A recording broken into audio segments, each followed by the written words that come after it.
Welcome, councillors. Can I ask you to please stand? Almighty God, we, the representatives of the citizens of the City of Brisbane, are assembled here to strive and care for the welfare of our city and all its people. Lord, we ask that you guide us in the decisions we make today. Amen. We acknowledge the traditional custodians of the land on which we meet and pay our respect to elders past and present. Please be seated. I declare the meeting open and I remind all council of your obligations to declare material, personal and conflicts of interest where relevant, and the requirement of such to remove yourself from the chamber where applicable.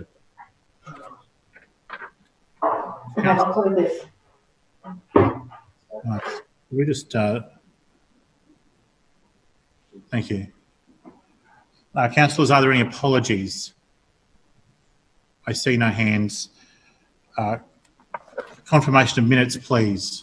Mr Chair, I move that the minutes of the 4,618th meeting held on Tuesday, 26 May 2020 be received, taken as read and confirmed. It's been moved by Councillor Lander, seconded by Councillor Hutton, that the minutes of the 4,618th meeting of Council held on Tuesday, the 26th of May 2020 be received, taken as read and confirmed. All those in favour say aye and raise your hands. Aye. Thank you. And those against, no. Thank you. The ayes have it. Today we do have a public participant, councillors, and I'd like to call on him. His name is Mr Frank Meckler, and he will be joining us to discuss the AMADA Bullying Prevention Program.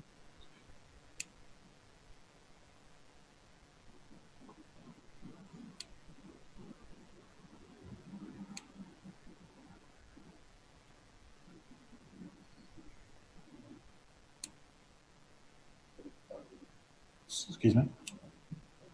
Mr Meckler is here I see him on my screen.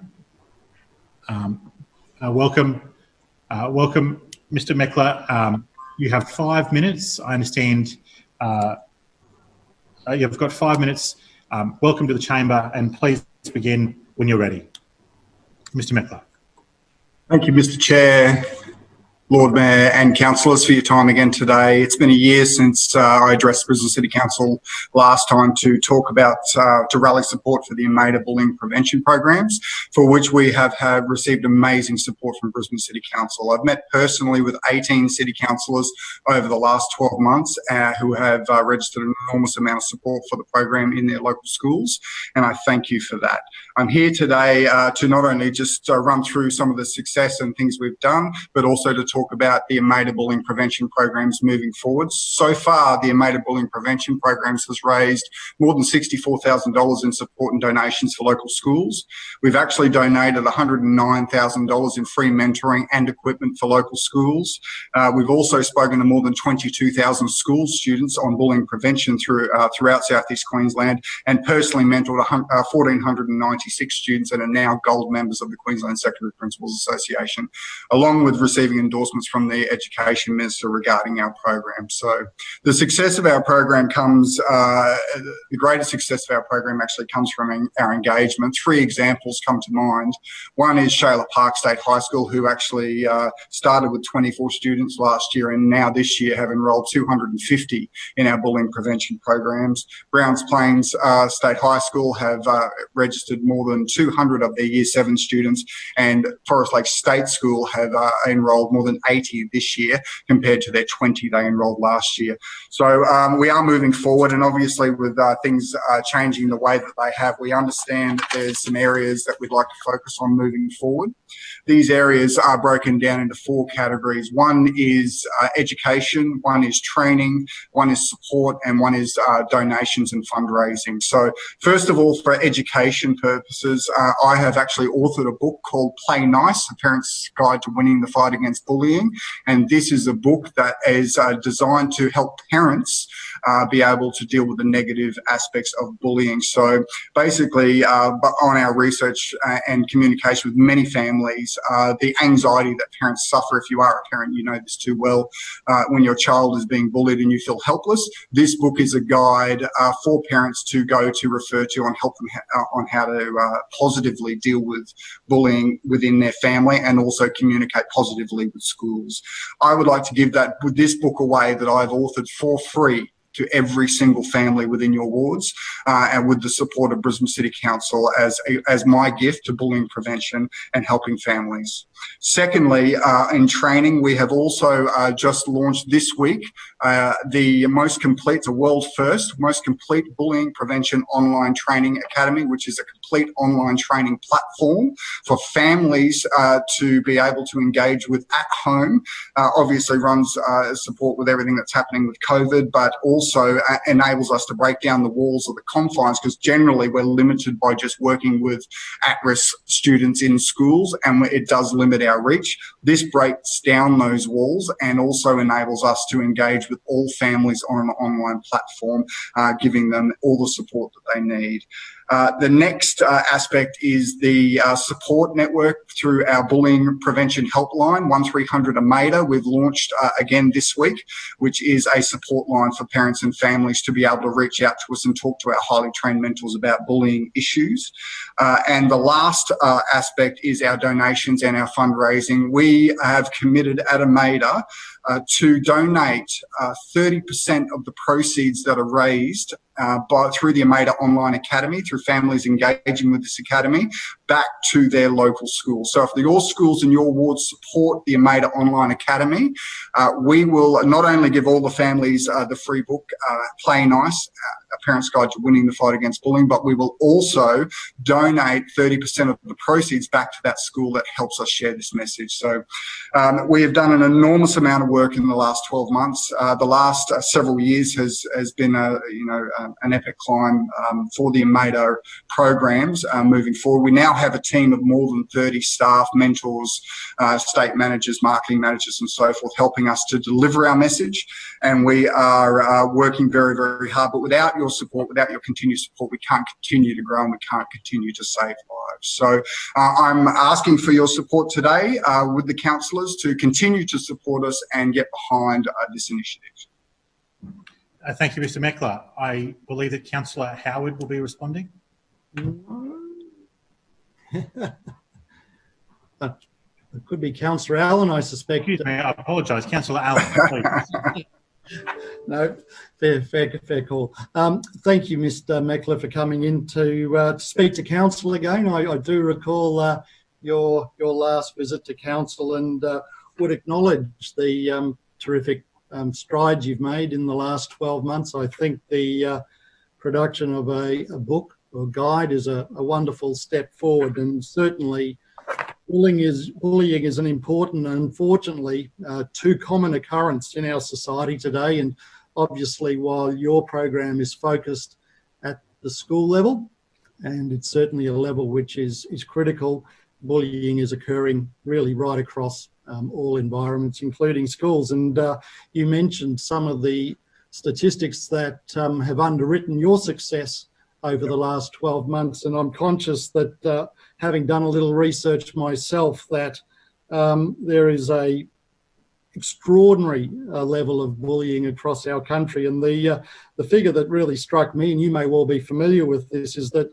something like 45 million bullying cases occur in schools across Australia every year. So that's a truly sobering statistic. From a council or an organisational perspective, we have a zero harm policy, and obviously ensure that bullying and harassment doesn't occur in council, and where it does, we obviously have mechanisms to deal with it. But in the context of council's commitment to a safe environment for all of our citizens, and obviously bullying plays into this framework, we recently adopted a domestic and family violence strategy. And as a parent, I am well aware of the risks that are occurring at the school level. We have children at school who are particularly vulnerable. The challenges for educational professionals in the school environment to manage bullying is difficult. They're in a complex environment. It's challenged. Different parents have different commitments to the behaviour of their children at school. So the work you're doing is invaluable, and it complements what's happening with in the school environment. And I did recognise that you had engaged with quite a large number of councillors. I wasn't too sure of the number, so I heard it was a record. I reckon that's a great record. Getting to 18 councillors is a terrific effort. And look, I would encourage you to keep doing that. I think the level of support that you've received to date will continue to be delivered by councillors where they can.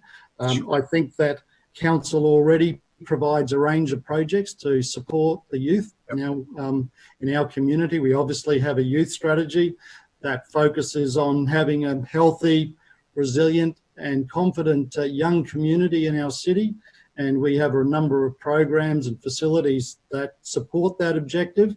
But obviously, council can't do this alone, and the work that organisations such as yours undertake is a fantastic contribution to what other organisations are doing. And as I noted, council can't do this alone. Obviously, we are but a contributor to averting and avoiding bullying in our community, but obviously there are a lot of other stakeholders. There are other levels of government, there are educational institutions, educational professionals who need to be involved, and obviously parents play a critical role. So what I would do is I'd encourage you to continue to engage with councillors, and more importantly, I'd like to touch base with you after this meeting. I have a couple of ideas that I think might help to support what you're doing, and I congratulate you for coming into council again, providing us with an update on the fantastic work you're doing, and look forward to catching up again in the not too distant future. Thank you. Thank you. Thank you. Thank you very much for your time, council. Thank you, Mr. Meckler. Now I understand an attendant will settle that. Thank you. All right. Councillor, point of order to you, Councillor Cook. Thank you, Mr. Chair. I move the suspension of standing orders to allow me to move the following urgency motion. That Brisbane City Council utilise unspent funds from the cancellation of Homeless Connect on 14 May 2020, estimated to be $100,000, and donate those funds to Bed Down Limited. Seconded. I have an urgency motion from Councillor Cook, seconded by Councillor Cassidy. Councillor Cook, you understand in the new system that we are able to distribute these electronically to all councillors? Thank you, Mr. Chair. That has been emailed to you now. Thank you. Could that please be distributed? That is the distributions occurring at the moment. Councillor Cook, you've got 3 minutes on the matter of urgency, please. Thank you, Mr. Chair. This is urgent because Homeless Connect, which was due to occur on 14 May 2020, has been cancelled and has an unspent budget allocation of approximately $100,000. $258,000 was allocated in the current financial year to hold two events, the first in November 2019 and the second in May 2020. Only one of those events was able to proceed due to COVID-19 restrictions. Mr. Chair, this means that approximately $100,000 remains available from that budget allocation that Labor says could be used to support other homelessness services and support agencies. Labor thinks that allocating these funds to Bed Down Limited would provide the opportunity to support those sleeping rough in the Brisbane City Council area. Mr. Chair, there will be people in our city tonight, the second day of winter, when the temperature will drop to 8 degrees that don't have a safe place to sleep. As many in the chamber already are aware, Bed Down takes spaces that are commonly used and busy during the day, but at night are left vacant or empty, and then activates and repurposes those spaces at night into pop-up accommodation. Mr. Chair, Bed Down also works with other charitable organisations that can provide complementary services such as laundry and showers, food, health and wellbeing and clothing. Some of these include Orange Sky Laundry, Sunny Street, Nightlight and Reckon, all providing unique services whilst guests stay with Bed Down. Mr. Chair, this is urgent because $100,000 from Council would mean that Bed Down could provide over 2 months of accommodation for over 3,300 guests in our city through winter. This is urgent because we know that domestic violence is a leading cause of homelessness, and this chamber just last week committed itself to a domestic violence strategy for the city. This is a wonderful opportunity for our council to walk the talk and put our money where it counts at a time when those who need a helping hand need it most. Mr. Chair, like domestic violence, homelessness is an issue that every level of government needs to play their part. and COVID has presented us with a unique opportunity to repurpose these funds for the greater good. I hope that both sides of the chamber support the urgency motion today. Thank you. I'll now put on the matter of urgency. All those in favour say aye and raise your hands. Aye. Aye. Thank you. And those against, please say no and raise your hands. No. No. The resolution is lost. Division called by Councillor Cassidy, and there's a second voice there, Councillor Griffiths. Please ring the bells.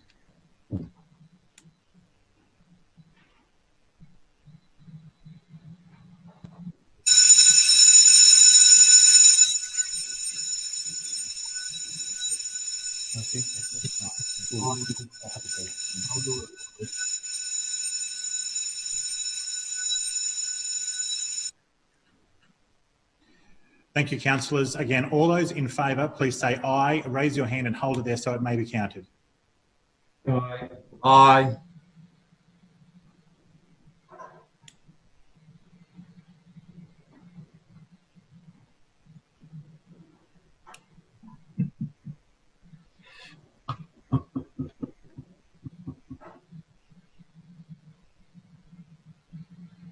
Thank you. Please lower your hands.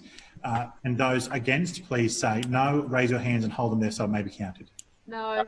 No. Got to keep that money for advertising. Hang on. No interjections, please.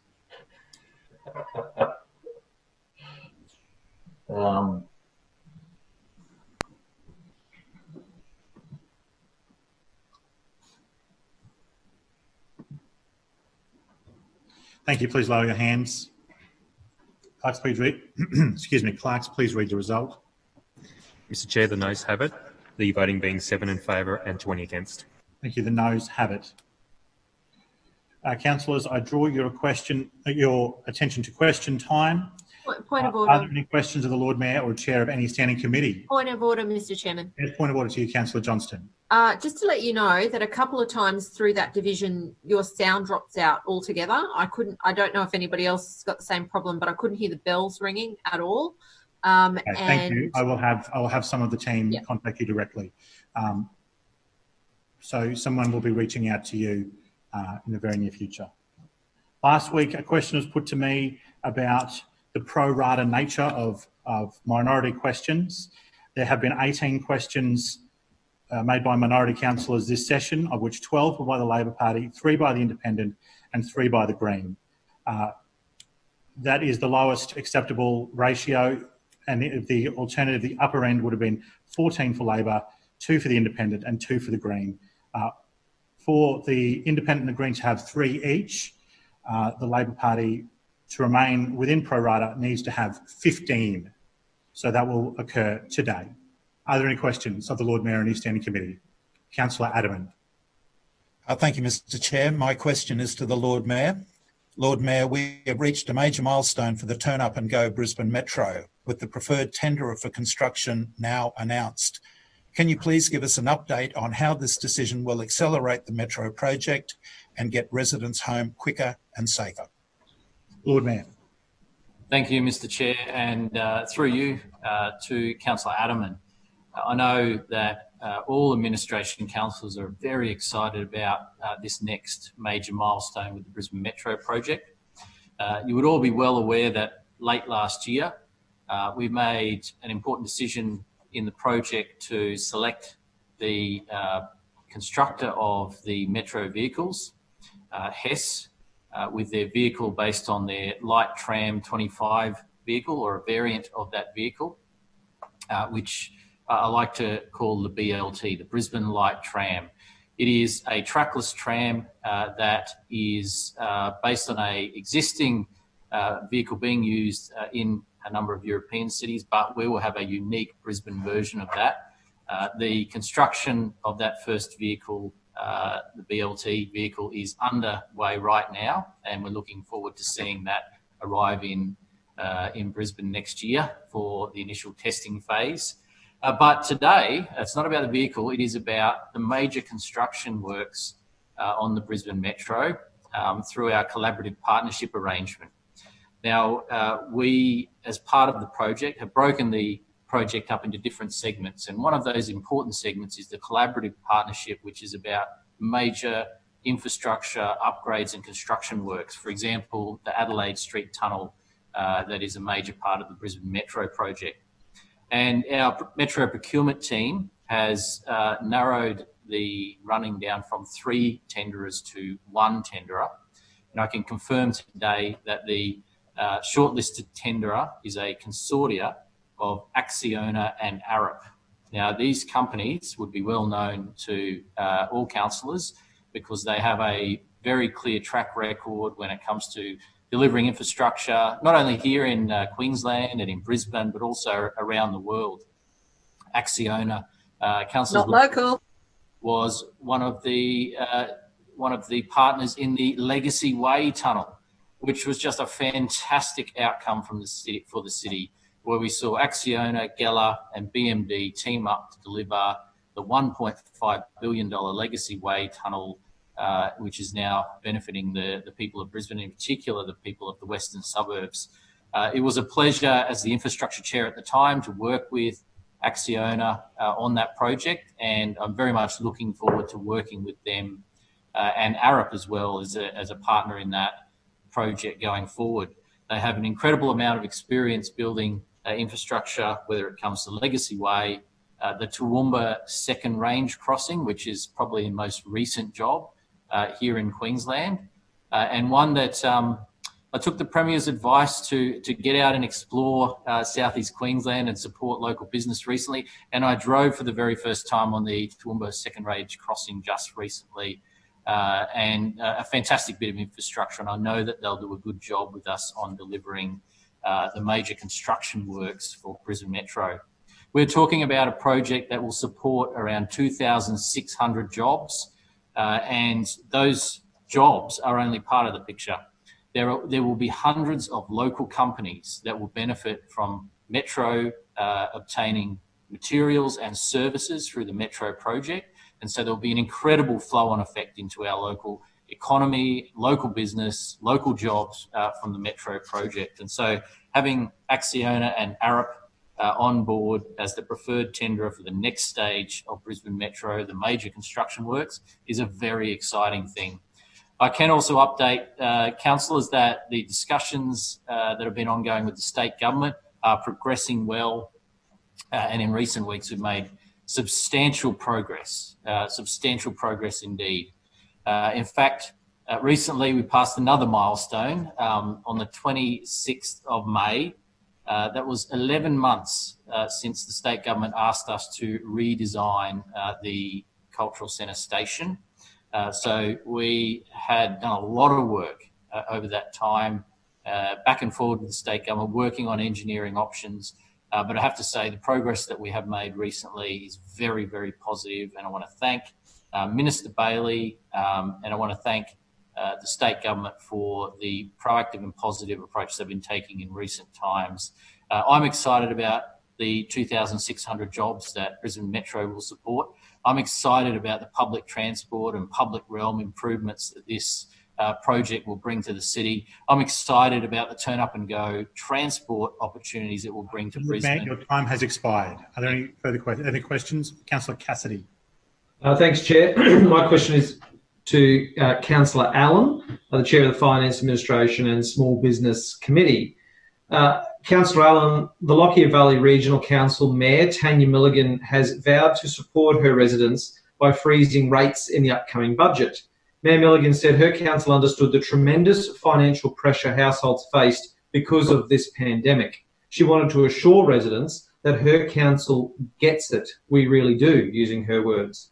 Will you show the people of Brisbane this council gets it by committing to freezing rates in the upcoming budget?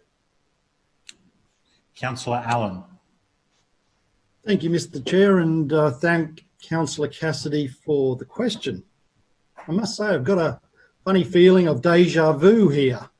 It must only be a couple of weeks since Councillor Cassidy asked the same question, and rather than just bat it straight back and give him the answer I gave at that stage, I'll provide a little bit of commentary before I give him the good news on the budget on the 17th of June. But just quickly, congratulations to the Mayor of the Lockyer Valley. She obviously is feeling the same community sentiment that we're feeling. We are deeply aware of the challenges that are being faced in the community. It's been at the forefront of all of our deliberations as we've gone through the budget building process. So we are aware not only of the pain that's being felt by residential ratepayers, but also commercial ratepayers, businesses and community groups. To date, we've already responded with a range of initiatives to support not only the business community, but also the wider community group sector. We are also supporting residents through deferral programs and other initiatives. Rest assured, there is some very, very positive news that will come from the budget in due course.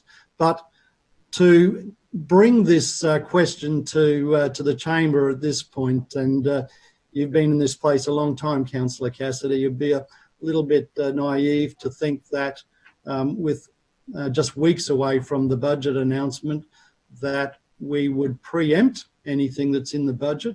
One thing that I can tell you, and the rest of the chamber, is this has been at the forefront of our minds right through the process. We have an extremely challenging environment that we're currently working within. The community, while clearly they would be seeking some relief, there is also an expectation that this council will continue to deliver not only the services that are expected from council, that's the collection of rubbish, the mowing of our parks, the upgrade of all of our key infrastructure, that's all expected and we will continue to do that. But there's also an expectation that we will continue to deliver the infrastructure that this growing city needs, and that includes projects such as the Brisbane Metro, green bridges. I can list quite a lengthy range of infrastructure projects that the city demands, close enough to $1 billion a year. So we're weighing up all of these priorities, and it will all be revealed when the Lord Mayor hands down the budget on the 17th of June. Thank you. Further questions? Councillor Owen. Thank you. My question today is to the Chair of the Public and Active Transport Committee, Councillor Murphy. Councillor Murphy, there was a curious case of a not so socially distant opposition leader on a council bus last week who was peddling mistruths about a shortage of hand sanitizer for our bus drivers. Can you please set the record straight for Councillor Cassidy on the social distance measures he should be following and the actual supply of hand sanitizer which is available to our bus drivers? Councillor Murphy. Oh, look, yeah, thanks very much, Councillor Owen. It's a great question, as it always is from you. As you know, Councillor Owen, Council has put a number of measures in place in accordance with federal and state government health advice to fight COVID-19 and ensure that our community's health and safety is protected and that there's common sense on our public transport network. Sadly, lately, the Leader of the Opposition has proven that he's above applying common sense when it comes to public transport. On the 14th of May, Councillor Cassidy posted a video onto Facebook making the claim that Council was refusing to provide bus drivers with hand sanitizer. This claim is not true. Council provides every driver with their own hand sanitizer bottle. In fact, there are thousands of bottles in stock across our 7 depots. Curiously, the very next week, on Thursday, the 21st of May, Council had a meeting with the RTBU and Tom Brown, and this issue wasn't raised. Then last Tuesday, on the 26th of May, at 7:29 a.m, the RTBU and Councillor Cassidy were suddenly interested again, releasing a joint media statement calling an 11 a.m. press conference, claiming that hand sanitizer had run out at council bus depots. The alliteration in the release is quite imaginative. In it, they accuse councillors of literally swimming in hand sanitizer while drivers were rationing it out amongst themselves, unable to get hold of any because of the greedy bosses in City Hall.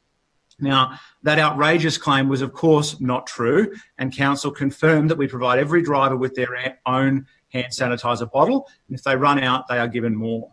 In fact, at the time of Councillor Cassidy's media release, there was a stockpile of nearly 2,000 bottles of hand sanitizer at our depots for our bus operators and staff. But it gets better, Chair.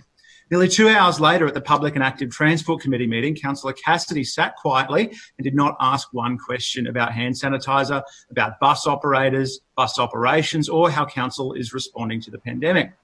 Sometime after 11:30am, the media finished up at e-scooters and Councillor Cassidy rounded them up to get them to come down to a bus stop on Adelaide Street to watch him do a stunt.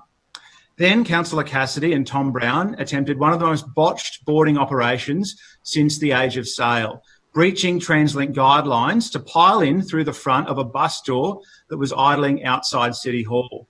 Councillor Cassidy failed to social distance by sidling right up to the bus driver so that the cameras could see the action. He then proceeded to shirt front the bus driver about the apparent lack of hand sanitizer at the bus depots. He then handed the bus driver a large bottle of hand sanitizer. And the bus driver, in the haze and glare of the press pack, having had his personal space, his bus and his violated, then departed the Point of scene. order to, was it Councillor Shree? Yeah, sorry to interrupt. I thought I heard the term shirt front. And is Councillor Murphy suggesting that there was an actual physical assault on a bus driver? My understanding of the term shirt front is where you actually charge into someone's chest. Is that what happened? I think there's been a range. No, it's not. I think there's been a range of interpretations of the term Hyperbole. shirt front and the term shirt front. Or lying, maybe. I suspect that Councillor Murphy meant buttonhole, but which I have seen the word shirt front used instead of. Not used in the Young Liberal playbook. So I don't know. At the time, I did not think that Councillor Murphy meant that Councillor Cassidy assaulted anybody. I interpreted it as a substitution for the term buttonhole. Is that correct, Councillor Murphy? He wouldn't know. It was a broad term, Chair, and I did not intend any physical confrontation. But in any case, Chair, we have checked on the bus driver's condition and he is fine, having survived a close encounter with Councillor Cassidy and Tom Brown. But it gets even better, Chair, because at 3:30pm that day in Council, Councillor Cassidy made the claim that somehow overnight Council officers went out and bought emergency amounts of hand sanitizer. No, I said you did. In his version of events, Transport for Brisbane officers crisscrossed the city He was in seen the hours of the speeding off morning, from the depot. like sanitizer claws, delivering packages to all 7 bus depots. Apparently, Transport for Brisbane are so skilled in supply chain logistics that they knew to do this before the 7:29 press release that Councillor Cassidy issued. He called it a strange coincidence. And I would agree, Chair.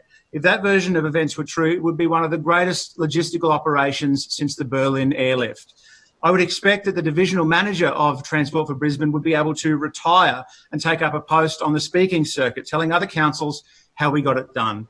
I mean, but seriously, there are no supply issues in Transport for Brisbane depots, not in any of them. The lesson here is that Labor won't let the truth get in the way of a good story, even when that comes at the cost of driver safety. Ironically, the very cause that they were attempting to champion. Further questions? Councillor Griffiths. Thank you. Yes, my question is to the Lord Mayor. Lord Mayor, Council's Suburban Enhancement Fund provides much needed footpath and parks infrastructure across our suburbs. In 2019-20 Council budget, the Suburban Enhancement Fund allocated $562,000 to each ward. Lord Mayor, will you today provide a guarantee there will not be any reduction in the allocation of this funding in the next financial year's budget? The Lord Mayor. Thank you, Mr. Chair, and thank you, Councillor Griffiths, for the question. Look, the Labor Party has a great way of, spending question time after question time speculating about what might be in the budget, what might not be in the budget. I know they're very impatient to find out, but all will be revealed on the 17th of June. But what I can't guarantee, Councillor Griffiths, is that the Lord Mayor's Community Fund will be the same level as it was in previous years. because it has just come to my attention as we were closing out the budget discussions and finalisation of various budget programs that the state government has introduced legislation which restricts the amount of funding that I can provide to councillors in their Lord Mayor's Community Fund to a percentage. Just requires approval. No, That's not true. No. Councillor Johnston, please allow the Lord Mayor to answer the question. Lord Mayor. Thank you, Mr. Chair. The state government and various interpretations of their law that we've had to put it to the test is that the Lord Mayor's Community Fund for all councillors must be removed or reduced to meet the state government's requirements. Just get a committee to approve. No. Please allow the Lord Mayor's answering a question. I think he's providing information of interest to most councillors. Please allow him to provide it. Lord Mayor. And so, once again, we see state government reaching into councils, playing constantly with the goalposts, fiddling around with legislation for no benefit to anyone whatsoever. But who loses out? The community groups that have benefited from funding from the Lord Mayor's Community Fund.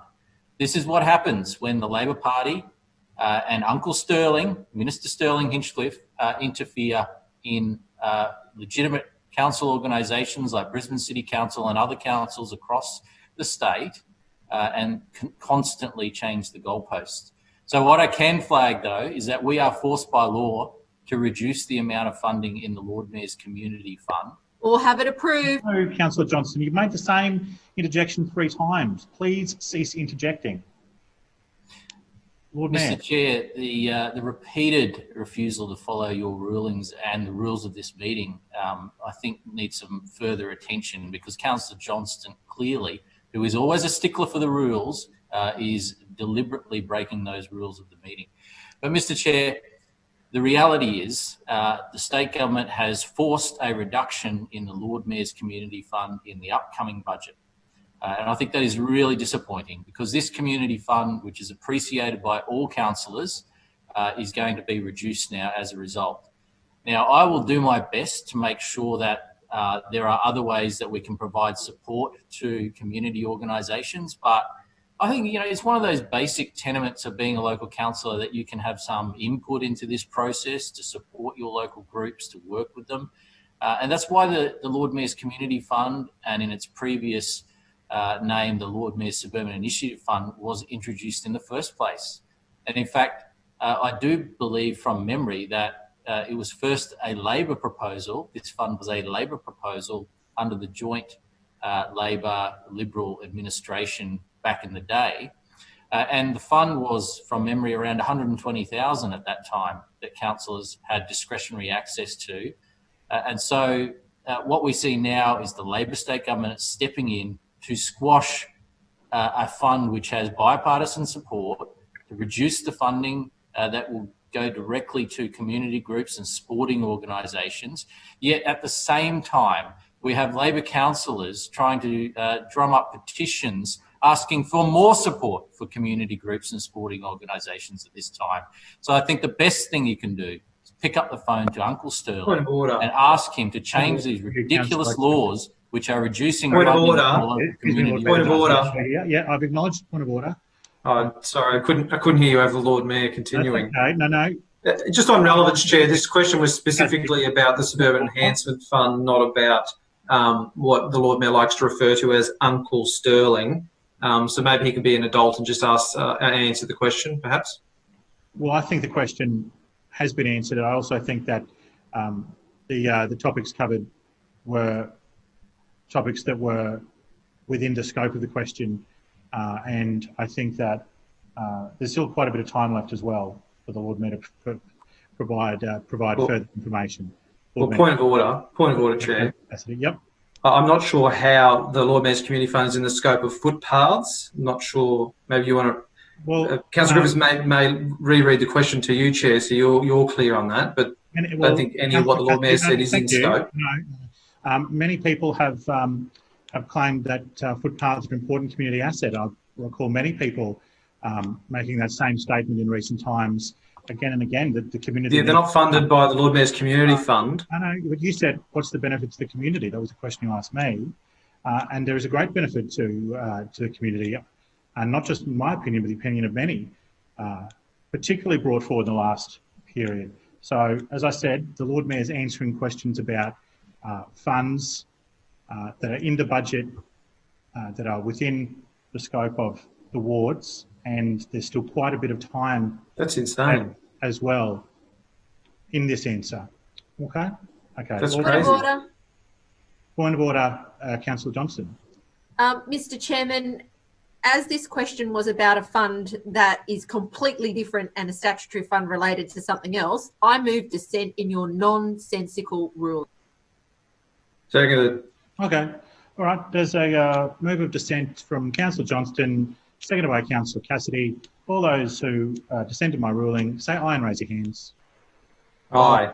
Aye. Yeah, thank you. And those against, say no and raise your hands. No. Aye. No. The noes have it. Okay. Lord Mayor, the answer, please. Division. All right. There's been a division called by Councillor Johnston. Is there a seconder? I don't see a seconder. Oh, Councillor Cunnin. All right. We'll have a division. Please ring the bells. Oh, God. Oh.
All right. Those who support the dissent in my ruling, please say aye. Raise your Aye. Hold it there. Sorry, Aye. maybe. Aye. Aye.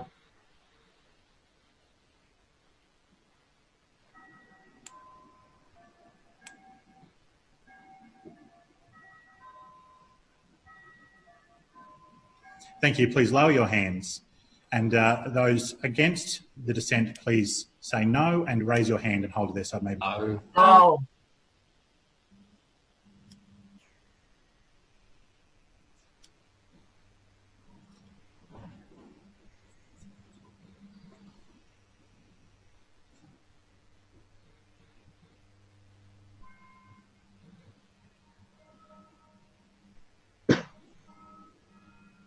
All right, thank you. Please lower your hands. Clerks, please read the result. Mr. Chair, the noes have it, the voting being 7 in favour and 20 against. Thank you. The noes have it. Lord Mayor, you still have 56 seconds in your answer. Thank you, Mr. Chair. Well, that wasn't a very productive use of everyone's time, but isn't it fascinating that when Labor asks me a question, they then spend most of the time trying to stop me from answering the question, trying to censor me from talking about certain things, really carrying on to stop me from talking as much as possible. Look, the reality is I answered the question in the first 20 seconds, I think, of my answer, which is you will have to wait until the budget to see the different funding allocations, and you can speculate all you like, but I won't play your political game of revealing what is in or what is out. But I can say that the law has changed in relation to one of our funds in particular, and unfortunately we have no choice but to make changes to the level of funding based on state law changes. which will, potentially impact on community organisations and Point sporting of order to you, organisations. Councillor Johnston. Yes, Mr. Chairman, the Lord Mayor is deliberately misleading the public and the chamber. There are other options to simply reducing the funds. Okay, and thank you. Statements are I don't know. untrue. I'm going to have to take you at face value there. I'm not prepared to make a judgment about whether what you're saying is true or not, and I'm going to have to accept both positions. All right, Lord Mayor, please. Mr. Chair, Councillor Johnston again and again uses her interjections as an opportunity to debate. That is not a point of order. That is not appropriate meeting conduct. She is using points of order to debate. That is not what they are for. Lord Mayor. Point of order, Mr. Chairman. Point of order to you, Councillor Johnston. Mr. Chairman, the personal attack by the Lord Mayor on me is disorderly conduct under the meeting's local law.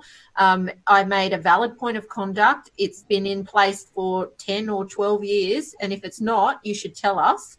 I don't appreciate the Lord Mayor taking on the role as chairman, and I would ask that he stops making personal attacks on me. Well, Councillor Johnston, it's no secret that you do enjoy a good point of order and you do like to participate in them, but I would remind all councillors of two things. One, it is unsuitable meeting conduct to engage in misuse of points of orders, firstly, and second, it is also unsuitable meeting conduct to personally attack another councillor, and therefore all councillors should be aware of both of those things. Point of order, Mr. Chairman. Point of order to you, Councillor Johnston. Just to be clear then, can you confirm for us whether or not misleading the chamber is a valid point of order? Okay, sure. Definitely not in the meeting's local law, but it has been an approved point of order for... No, Councillor Johnston, you've asked a question, you'll now wait for an answer, and any editorialisation or commentary or advice is going to be ignored, okay?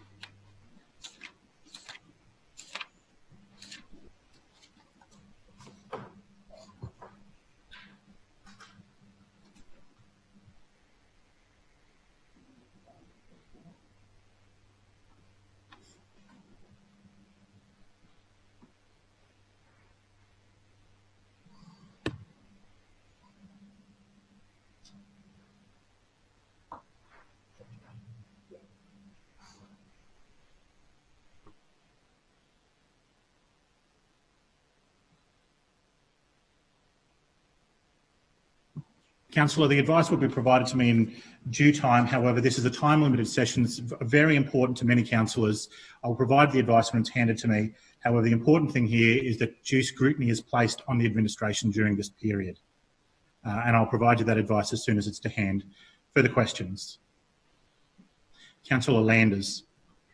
My question is to the Chair of the Community, Arts and Nighttime Economy Committee, Councillor Howard. Councillor Howard, over the weekend, the Premier announced a relaxation of COVID restrictions earlier than first anticipated. Can you outline what this has meant for some of Council's facilities? Councillor Howard. Oh, thank you, Mr. Chair, and I thank Councillor Landers for the question.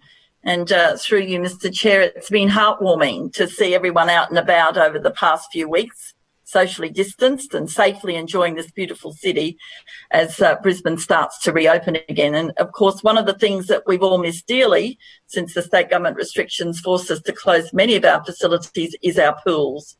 I'm pleased to announce today that the first of our pools will be reopening tomorrow. The Valley Pool is one of the first public pools that was built in Brisbane, and so it is very fitting that tomorrow it will be the first public pool to reopen following the closure of all of our pools on the 23rd of March 2020. And I might say, Mr. Chair, that the Tritons water polo team are very much looking forward to getting back there. They're one of the many teams that train at the pool, so I know that they've been very anxious for the reopening. Through you, Mr. Chair, the Valley Baths were first opened on the site in 1926, and the venue is now home to an 8-lane heated 50-metre pool that plays a key role in providing recreational, sporting and fitness opportunities to the people of Brisbane. It's also the home of the Commercial Swimming Club, which is over 100 years old and has seen many of our Olympic swimmers train there. So the operators of the Valley Pool are experienced and have put in place a series of measures to ensure that all COVID-19 restrictions are met. To help ensure a safe environment, users of the pool will be required to book their swim by calling the venue, and walk-ins will not be allowed. They have to pay for their swim over the phone as the venue is cashless, and they have their temperatures taken and a health survey completed prior to entering the premises. They're also not allowed to use the showers at the venue. So there are some restrictions which are in place because of the regulations of the Queensland Government, and I know that the pool operators are very keen to comply with those restrictions. We're very excited to celebrate this milestone in the reopening of our first pool tomorrow. It's because of the hard work and the vigilant efforts of Brisbane residents that we are able to enjoy the easing of the restrictions. And of course, we cannot wait to reopen more of our pools when it is safe to do so. Council's public pools are managed and operated by third-party lessees, so it's important to note that our pool operators are all small businesses, and like every small business in Brisbane, they have been significantly affected by the COVID-19 shutdowns. So Council is working with every one of our operators to ensure they can reopen in a manner which doesn't place more financial pressure on their operations. An important part of this has been the work that has been happening with our lessees and the Queensland Aquatic Industry Alliance to develop a COVID-safe industry plan. That was submitted to the state government for approval last week. And as soon as that COVID-safe plan is approved, we will be able to reopen more pools. My office has also contacted the Health Director General's office this morning to follow up on the approval of that plan and to impress upon the state government the importance of this plan being approved urgently. Our pool operators are desperate to be able to reopen.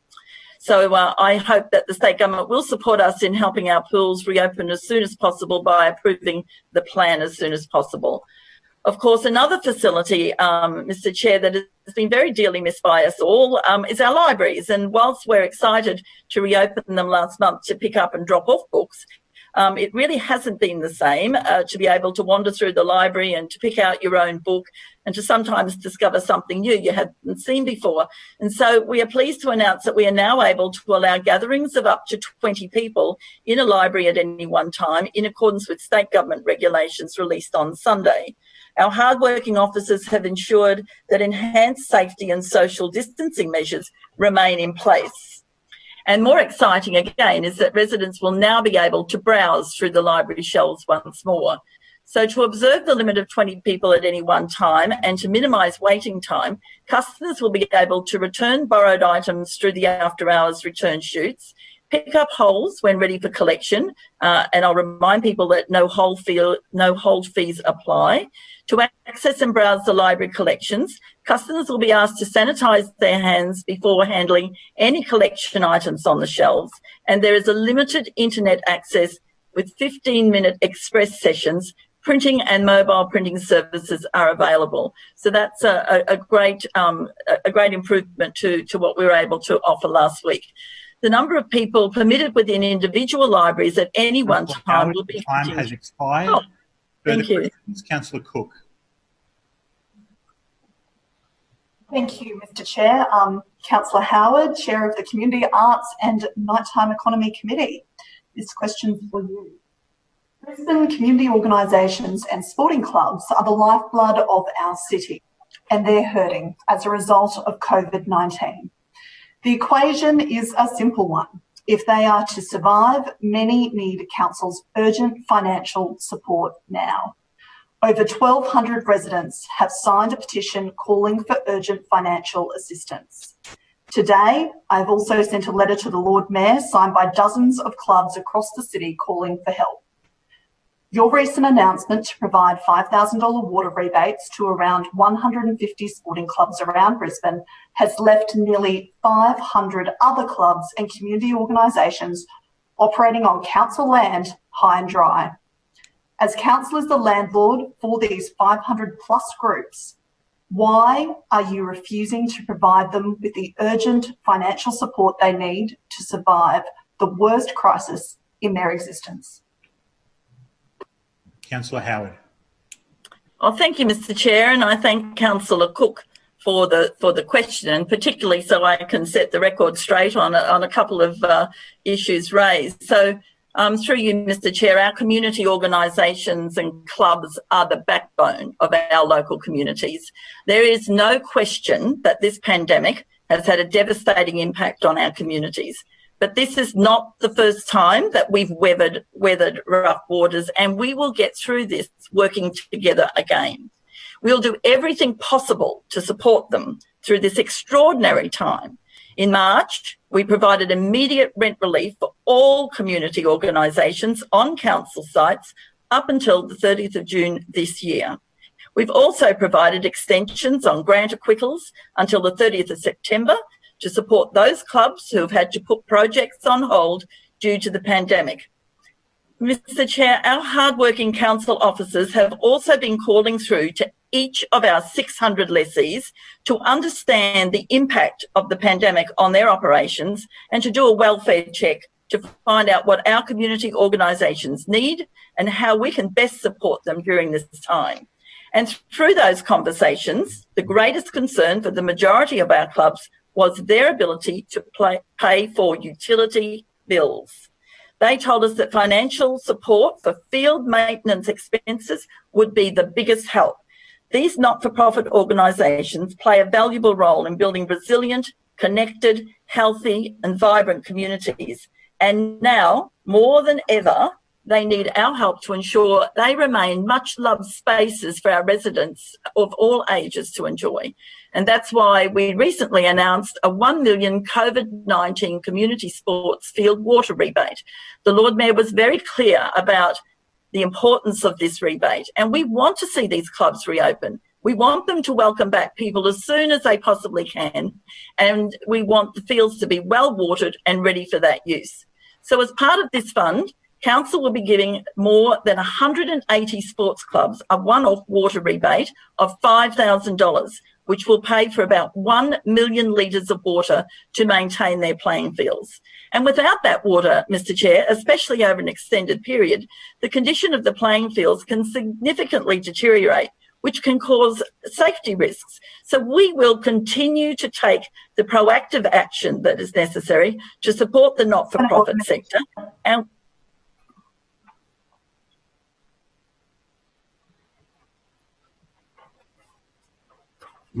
Councillor Cook, your point of order. Thank you. Just the question was not about what council has done. It is, as council is the landlord for these 500 plus groups, why are you refusing to provide them with the support they need to survive and thrive? Yep. No, thank you. 500 plus clubs, Mr. Chair, that have been ignored. I understand the point of the question. The question's about council provided support to community-based organisations here in Brisbane and what support is available to them. Councillor Howard. No, Mr. Chair, point of order. Yeah. The question is, 500 plus groups have been ignored. What support is provided to them? Yes. Not what we have done, the 500 that have been ignored. I understand what you're saying. Councillor Howard's providing an answer. Councillor Howard. Well, thank you, Mr. Chair. And if Councillor Cook had been listening, I did refer to the 600 lessees that we have right across council. So if you do the math, Councillor Cook, you'll know that 180 of the fields are being given that rebate. And we are also supporting those other clubs. We're supporting them through our one-on-one regular communication that we have with them. And through you, Mr. Chair, as I mentioned, we will continue to take the proactive action that is necessary to support all of our not-for-profit sector. And we look forward to our much-loved community clubs being able to reopen their doors. We know that they're suffering. We know that there is support that's necessary. And I would remind all council, through you, Mr Chair, that there is a budget that's being handed down in the not-too-distant future. So I would suggest that Councillor Cook pay a lot of attention to that. But Councillor Cook, through you, Mr Chair, let's not forget that just 2 weeks ago it was in this chamber that Councillor Cassidy and the majority of his Labor colleagues refused to support $1 million project for one of the largest sporting community clubs in this city. So it's a great shame that Councillor Cassidy and the rest of his Labor mates are more interested in political grandstanding than actually working together to deliver the outcomes for our struggling community clubs. And let's be clear that Councillor Cassidy and every Labor councillor support this project when it comes to the chamber. They refused to support $1 million contract to deliver support for one of the largest sporting organisations in our city. And not only that, but they also refused to support a $480,000 contract to make one of our much-loved community theatres more accessible. So it beggars belief, and it just goes to show that Labor cannot be trusted.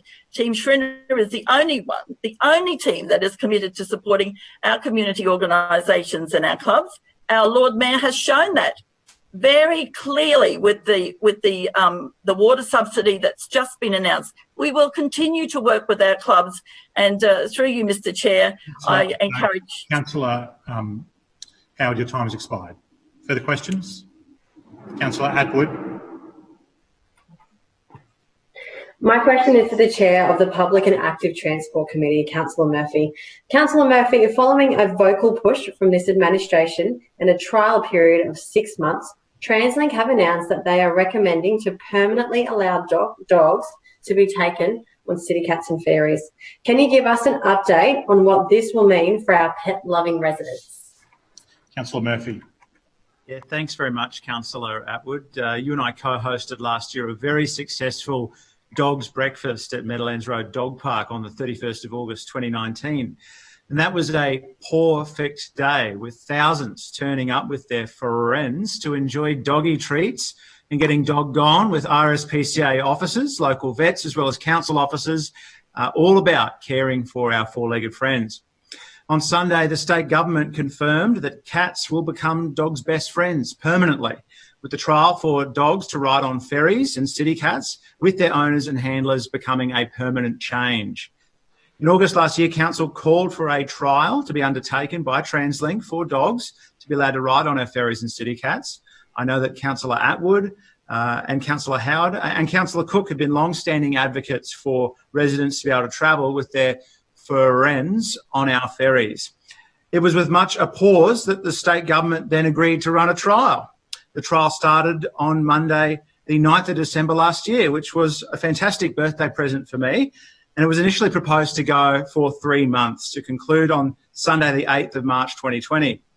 Due to the pandemic and to allow passengers to continue to travel with their pet dogs while a review of the trial was undertaken, TransLink extended the trial for another 3 months, finishing on Sunday, the 31st of May 2020. The trial allowed for pet dogs only to be on board during off-peak travel times between 8:30 a.m. and 3:30 p.m. or 7 p.m. to 6 a.m. Monday to Friday, on the weekends and on public holidays. Dogs always needed to be on a lead and to wear a muzzle when on board. Dogs were permitted to travel for free, which is always a plus, when accompanied by a handler that had a valid ticket for travel. And small pet dogs were allowed to be carried in a secure pet carrier without a muzzle. Now, TransLink concluded at the end of the trial last month, and approximately 85% of 4,800 respondents supported the trial. Of those 4,800 respondents, 7% were opposed or strongly opposed, and 8% were neutral on the trial. From Sunday, dogs can now travel on our ferries and city cats permanently. So cats are now truly a dog's best friend. Dogs will still only be allowed to travel on the vessels during weekends and off-peak periods between 8:30 and 3:30 p.m. And between 7 p.m. and 6 a.m. on weekdays. Under the new rules set by TransLink, small dogs that are 5 kilos or under must be in either a secure carrier or on a lead and wearing a muzzle. All dogs over 5 kilos must be in a lead and a muzzle at all times. 2 pet dogs are allowed per handler on board, and all dogs must remain under the control of their handler at all times and stay at the rear of the vessel, so no dogs up front. Dogs will not be allowed to ride inside the cabins of city cats and ferries or on their top decks, so no dogs on top either. I know there's been a lot of social media commentary around TransLink's rule for muzzles. For those of us who have a dog in our family, they are our special friends, but that rule is set by TransLink. Honey, our family dog, is very excited to hear the news that the trial had been extended, and while she doesn't like muzzles at all, she perfectly understands that for TransLink, she must be muzzled to ride on board. So small dogs to big dogs, fat dogs to friendly dogs, Australian Terriers to West Highland Terriers, Bichon Frise to Border Collies, Labradors to Lapdogs, Maltese to miniature Schnauzers, Poodles to Pugs, Dachshunds to Dalmatians will be allowed to travel. But the only dogs not allowed are dangerous dogs, and hot dogs too, because you still can't eat on our city cats or ferries. Last year's annual report, the 18-19 annual report, reflects the love the city has for our for man's best friend, with over 106,000 dogs registered in Brisbane City Council. Media reported in January this year that the Labrador is our city's most popular dog breed, but for those of us who have a dog in our family, that dog, regardless of breed, is the most popular, most special dog. I wanted to say thank you to all dog owners in Brisbane who participated in the trial, to all those who gave feedback that has delivered this outcome, and for all the crew on our ferries and city cats who participated in the trial and recorded the data. I also want to thank the dogs themselves, because it's now been confirmed that anything is possible when you put your doggone mind to it. Thank you, Chair. Thank you, Councillor Murphy. That concludes question time. To the question earlier, there is no express or explicit recognition of the point of order that Councillor Johnston was referring to. However, it has been an accepted and often used one in this place for quite some time. However, I'm always open to suggestions for improvement and changes, so I will consult with some of you about whether it should continue into the future. All right, councillors, can I please bring your attention to the reports in the agenda? The Establishment and Coordination Committee report, please. Mr Chair, I move that the report of the Establishment and Coordination Committee meeting held on Monday, 25th of May 2020 be adopted. Seconded. It's been moved by the Lord Mayor, seconded by the Deputy Mayor. The report of the Establishment and Coordination Committee meeting dated Monday, the 25th of May 2020 be adopted. Is there any debate, the Lord Mayor? Yes, Mr Chair. Before I move on to other matters, I just wanted to deal with the extraordinary urgency. Last week, we had a budget review come through to Council, and that budget review made it clear that there were a number of projects and programs which were underspent or couldn't go ahead for various reasons, including events being cancelled by COVID, and that money was being reallocated. And so Councillor Cook mentioned Homeless Connect. Well, if she had have read the documents last week, she would have discovered that the money for Homeless Connect that was unspent has already been reallocated. And where did it go? It was reallocated to the $5,000 water grants that Councillor Howard referred to. So we have already reallocated that unspent money to supporting sporting and community groups, as Councillor Howard has referred to. And so Councillor Cook and her Labor colleagues need to actually pay attention to what is coming through and understand the budget documents that are before them, because there is no unspent funds available for Homeless Connect. We have already reallocated that money, and we have done so in supporting our at-need and at-risk community sporting clubs that, despite having no players and no income, have ongoing maintenance requirements, including significant water bills. And so we'll continue to act and do what we can to support those clubs. We will do even more going forward, and there'll be further initiatives announced in the budget on the 17th of June. But certainly that urgency motion was completely an indication that Labor does not read the documentations or understand the documentation that comes through to Council In particular, they have no understanding of budgets and budget reviews because that matter was already dealt with last week. Moving on, today marks Italy's National Day.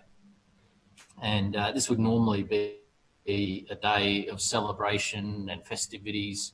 And we know that Italians love to celebrate. They love to get out and enjoy their unique culture. But obviously with COVID and its impact on a number of European countries at the moment, in particular, heavily impacting on Italy, I just wanted to pay tribute to all of the local Italians in our community in Brisbane. I know there are many. I know that there's generations and generations of people here with Italian heritage who would today have a bit of a bittersweet National Day, where normally they would celebrate all of the joys of being Italian, but today they're thinking about what is happening back in Italy and the incredible impact that it's having both health-wise and economically on that country. Today we'll be lighting up the Victoria Bridge and the Story Bridge in green, white and red to show our support for the people of Italy at this time on this significant day. Wednesday, by the way, can you hear me, Mr. Chair? I can. You can? Okay. I can. On Wednesday, the Tropical Dome, Redcliffe Place sculptures, Story Bridge and Victoria Bridge will be lit up green, white and blue to support Mabo Day. And as we know, Mabo Day celebrates the work of Eddie Mabo, the Torres Strait Islander, whose campaign for Indigenous land rights led to a landmark decision of the High Court on the 3rd of June 1992. So tomorrow, when that significant day comes up, we'll be lighting up the city's assets in memory of Eddie Mabo and what he achieved, and also to show our further support for our Indigenous and Torres Strait Islander communities and that reconciliation process that is ongoing. On Friday, we will celebrate World Environment Day, and the Victoria Bridge and Story Bridges will be lit up green appropriately to mark this occasion. Mr. Chair, I referred to earlier in question time Metro and the progress that we're making when it comes to the Metro project. This is a project that we are absolutely committed to, not only because of the incredible public transport benefits that it will bring, but also the local jobs that it will support, the local businesses that will be supported through the construction process, and also our local economy that will be supported by giving people turn up and go transport in the future. And we know that when you get a city that has turn up and go transport or options, then more and more people jump on board public transport. Now we're in difficult times when it comes to public transport at the minute. And because of COVID and social distancing and people's own health concerns and fears, we have seen numbers on public transport down to very low levels. But we are planning for the future, and we know that they will come back, and that it is important for a city to have a good quality if we want to encourage more people to use that form of transport. And obviously the same goes for our active travel opportunities as well. So whether it's new bikeways, bike lanes, whether it's new bridges across the Brisbane River supporting active travel, these are really important investments to make for our city going forward, but they can also help when it comes to supporting the recovery efforts by supporting local jobs and supporting local business. So I'm very excited to now be moving forward to the next stage with Acciona and Arup, two incredibly well-respected companies that have got runs on the board with major projects, both locally around Australia and around the world. But the important thing is that the vast majority of the jobs involved with Metro will be local people living here in Brisbane and Southeast Queensland and working on that important construction project. It is interesting when you have a look at the way this project has evolved over time. It continues to be finessed, and a big part of that is this tender process that we've been going through, whether it's the tender process for the vehicle, where our reference design envisaged a more traditional form of transport. So our reference or base case for Metro based the vehicle on a standard diesel vehicle, because that's what we had the knowledge of, that's what we knew was readily available. But through the tender process, we came up with some incredibly positive outcomes, and now we will have world-leading technology here in Brisbane through a partnership that sees fully electric, zero tailpipe emission vehicles, the Brisbane light tram vehicles, as I like to call them, here in Brisbane, the first of their kind in Australia, operating. That has been delivered through a good competitive tender process. And when it comes to the collaborative partnership, which is the major construction works, we're also seeing a high level of competition and great innovation from industry. And I'll give you another example. Through this tender process and the procurement that has been underway, and the way that this partnership is designed, it's an interactive process. So it's not council giving the industry a set of plans and saying, we want you to build exactly that. It is council putting forward a reference design and saying, this is what we think Metro will look like, but we need you to use your best innovation and put forward your best ideas, and let's improve on this design and make it even better than our reference design.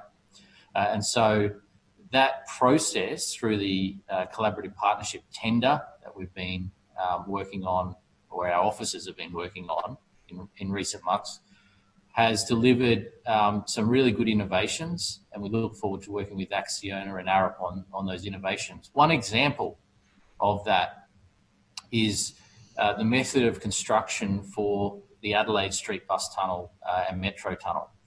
Now, we know that an important part of Metro is to link the end of the Victoria Bridge through to the King George Square station through a new portal and bus tunnel along Adelaide Street. Now, in our reference design, it was envisaged that this will be done through a cut and cover process. And that cut and cover process, or a more traditional tunnelling process, is effectively digging up the road, footpaths, everything, all of the underground services, and building a tunnel and replacing that. Lord Mayor, your time has expired. I have an extension of time moved by Councillor Adams and Councillor McLaughlin. All those in favour say aye and raise your hands. Aye. Thank you. And those against, no, and raise your hands. Thank you. The extension of time has been supported. Lord Mayor, further thank you, Mr Chair, and thank you to the Chamber for the extension. I was referring to the Adelaide Street tunnel, and so the traditional cut and cover tunnelling method, when you're looking at a relatively shallow tunnel, and this will be a relatively shallow tunnel by tunnelling standards, we had the proposals come back from industry, in particular consortia like Acciona and Arup, whereby a bored tunnel will be delivered as part of this project. Now, I guess the best way to illustrate the difference here is the difference between open heart surgery and keyhole surgery. I won't claim the credit for that. Councillor Murphy was mentioning that to me just recently, but it is a legitimate point. Obviously, open heart surgery on Adelaide Street would be something that would be very disruptive. We know right now the importance of that street, particularly when it comes to public and also active travel and pedestrian movements, and also couriers coming in and dropping off goods and services. And so to have a solution which sees a bored tunnel with minimal interference at the surface level is obviously a great outcome. We did look at that previously, and it wasn't something that we believed in our initial design would be possible, but the tenderers have come up with some good options there. And so we're looking forward to seeing other improvements like this made to the way that Metro is delivered. And like I said previously, I'm really excited to see these jobs being created, to see the work, the major works underway. We've had early works underway for quite some time, but now we're talking about the much more major parts of construction.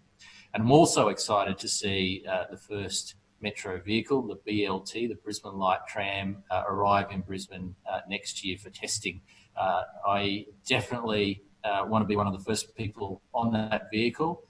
I understand that at this point in time, only specially trained drivers will be allowed, so I won't be able to drive the first Brisbane Light Tram, unfortunately, I've been told. But I know that the testing process will be very important to make sure it can operate here in the Brisbane environment, on the Brisbane network, we need, and Metro. In the meantime, we'll continue to work productively and positively with the state government on this project and other projects, and I look forward to keeping councillors updated on that matter. In terms of the formal items in front of us, there's only one item on the agenda today, item A in E and C, and that's the park for Cross River Rail, the council land impacts in particular.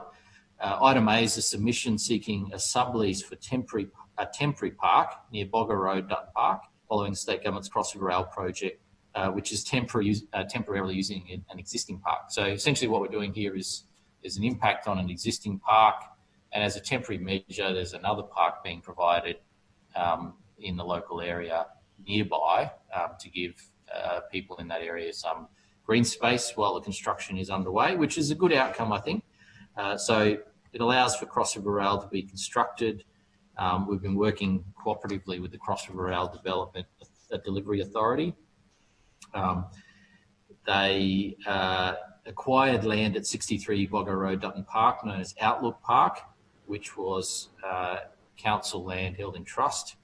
On 6th of August 2019, council resolved to surrender the trusteeship of the Outlook Park. Cross River Rail has been actively working with council to temporarily relocate the barbecue, play equipment and facilities from Outlook Park to a nearby location at 30 Bogger Road. And this land is being leased by Cross River Rail from the Department of Housing and Public Works. So I think overall this is a good interim arrangement, and I think it would be obviously great to see Cross River Rail delivered and finished, and the ultimate public transport and public realm benefits that that project will bring. But in the meantime, I think this is a good positive outcome, and council's happy to support it. Further speakers?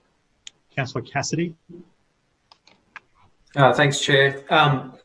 I've just got to say I'm absolutely astounded that at the revelation by the Lord Mayor just now that this administration has literally robbed the Homeless Connect budget to help fund this inadequate support for sports clubs. They've literally robbed the Homeless Connect budget by $100,000 to contribute to this $5,000 water rebate.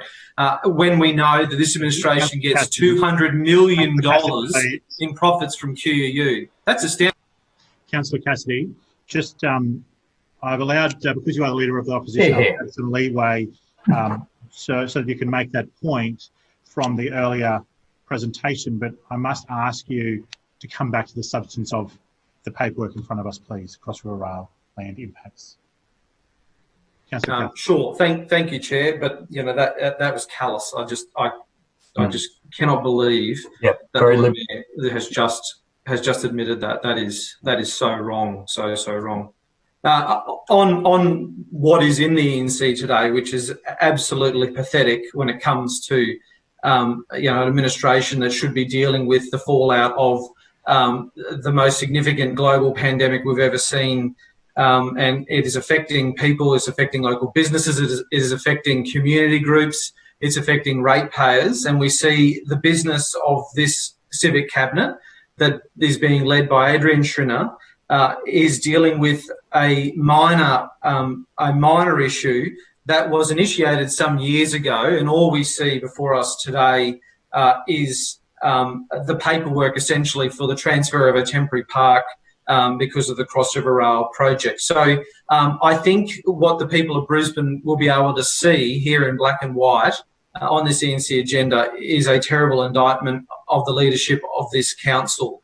We'll know in a couple of weeks when the ENC minutes come out if other things were discussed, like attempting to send more medical supplies overseas during a global pandemic. But what we know that is being brought to this council today is a bit of paperwork.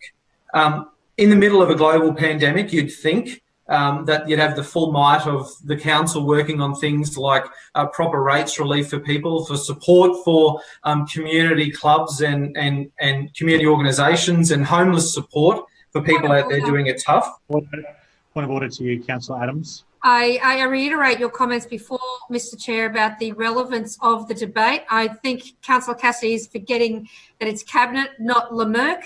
It's the budget deliberations are very different, and that's not in the. I appreciate the point of order to making. Councillor Cassidy, I do tend towards more generous interpretations of things, and I do allow you to say more because of your position in this place. However, I must insist that you return to the substance of the matter in front of us, please.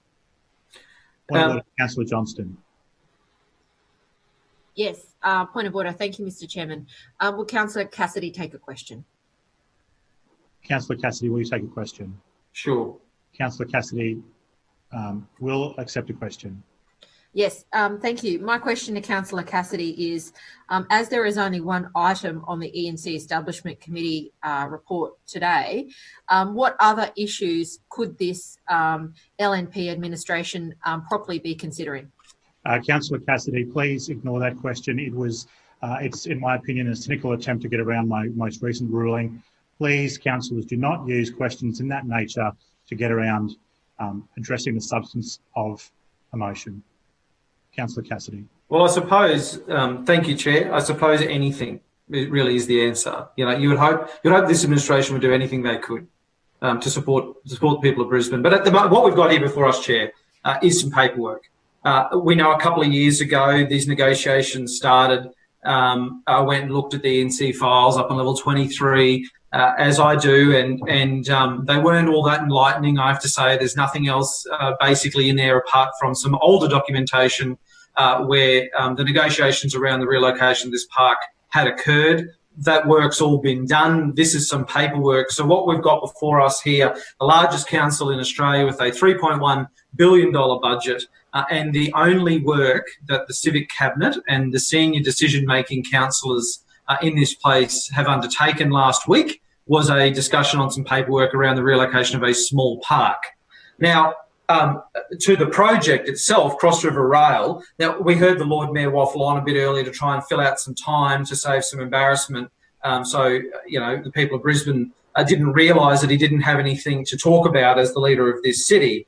He talked about the Metro project, but what you do see here before us in the Cross River Rail project is a mass transit project that is actually properly planned and properly executed. Would have been implemented much sooner had Campbell Newman not come in and messed around with that. But what we actually see here, unlike the Metro project, which has gone through multiple iterations since it was first announced more than two elections ago, this is a project that is now progressing, and it is good to see that occasionally council supports this project, and occasionally in between when the Lord Mayor likes to try and score some cheap political points against the state government, occasionally we do see some positive comments, and we've seen that today on the Cross River Rail project, because we know that is a project that is adding about 5 kilometres of new and additional public transport infrastructure to this city, unlike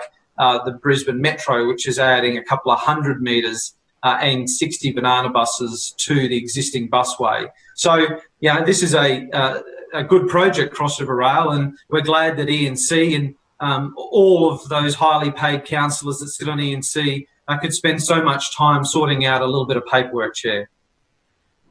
Further speakers? Councillor Shree. Thanks, Chair. Just rise to speak briefly on this item. I'm supportive of the temporary park arrangement, but I do just want to draw to the Mayor's attention. Actually, I'm not sure. Is the Mayor still in the chamber? Chair, can you confirm is the Mayor still in the chamber? I can't see him. No, I cannot see him straight away. No, it looks like he's left the meeting. Oh, well, that's a shame. I was hoping he would hear these comments, but hopefully one of the other LNP councillors will relay these comments to the Mayor, which is just the ongoing concern that although this is a good temporary park arrangement, it's a lot smaller than the area of the previous Outlook Park. So Outlook Park was around 1,500 square metres. This new temporary park is less than 1,000 square metres, and it's wedged between a parking lot and a construction site. So it's certainly not the same level of amenity as the park that's been resumed to accommodate the Cross River Rail project. And the broader concern I have, which maybe Councillor Cunningham, through you, Chair, should also be aware of, is just that there's a general shortage of public green space, and Cross River Rail hasn't clearly identified exactly how much new public parkland they'll be creating. My concern is that the Cross River Rail project will have resumed Outlook Park, which has an area of about 1,500 square metres and a very good outlook, and it's a nice place to gather, and that eventually a new public park will be delivered as part of Cross River Rail, but it won't be the same area or a large enough area of parkland to offset the lost parkland and also accommodate the many new residents who are moving into the area. So while this is an okay temporary arrangement, it's important that long-term there is a net increase in public green space as a result of Cross River Rail rather than simply a replacement or equivalent green space. So I know it's a little bit finicky to spend so much time and energy talking about square metres of public parks, but this is important stuff for inner city residents who don't have their own backyards and many of whom live in apartments where they don't have any other green spaces.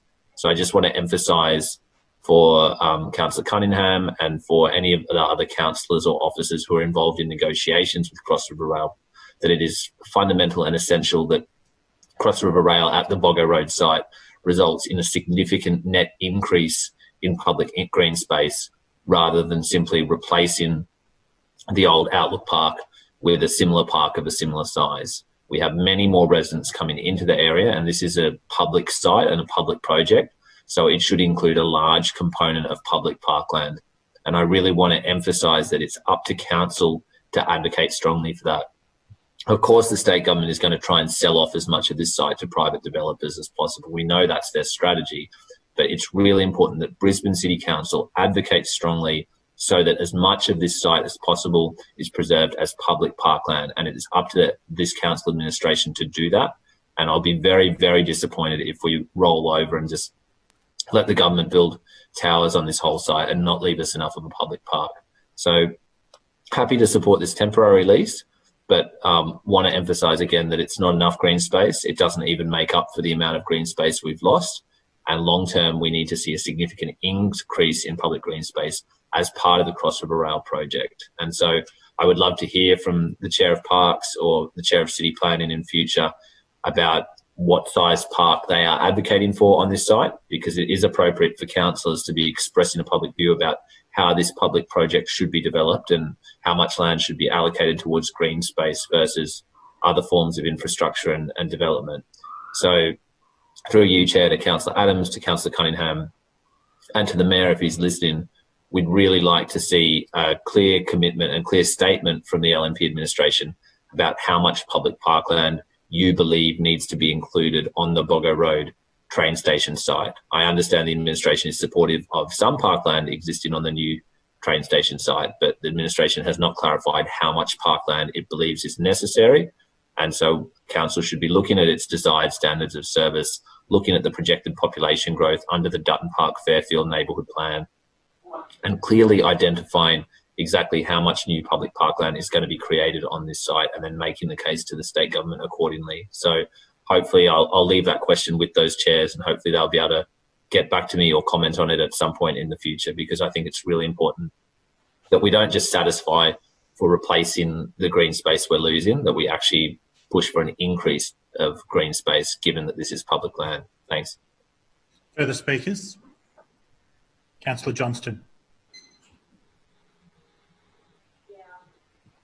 Yes, thank you, Mr. Chairman. Just briefly, because there is only one item on this agenda today, and I'm sure the LNP committee chairs worked very, very hard on this issue. I just wanted to say that from my memory of this, and if this is not the case, then I'm happy to be corrected. But I think it was Councillor Abrahams that pushed pretty hard to have the playground located in this area at the time. And from memory, she may have used some trust funds to do that as well. So I would just want to make sure that, that whatever we're agreeing to here is as much as possible a like-for-like replacement.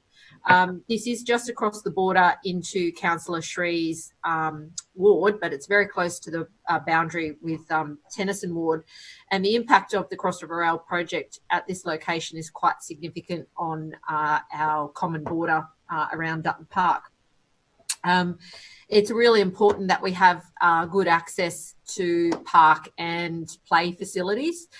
In the northern end of Annerley, we really have very little at all, and Annerley residents have to go into Dutton Park to access play facilities, and this is one of the facilities that they can go to. Unfortunately, Brisbane City Council has not invested any money in upgrading Hefferon Park, which is right on the border with Dutton Park Station. I'm doing that out of the trust funds. But that was a playground that I identified as part of Cross River Rail that could have easily been upgraded. And it's disappointing that neither council nor the state government has looked at investment in other facilities that surround this project to invest in for our community. The Cross River Rail project is going to have a very significant impact on that area between Dutton Park Station and Park Road Station. And it's really important that it doesn't disconnect communities, but there is still some common space there for Annerley residents or Fairfield residents who live very close to this site to access. There are huge problems with accessibility around this area. The intersection of Annerley Road and Noble Street and Gladstone Road is shocking. The changes that are being made to support the secondary college are not helpful, and it is really problematic for residents who need to cycle to get to schools or who need to get to community facilities like parks and playgrounds. So I don't think council's thinking about this in the right way, just like they did with Victoria Park. They've done a deal with the state government. This is a tick and flick exercise, for them. But I think it is extremely important that there is a broader focus around what community facilities are available. How people get to them is so critically important because it is really dangerous now. You can't get across Cornwall Street. There's no safe crossing point. You can't get across Annerley Road at Noble Street because there's no safe crossing point. So it is really limited for people who live in Annerley to get to the other side of the road, to get to their nearest park, which happens to be this park that is being relocated further down into Dutton Park Station. So I don't think council's done a very good job with this. I feel that more emphasis needs to be placed on how communities move around the area and how people access facilities in that part of the world. And as always, this administration doesn't consider that people cross the road from one ward to another ward to actually use facilities, and the importance of providing safe pathways for them to get to them. So I just think that council could do better with this. I'm not sure this is the right location. I echo Councillor Shree's feedback that there needs to be a longer term permanent solution, and accessibility and connectivity to that community facility needs to be considered in this location. It is such an important issue. If anybody knows this area, it's extremely busy. It's extremely poorly serviced by bike or pedestrian facilities, and we really need to make sure people can get to these community facilities. And I just am going to finish with, because I've been doing a little bit of filing in my office, and I actually happened to pull out in a box somewhere, for those people who can see it, it's a bat tunnel flyer. And I just want to acknowledge that the Lord Mayor, who was the Deputy Mayor back at the time, like the former Lord Mayor, Graham Quirk, desperately held on past all appropriate timeframes to advocate for funding for the BAT project. That was a Campbell Newman special, of course, and it was as late as, I think it was 6 months after the election in 2015, October 2015, that Graham Quirk was going to Canberra, presumably with his Deputy Mayor's support, to argue for funding for the BAT project, even though the state government had cancelled it several months earlier after they were elected. So it's good to see the change of heart by the LNP administration. You know, it's only a few years ago they were thinking the BAT tunnel was the way to go, but it's nice to see the Lord Mayor is now supporting the Cross-River Rail project. It's not without its flaws, and certainly I've made numerous submissions, you know, about that as that process has gone on. But new rail links across the river, heavy rail, are absolutely the best forms of public transport that our city can have. I just urge the state government and council, when they are looking at how community facilities are built back into this space, that they take into account connectivity with Annerley and Fairfield. Further speakers? I see no hands. Lord Mayor. Thank you, Mr. Chair. In relation to item A, the Cross-River Rail project and the park associated with it, it's been fascinating to hear different versions of history here, but the record will show that for years and years I have been a supporter of the Cross-River Rail project. I don't care that it's a Labor government that's delivering it. I just think it's a good project for the city and I want to see it happen. And so we have year after year supported this project and facilitated it. And we've made things like this happen. We've put in place agreements and proposals and issued various approvals and permits to help support the project because it's a good project for Brisbane. And so I do remember actively supporting the project even when other people in our party didn't support the project. So any suggestion that I'm suddenly today supporting Cross-River Rail and have in the past is not reflective of the true history of this situation. It's a good project for Brisbane. We want it to happen and we've been actively supporting it. And we're looking forward to seeing both Cross-River Rail and Metro up and running, delivering turn up and go public transport for the city. So this item obviously, as Councillor Cassidy says, is paperwork, but it's paperwork that reflects this council's ongoing support for an important infrastructure project that is going to be good for Brisbane residents. Thank you, Mr. Chair. I'll now put the resolution. All those in favour say aye and raise your hands. Aye. Aye. And those, please lower your hands, and those against, please say no and raise your hands. The ayes have it. Councillors, the City Planning Report, please. Deputy Mayor. Thank you, Mr. Chair. I move that the City Planning and Economic Development Committee report meeting held on Tuesday, the 26th of May 2020 be adopted. Second that. It's been moved by the Deputy Mayor, seconded by Councillor Hammond, that the report of the City Planning and Economic Development Committee meeting dated Tuesday, the 26th of May 2020 be adopted. Is there any debate with the Deputy Mayor? Thank you, Mr. Chair. Last week at committee, we had the presentation of a proposed development at 427 Beckett Road, Bridgeman's Downs, which was a development permit for material change of use for a service station, food and drink outlet, childcare centre, and 39 multiple dwelling units as well. It was an impact assessable proposal, and there were a lot of issues with the assessment of this site. Not the least of which was the land use based on the ecological impacts, the traffic impacts, the engineering, and the amenity impacts and risks around that as well. The The scale and intensity of the proposed commercial use was not consistent with the land use intent for the site. It was not identified as a suitable location for commercial uses in McDowell through the Brisbane Downs Neighbourhood Plan, which has been in draft as well. And it was definitely not a local or neighbourhood centre. It would attract users from far beyond the local catchment as well. With respect to the multi-unit dwellings, they were not conveniently located in relation to services and high-frequency public transport, and the elevations of the multiple dwellings had not been provided to just demonstrate compliance with the built form that we would expect in this area as well. There was a total of 151 submissions that were received by council, with 129 of those properly made, and all objected to the proposed development as well. The local councillor did not support the proposal, and neither did the officers, and it was presented to committee last week as a refusal that was given. Last week we also had 4 petitions that I will leave to the chambers to debate. Thank you. Further speakers? Councillor Davis.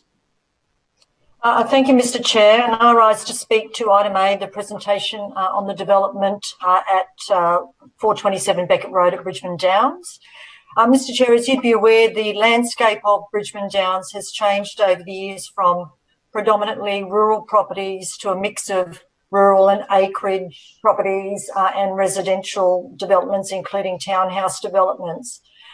This application would have meant that over 2 acreage lots at 427 and 415 Beckett Road, as the Deputy Mayor said, would have meant that a service station, fast food and drink outlets, a childcare centre and townhouses would have been built.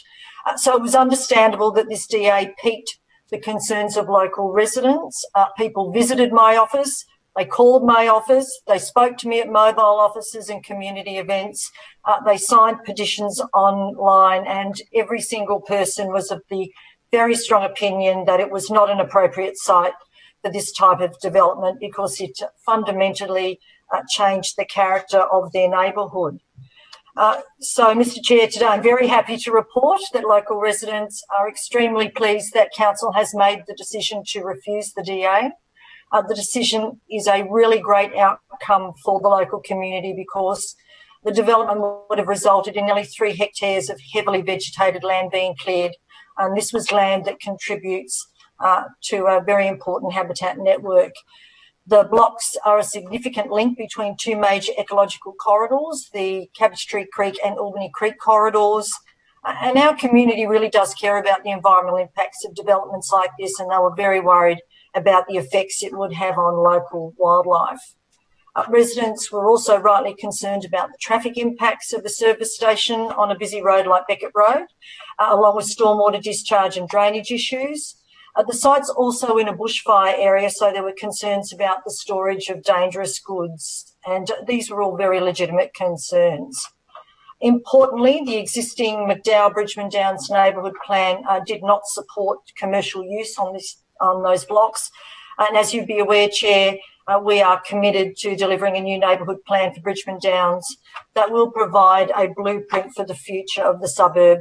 And I'd just like to take the opportunity to thank the residents that have been giving their time as part of members of the community planning team.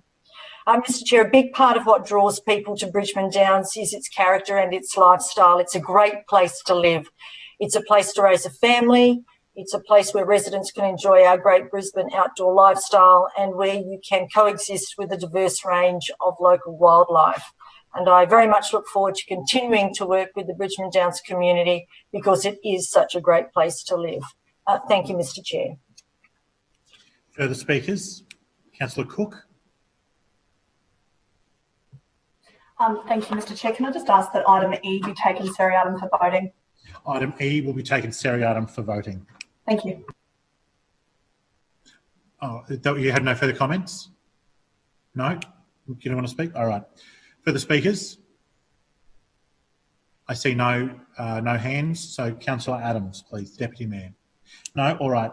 I'll now put items A, B, C and D. Excuse me. All those in favour of items A through D, please raise your hand and say aye. Aye. Aye. Thank you. And those against, please raise your hand and say no. The ayes have it. On item E, all those in favour say aye and raise your hands. Aye. Aye. Thank you. Please lower your hands. And on item E, those against, please say no and raise your hands. No. Aye. Thank you. The ayes have it. Division. Division called by Councillor Cassidy. Sorry, Councillor division. Cook. Right, Councillor Cassidy and Councillor Cook. The division's been called. Please ring the bells.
All right, thanks, councillors. On item E, all those in favour, please say aye. Raise your hands and hold them there so they may be counted.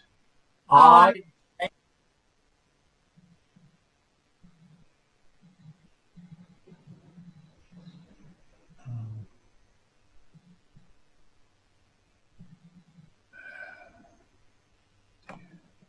Right.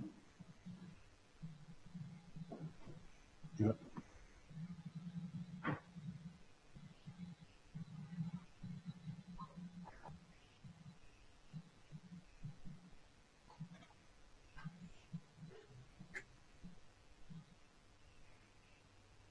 Okay. Thank you, councillors. Please lower your hands. And those against, please raise your hands, say no. No. There, No. so they're not counted. Thank you. No.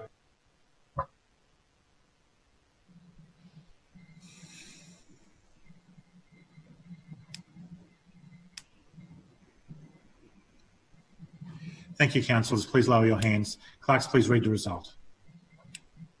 Mr. Chair, the ayes have it. The vote being 90 in favour and 7 against. Thank you. The ayes have it. I will now move on to the public and active Point of transport. order, Mr. Chair. Point of order to you, Councillor Cook. Thank you, Mr. Chair. I move the suspension of standing orders to allow me to move the following urgency motion. The Brisbane City Council provide an urgent financial rescue package to save our struggling community sporting clubs. Seconded. I have an urgency motion moved by Councillor Cook, seconded by Councillor Cassidy. Councillor Cook, as we discussed earlier, that we have a new capacity for distributing these in Yes. writing. Thank you, Mr. Chair. It should be in your inbox now. Thank you. That will be distributed while you're speaking. You have 3 minutes to urgency, please.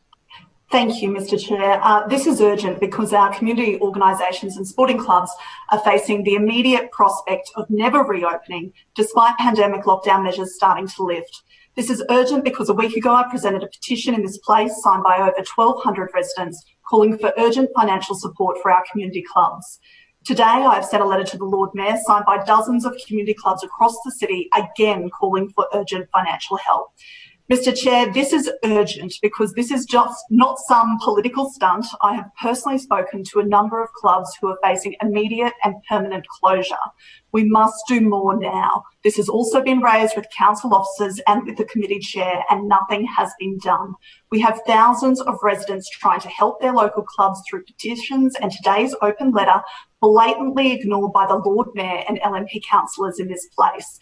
Today, Councillor Howard admitted these clubs are the backbone of our community. The council will do everything they can to help. And today, they admit robbing Peter to pay Paul, taking funds from Homeless Connect to put towards community clubs. Nowhere to say in the documents explicitly where those funds went. What else is this Lord Mayor and the LNP Council hiding?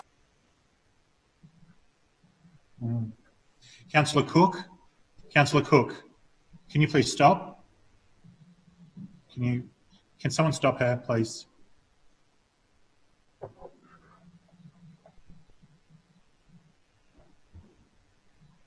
Mr. Chair, I think you couldn't hear me. I couldn't, but that's all right. I did try and stop you, but if you go back we've stopped your clock when we stopped, when we couldn't hear you. So you've not lost any time. You've got 1:40 to go. Mr. Chair, where did I get up to? I think. Was I talking about what you were hiding, or? I can't recall exactly what it was, but maybe you should go back about a paragraph and a half. Sure. Today, Councillor Howard admitted these clubs are the backbone of our community. The council will do everything they can to help. And today, we have heard that council admit they are robbing Peter to pay Paul, taking funds from Homeless Connect to put towards community clubs. Nowhere did it say in the documents explicitly where those funds went. What else is the Lord Mayor and LNP hiding? What this council has done to date to support our clubs is dismal. It's an absolute embarrassment. Providing a few $100s in rent relief is not enough. Merely talking to these clubs without real and tangible outcomes is not enough. Over 500 community clubs have missed out on any substantive support. Councillor Howard didn't want to talk about that. She avoided the issue altogether. She didn't want to explain to the 500 plus clubs why her, the Lord Mayor and the LNP don't care about them or their future. What will it take for the Lord Mayor and LNP to listen to the residents and to these clubs? If the answer is their closure, which I suspect is the real answer, then what a sad indictment that is on the values and priorities of this council. Shame on you. Step up to the plate and commit to a financial rescue package today. They can't wait any longer. Yeah. So, apologies, councillors. All right, all those in favour of the urgency resolution, please say aye and raise your hands. Aye. Thank you. And those against, say no and raise your hands, please. No. The noes have it. Division. Cook and Councillor Cassidy, please ring the bells.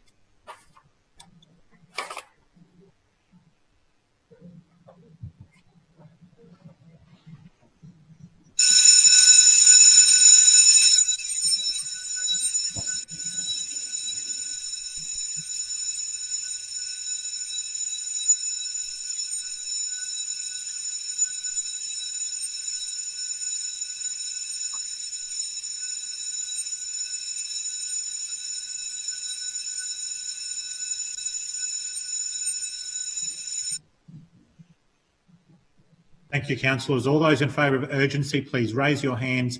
Aye. Counted and say aye. Thank you. Councillor Murphy, can you please turn your screen on?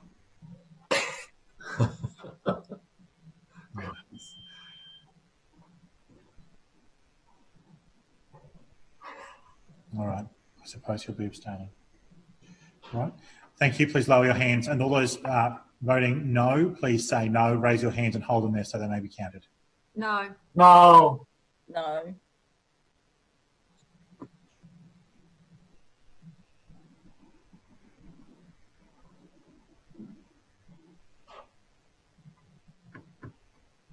He's not answering.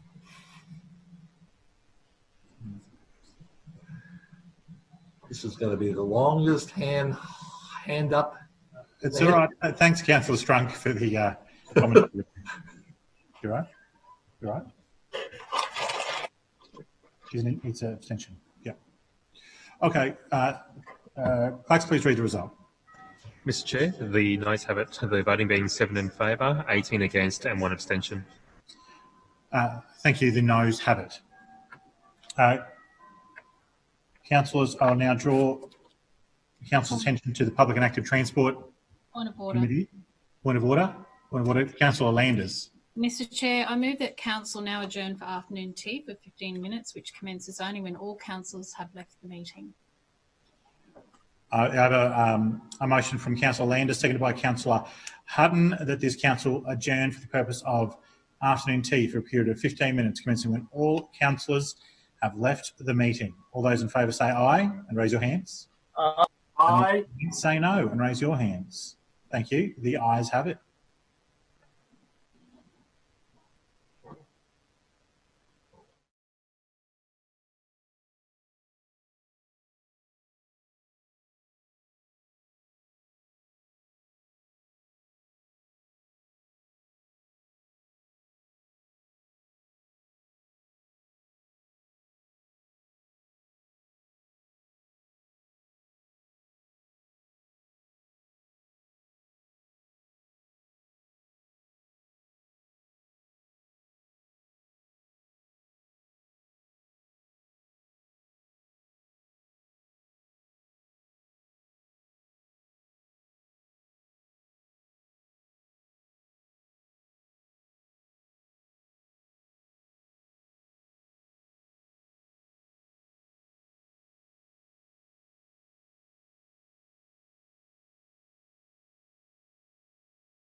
Let's welcome back the Public and Active Transport Committee. Councillor Owen.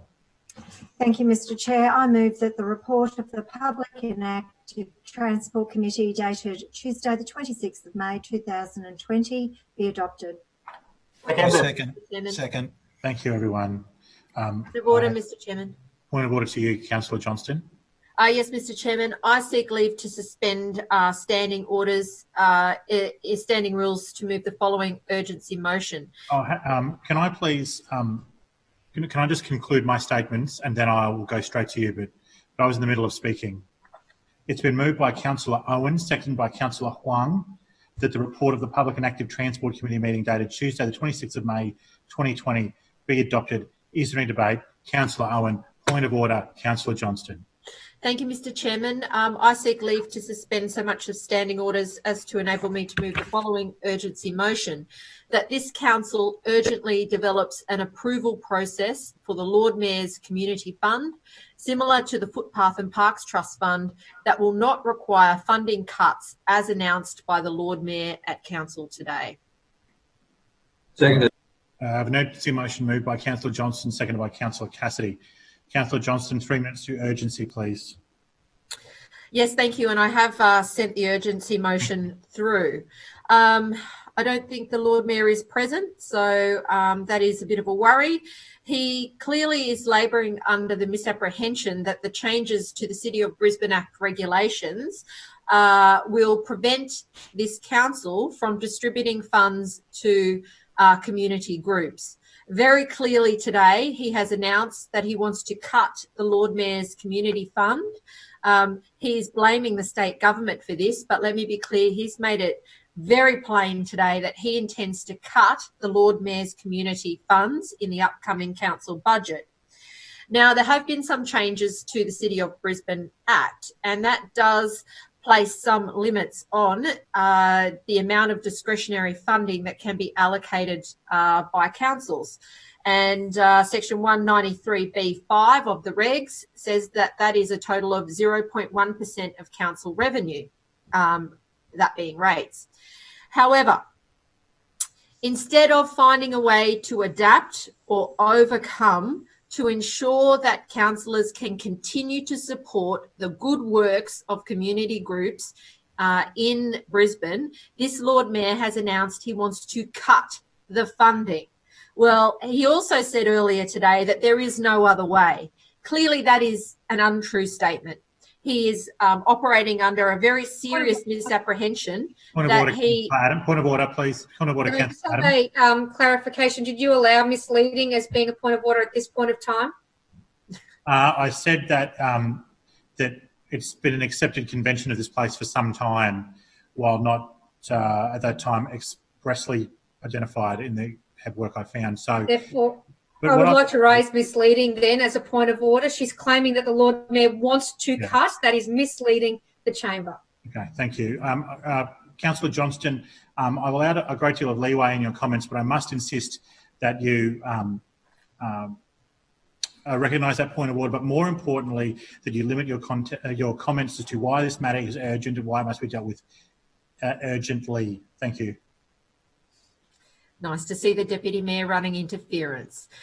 It's very clear that the Lord Mayor announced today that he is going to cut the Lord Mayor's community funds. He said that is the only thing that he can do.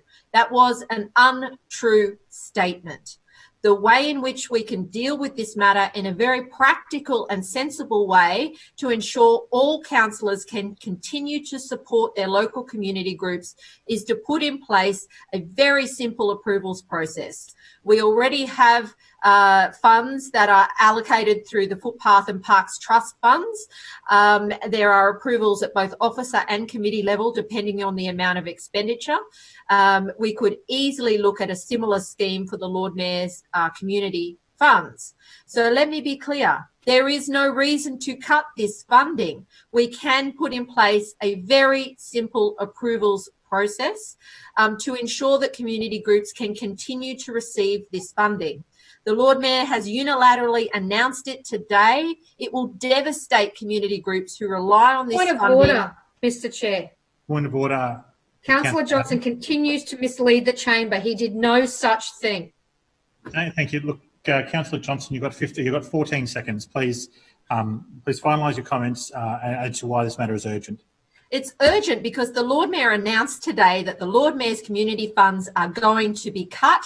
They do not need to be. We need a simple approvals process to be put in place so we meet our legislative requirements. And I urge all councillors to support this motion. Hear, hear. On the matter of urgency, all those councillors who believe this matter to be urgent, please raise your hands and say aye. Aye. Thank you. Please lower your hands. All those who do not believe this matter is urgent, please raise your hands and say no. No. Oh. Thank you. The noes have it. Division. By Councillor Johnston and Councillor Cassidy. Please ring the bells.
Thank you, councillors. Again, all those who support the urgency resolution, please raise your hand, say aye, and hold your hand there so it may be counted.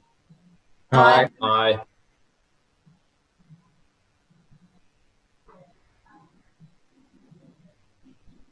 Thank you. Please lower your hands. And those against, please say no and raise your hands. Hold them. No. No.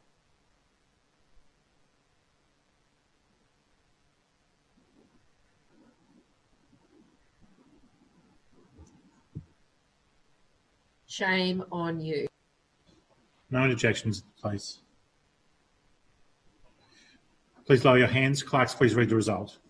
Mr. Chair, the noes have it, the voting being 7 in favour and 18 against. The noes have it. Councillor Owen, the Public and Active Transport Committee, please. Thank you, Mr. Chair. Last week's committee presentation was on e-scooters in Brisbane. As was stated in the presentation, a smart city is one that provides a menu of transport options for residents and visitors to enjoy. When e-scooters first arrived in Brisbane, there was a lot of excitement, and now they are maturing as a core part of the transport in our city. To put this in context for the councillors who weren't at the committee presentation, the use of e-scooters devices in Brisbane was made legal by the Queensland Government in December 2018.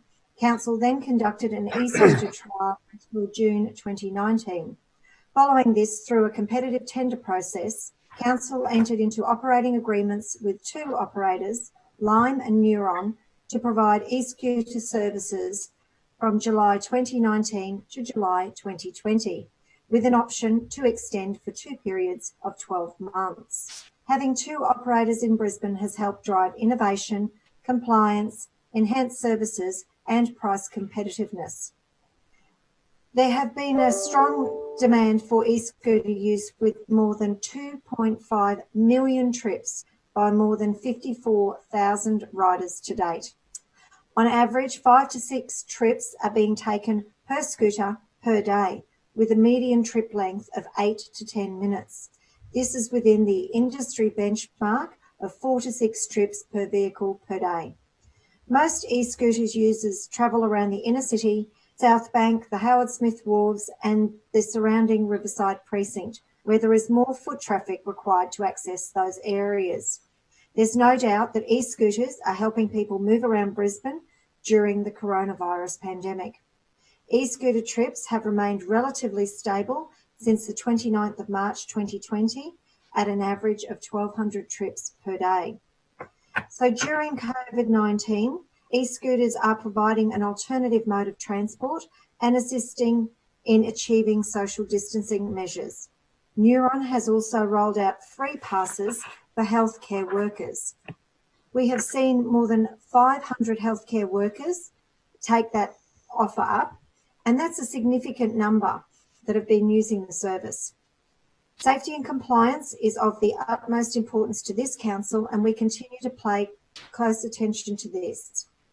To ensure safety, Council's Rapid Response Group conducts daily audits of e-scooters out on the streets. We have a team going out every single day looking at where the e-scooters are being placed and providing direct feedback to the operator where they are not complying. Operators have also had their own foot patrol employees walking around the city, making sure that the scooters are where they need to be and repositioning them if necessary. Since both companies began operating in July 2019, the frequency and volume of customer feedback has decreased, which suggests greater community acceptance and normalisation of this mode of transport. Upon the review of the agreement, Council is satisfied with the level of compliance from the operators. Council is also working with these operators to ensure that users are parking and storing the scooters correctly and that helmets are made available. Operators have also implemented a number of initiatives and innovations. For example, one of the operators has a feature that will advise them if a scooter has fallen over. There is also an emergency button that pops up on the rider's phone with an option to connect through to emergency services in this sort of emergency situation. Operators have also been undertaking safety forums at different community events, such as university open days. This allows them to engage with the public, provide first-hand experiences of riding a scooter, and also allows them to interact directly with the community in regards to safety. Helmets continue to be a key focus when it comes to safety. In many countries around the world, helmets are not legislated as they are in Australia, and particularly it's mandatory for every rider to use a helmet in Queensland, and the Queensland Police do enforce this. In the early days of e-scooters, we heard anecdotally that thousands of helmets were going missing, which was a concern for safety and also increased the cost to operators. Neuron rolled out an innovative helmet locking system in early 2020. The new app-controlled lock secures a helmet to the e-scooter, electronically releasing it at the start of the trip and relocking it at the end of the trip. This means that more helmets are now available to riders. Since its introduction, helmet usage has increased to over 85%.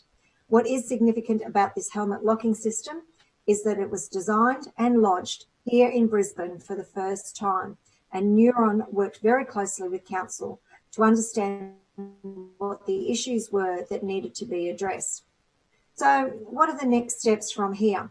Well, step number one is the trial of designated parking areas. After reviewing the results on that trial, Council has extended the operating agreement with e-scooter operators for 12 months. There are several initiatives we would like to investigate further within these 12 months. This includes a trial of designated e-scooter parking areas on footpaths, so public spaces remain accessible for everyone to use safely. Currently, the operators have zones where they encourage riders to leave scooters. We will now trial marking out designated areas on the footpath for e-scooters to be parked. Preferred parking areas influence user behaviour and parking compliance because not only do they educate e-scooter users on where to park, but also the general public. We will trial this in a couple of locations to start with the view to rolling it out more widely if the trial is successful. The next step after that is e-scooters in the suburbs. In addition, we see an opportunity to get more e-scooters in the suburbs so people can leave the car at home and jump on an e-scooter to get down to the train station, bus stop or ferry terminal.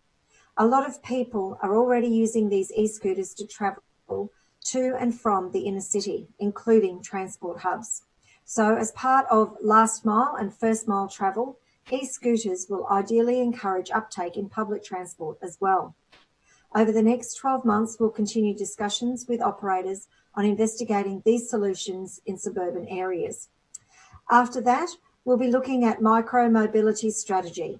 Most importantly, we'll use the experiences over this coming year to inform Council's micro-mobility strategy so that going forward we continue to build e-mobility into the fabric of Brisbane.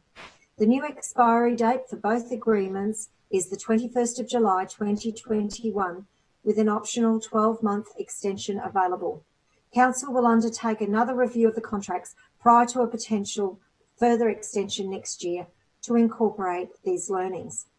The willingness of the operators to work with Council to ensure e-scooters are an accessible and safe form of travel has been very encouraging. We look forward to working with them to deliver an even better service for the people of Brisbane over the next 12 months and contributing to a cleaner and greener city. In relation to petitions, Mr Chair, we had one petition requesting Council install a shelter at the bus stop located at 26 Buckland Road, Nunda. The committee voting record, well, the LNP councillors, the ALP councillors supported it, and unfortunately Councillor Shree abstained in this regard. It has been determined that a shelter is warranted, and on that basis it will be considered under Council's bus stop improvement program. I'll leave further debate to the chamber. Thank you. Further speakers? Thank you. Further speakers? Councillor Cassidy. Thanks, Chair. Just on the petition, briefly, I'd just like to congratulate Reg Neal for leading a petition out there. He was Labor's candidate at the last election. I could see Councillor Allen laughing along there. He had 4 years to try and sort this issue out, couldn't be bothered, but it is a great outcome that the community could be served by the Labor candidate there, and having this shelter listed for upgrade where it previously wasn't listed for upgrade. On the e-scooter presentation here in Brisbane, what I find most concerning about one aspect of the new e-scooter extended trial or approval that we've heard is this notion of first and last mile. Now, that might be a reality in the city, in the CBD, maybe, if we see some action on a CBD grid and more infrastructure to cope with increased incidence of pedestrians and cyclists and scooter riders. But when it comes to the outer suburbs, and particularly along the Southeast Busway where we're talking about out in those southern suburbs, this is going to be a recipe for disaster, because we know that the state of footpaths here in Brisbane is abysmal. We know that there's 2,000 kilometres of busted and broken footpaths that at best Councillor Marks can only arrange some bitumen fillers and grinding of the footpaths to make them, quote, safe in this administration's terms. And it's illegal to ride these e-scooters on roads currently. So what we're going to see are people being given the opportunity to have first and last mile journeys in the southern suburbs along the Southeast Busway being forced onto the road, which one is illegal and two will be dangerous for those people. And where there are footpaths that are dangerous and broken, we will surely see people come a cropper. In the questions I noticed today, the administration has finally admitted how many streets have sealed footpaths. And we know that's barely more than half of streets in Brisbane have footpaths that have concrete on them at all.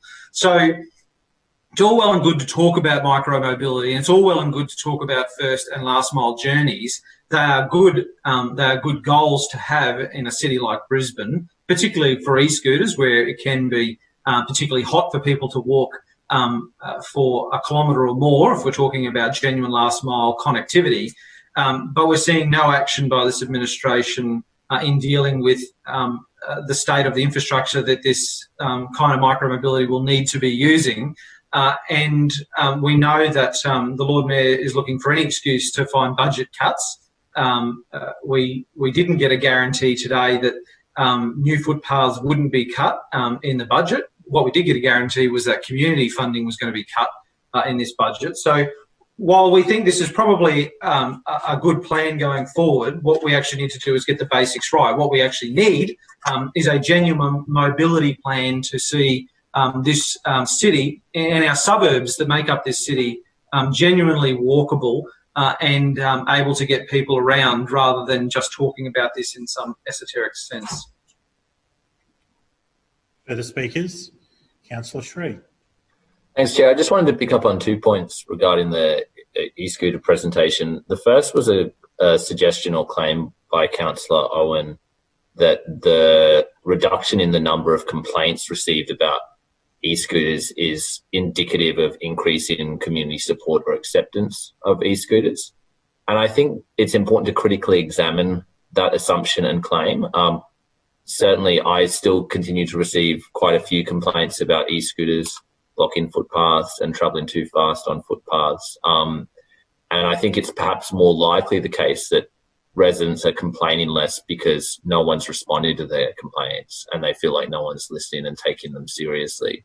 So while I do think e-scooters have a place to play in the transport landscape for Brisbane, and I'm not arguing that they should be banned from the city, I'm just saying that it's not correct to conclude that just because you've been receiving less complaints means that the problems have been addressed or that people are fine with it now.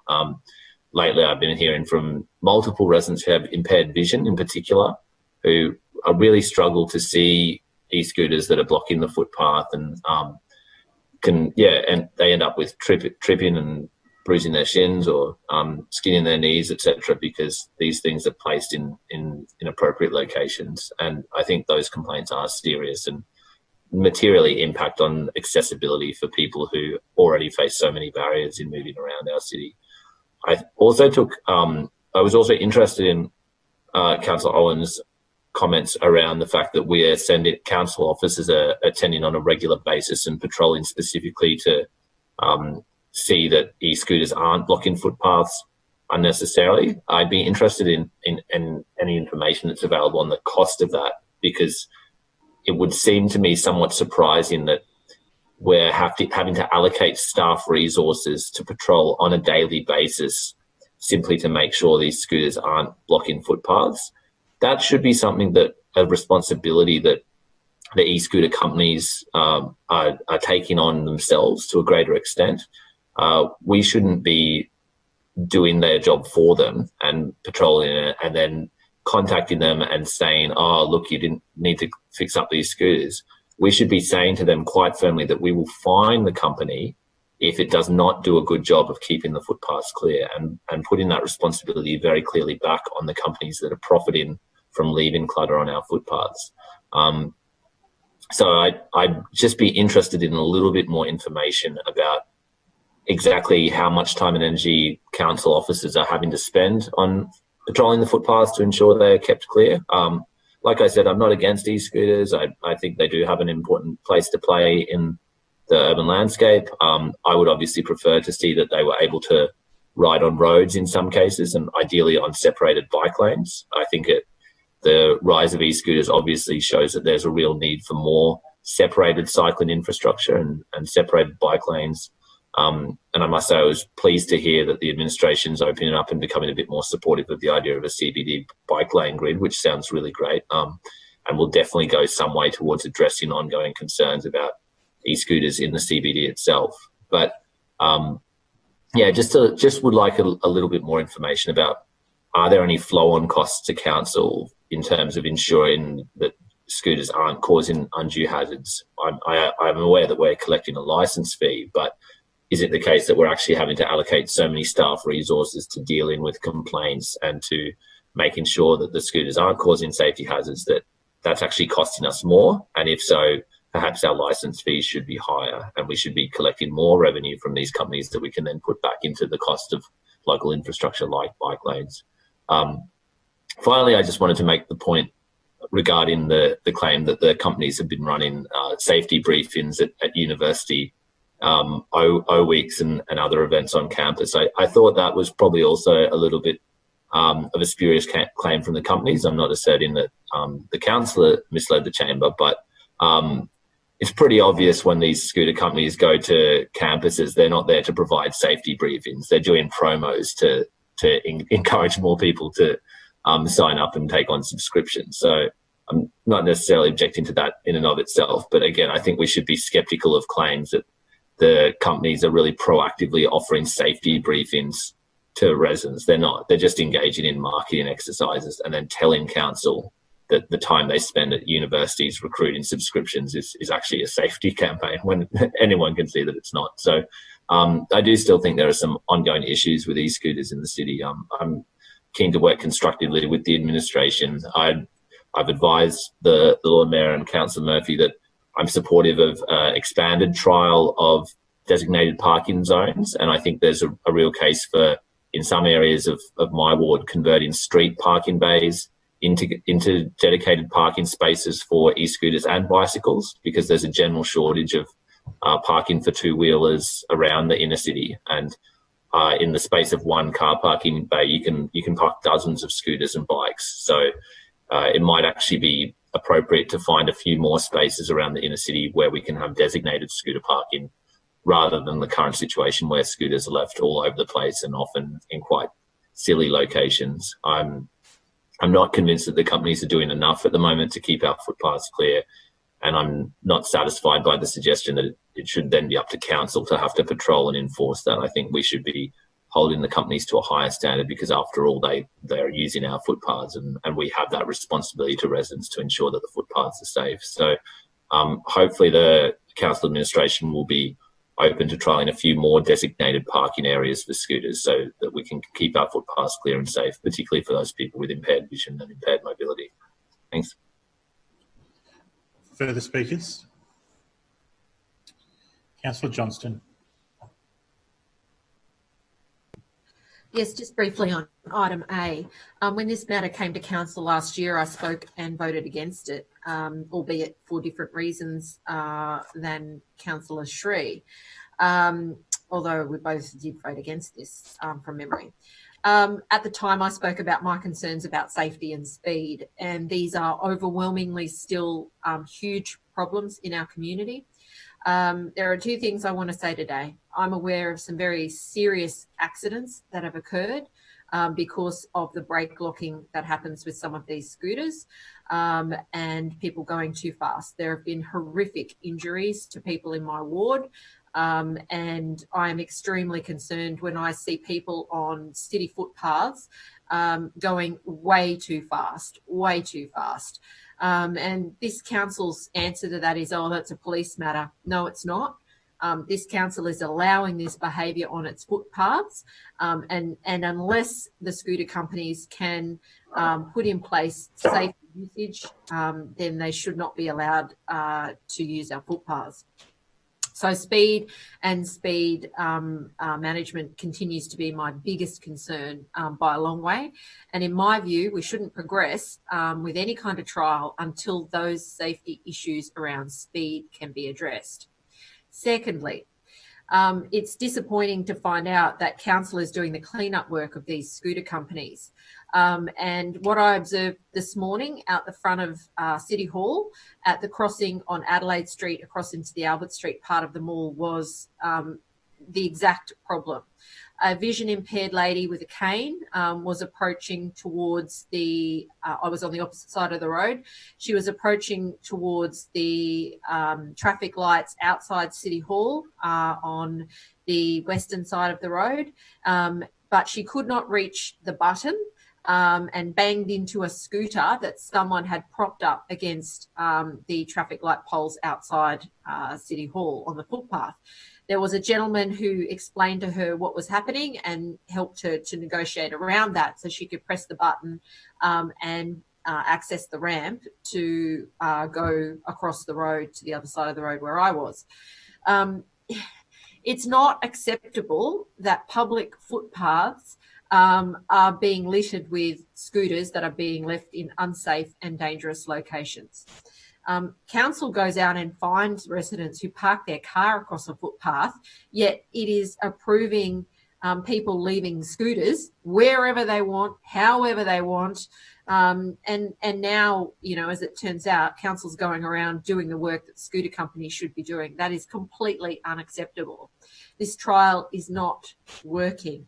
Yes, they're popular, they're novel, they're fun, people love them, that's great. But unless they can be used safely, we should not be allowing them to be used in the way they are.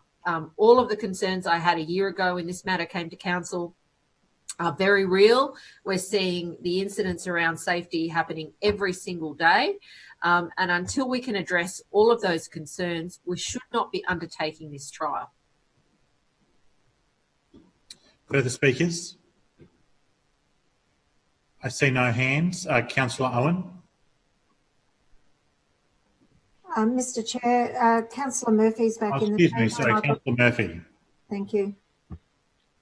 Yeah, thanks very much, Chair, and apologies to the council I had to duck out there for. Thank you to the Deputy Chair Owen for moving the report. Look, I understand and I take some of the points that have been raised in this debate around safety of e-scooters. Council takes the safety of the e-scooter scheme in the city very seriously, and we've been working with the operators from day one to ensure that the scheme is safe as it matures, as it becomes part of the mobility solution here in Brisbane. We've got to remember we've got to think about some of the achievements I think that we've made in regulating the scheme since the beginning. And we've been able to drop that speed from 40 kilometres to 25 kilometres an hour. We've seen still no confirmed fatalities as a result of e-scooters, and that's after 2.5 million trips have been made on them in Brisbane. So I think that's really remarkable and an envious safety record when it compares to motor vehicles. Over 200 people die every year as a result of motor vehicle accidents. So I think e-scooters relatively hold themselves up quite well when it comes to the safety record. So, and both the operators have been really open to working with council, providing us feedback, data on incidents as they've managed it through the scheme. We haven't seen the same kind of open reporting when it comes to any other motor transport in our city. So the ability to gather data and then act on it under the e-scooters scheme, I think, is really critical and really important, and that's what's driven our regulation as we go forward. Other cities like Gold Coast have opted to not entertain having e-scooters in their city, but they're still very interested in having a scheme themselves. Instead, they watch Brisbane and they're carefully monitoring what we do here in Brisbane, and then I think we'll hope to implement a model scheme for regulating e-scooters later on. So we fully accept that we are at the forefront in terms of a public e-scooter scheme. But I'd just like to make the point that e-scooters are legal. The state has made them legal, and they are increasingly in private ownership. So whether or not you support Lime or Neuron or a fixed e-scooter operator in our city, there are thousands, soon to be tens of thousands of e-scooters out here in Brisbane being used every day on our footpath network. So whether we like it or not, they are coming, and we need to make sure that we are regulating them as far as we can in a manner that handles the issue of safety in an appropriate way, and that also enables Brisbane residents to take those journeys that they want to take to connect that last mile in. And on the issue of the parking, I mean, that's why we're undertaking this parking trial. We realise that we don't want e-scooters to be contributing to footpath clutter, and that's exactly why we are undertaking this trial in the two locations of the CBD. And Councillor Strees suggested potentially installing barriers or some other kind of device to allow us to store e-scooters on road in certain places, so taking up car space parking for e-scooter parking. I think that's a really commendable idea. I'd be interested to see how that could work, knowing that road space is quite valuable, but certainly we can move far more people around in an area and store e-scooters in a better way if we could take that road space. So, I mean, these are all things that we will investigate as we go forward. That's why we've got this micro-mobility strategy that we'll develop over the next year as the trial continues to roll out. And that will be driven by the data that we've gathered in the trial so far. So I just want to commend the council officers that have worked very closely on this initiative in the time that I've been chair. They have proven to me that they are very much across the detail when it comes to e-scooters, that they've forged a very positive and productive relationship with the e-scooter operators and the Queensland government as the regulator when it comes to safety. So I wouldn't, hand on heart, would not be comfortable proceeding again with this trial, extending the trial, if we did not think this was in the best interests of Brisbane residents and that we couldn't balance the issue of safety with the benefits that are provided to the city by e-scooters. I'm very comfortable that we've struck the right balance here by maintaining that cap at 1,000 and continuing to see the maturation of e-scooters in our city. And I commend the report to the chamber. Further speakers? Councillor Owen, you there? See you, Chair. No. All right, I'll now put the resolution. All those in favour say aye and raise your hands. Aye. Aye. Thank you. And please lower your hands. And those against, please say no and raise your hands. Thank you. The ayes have it. The council, I will now hand the chair for the Infrastructure Committee to Councillor Toomey. This report. Councillor Toomey. Thank you, Chair. Councillor McLaughlin, the Infrastructure Committee, please. Hi, Mr. Deputy Chair. I move that the report of the Infrastructure Committee meeting held on Tuesday, the 26th of May, be adopted. It's been seconded. Oh, sorry. Sorry, Councillor Matic. It's been moved by Councillor McLaughlin, seconded by Councillor Matic, that the report of the Infrastructure Committee dated Tuesday, the 26th of May, 2020, be adopted. Councillor McLaughlin. Thank you, Mr. Deputy Chair. The report in the committee last week was an update on stage 1 of the Wynnum Road upgrade following the completion of this part of the project in late April. This is, as all councillors in the chamber will be aware, the project has been one of the more significant road upgrades undertaken by this council in the last few years. A corridor that carries around 56,000 vehicles a day and was prone to congestion and crashes. It's also an example of the city updating infrastructure built originally in the 19th century.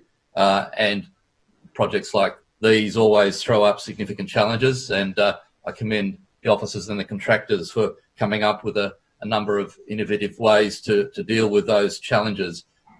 So one of those issues is not just about decreasing the congestion and improving safety, although that was certainly one of the goals. It's also about increasing the road capacity for projected growth and demand, but also attending to the numerous infrastructure requirements, the provision of updated services underneath the road surface itself. So that was one of the more significant issues that had to be undertaken and in a highly constrained urbanised environment.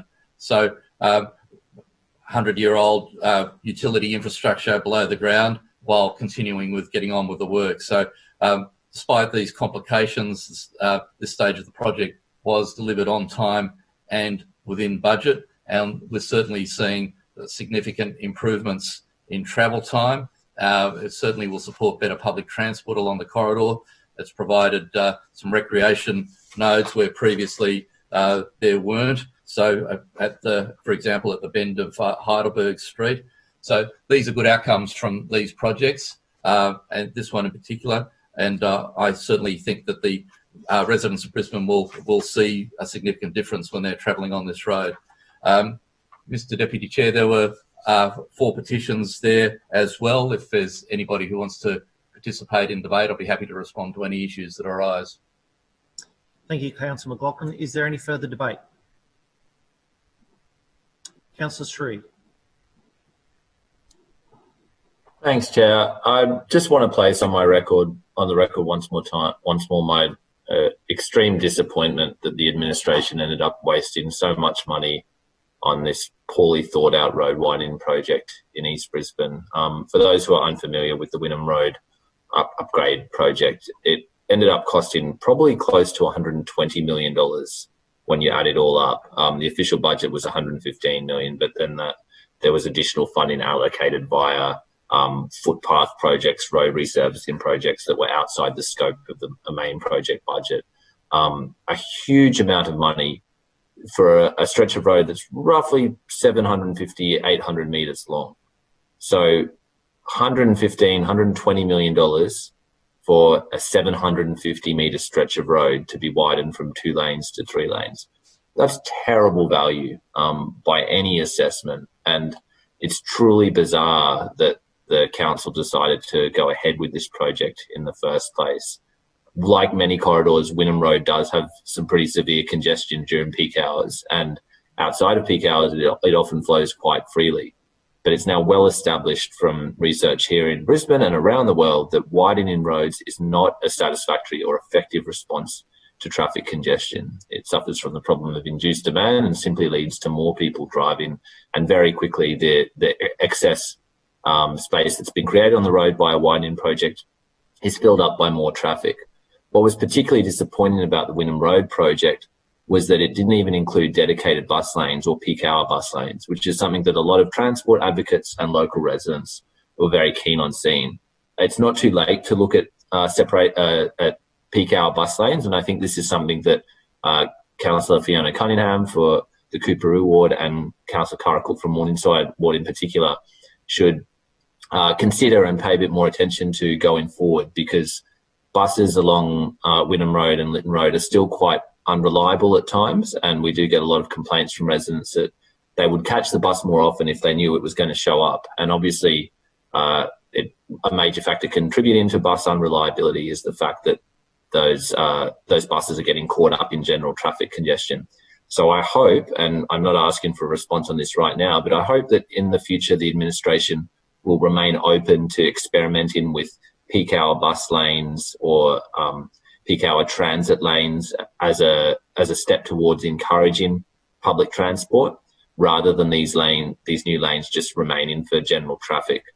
I think it's important that maybe new councillors who weren't here at the time that this project was first conceived are aware that this project led to over 50 households losing their homes. The exact number of residents varies depending on how many people were living in each home and unit. But it was a lot of people lost their homes. A lot of long-term residents who lived in East Brisbane for decades were forced out of their community by this ill-conceived road widening project. It caused great personal stress and sadness, and certainly for some of those residents, I think the scars from this project will take a long, long time to heal. When someone invests time and energy and money and love into making a home their own and to building community connections, to be forced out by a road widening project like this is really, really hurtful and damaging. And it simply does not seem to me that the alleged benefits of this project justify that severe harm that was caused to those people who were displaced. And it's particularly important to understand that although those homeowners were in general given compensation for the probably undervalued value of their homes, most of those residents were not able to afford homes in that same suburb, because the East Brisbane property market has obviously been rising in recent years, and most of those residents who were forced out by that road widening project couldn't afford to buy another home in that same area. So we not only forced residents out of those individual homes, we actually forced them out of the community altogether. At the same time, the Wynnum Road upgrade, and again, I use the word upgrade sarcastically or ironically, led to the loss of a great deal of public green space. And although there was a small amount of public parkland tacked on to the edge of Mowbray Park, overall Mowbray Park became thinner. So the distance between the noisy roadway and the river was reduced, and there was less of a buffer zone and less space, less usable public parkland overall. So while it was great that some replacement trees were planted as part of the project, we lost a huge number of established trees within and along the frontage of Mowbray Park. We also lost a large number of street trees further along Lytton Road, and many trees that were growing in the private backyards of the houses that were removed.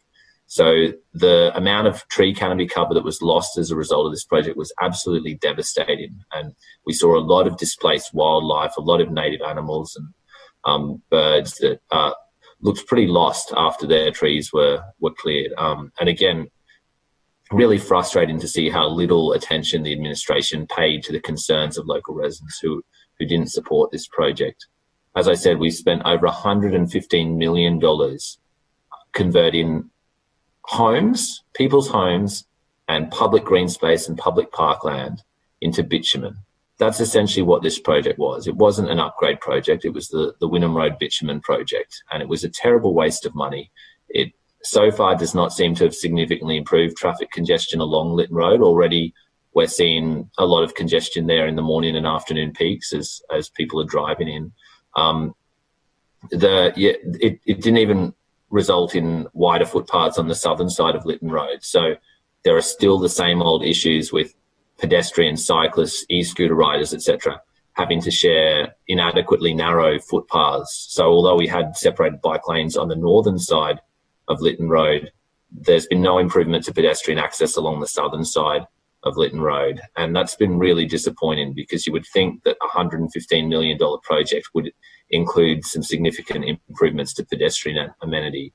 The bus stop relocations have also caused a lot of concern for residents, because they now have to cross extra sets of traffic lights to get to the bus stop. So essentially this project has reduced access to public transport, because it's made it harder for some residents to access their local bus stops. And in some cases, the bus stop amalgamations have meant that residents will have to walk hundreds of additional metres to get to bus stops. So overall, this project was a disastrous waste of money. It did not have the support of the local community. I'm disgusted and ashamed to be part of a council that wastes so much public funds on such unsustainable, inequitable, disastrously ineffective road widening projects. And I hope the council administration never undertakes a project like this again, because it was stupid, it was pointless, it was hurtful and caused a great deal of harm. And it was completely at odds with best practice transport planning principles. And I condemn the administration in the strongest possible terms for this ridiculous and ill-advised project. Thank you, Councillor Sri. Is there any further debate? There being no hands. Councillor McLaughlin. Councillor Cumming. Oh, sorry, Councillor Cumming. My apologies. Didn't see you. My hand up. Sorry, yes. I just want to make some brief comments. I've actually travelled along the road a couple of times recently, and there is still some signage up just up the road and everything, which is causing some traffic delays. It might be the start of stage 2, perhaps, Councillor McLaughlin. I'm not sure. The report is interesting in that it makes no reference to the cost of the project. I know Councillor McLaughlin said it was completed within budget, but we heard word from industry sources that there was some cost runovers because of lack of information to some of the tenderers about what was underground and how much it would cost to deal with those issues. The project, unfortunately, still has the problem that it's converted some of the road to 3 lanes, but then it runs into a 2-lane bridge just up the road, and I can't see how much time will be saved for motorists. In fact, the report says that traffic delays in 2031, that's 11 years' time, will be reduced from 2 minutes 39 seconds to 1 minute 43 seconds, which would appear to be a saving of 56 seconds in 11 years. So, one of the main reasons for the project was less collisions, and I hope that is the case. I understand there was a considerable number of side swipes used to occur in that section of the road, which curves quite severely, and I hope this is achieved. But I guess in the long term, the solution to traffic congestion, I think, in terms of commuters travelling to work in the morning is really it's a simple thing. It's for more people to catch trains and buses and not drive through the peak hour traffic. I confess I've been driving in recently for committee meetings during the morning, but when council goes the full day, I normally catch the train as well, just to try to do my 2 bobs worth for the environment. So over to you, Councillor McLaughlin. Thank you. Thank you, Councillor Cumming. Councillor McLaughlin. Nobody else here. Thank you, Mr. Deputy Chair. Look, a fairly predictable response there from Councillor Sri, sticking to his mantra of no new roads anywhere, anytime, condemning the city to 19th century infrastructure. Point of order. Councillor Sri. Claim to be misrepresented. Thank you. Councillor McLaughlin. So Councillor Sri talked about alleged benefits. Well, I'll talk to alleged benefits that include a safer road that reduces the number of traffic accidents that ended up with people being hospitalised and needing medical treatment. If you condemn people to using roads with 21st century vehicle infrastructure on roads designed in the 19th century for horse and carts, of course you're going to have collisions, side swipes, accidents that result in hospitalisations. That's what this project was about, was to improve road safety in an area that was significantly compromised by a road design that was not capable of meeting the needs of the 21st century. And look, Councillor Sri talks about creating additional space for public and active transport. Yes, well, we'd all love to be able to do that, but the only way that would be possible here would be with more property resumptions. So the Councillor Sri approach to traffic improvements is to appear to be here advocating for more property resumptions to provide the sorts of things that he thinks should be included. Point of order, Chair. Point of order, Councillor Sri. Claim to be misrepresented. Thank you. Noted. Mr Deputy Chair, this project has been in planning for a number of years. It responded to the issues that were arising in a confined and constrained road space to deal with those traffic incidents that did result in people ending up in hospital as a consequence of collisions.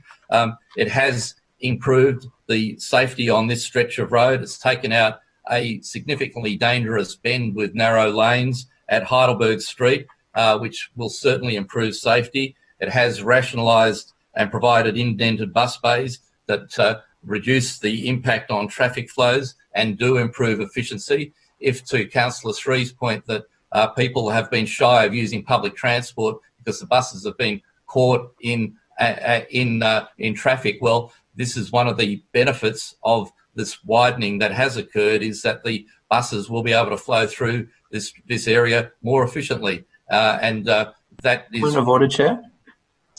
Point of order, Councillor Sri. Will Councillor McLaughlin take a question about how indented bus bays improve the flow of buses?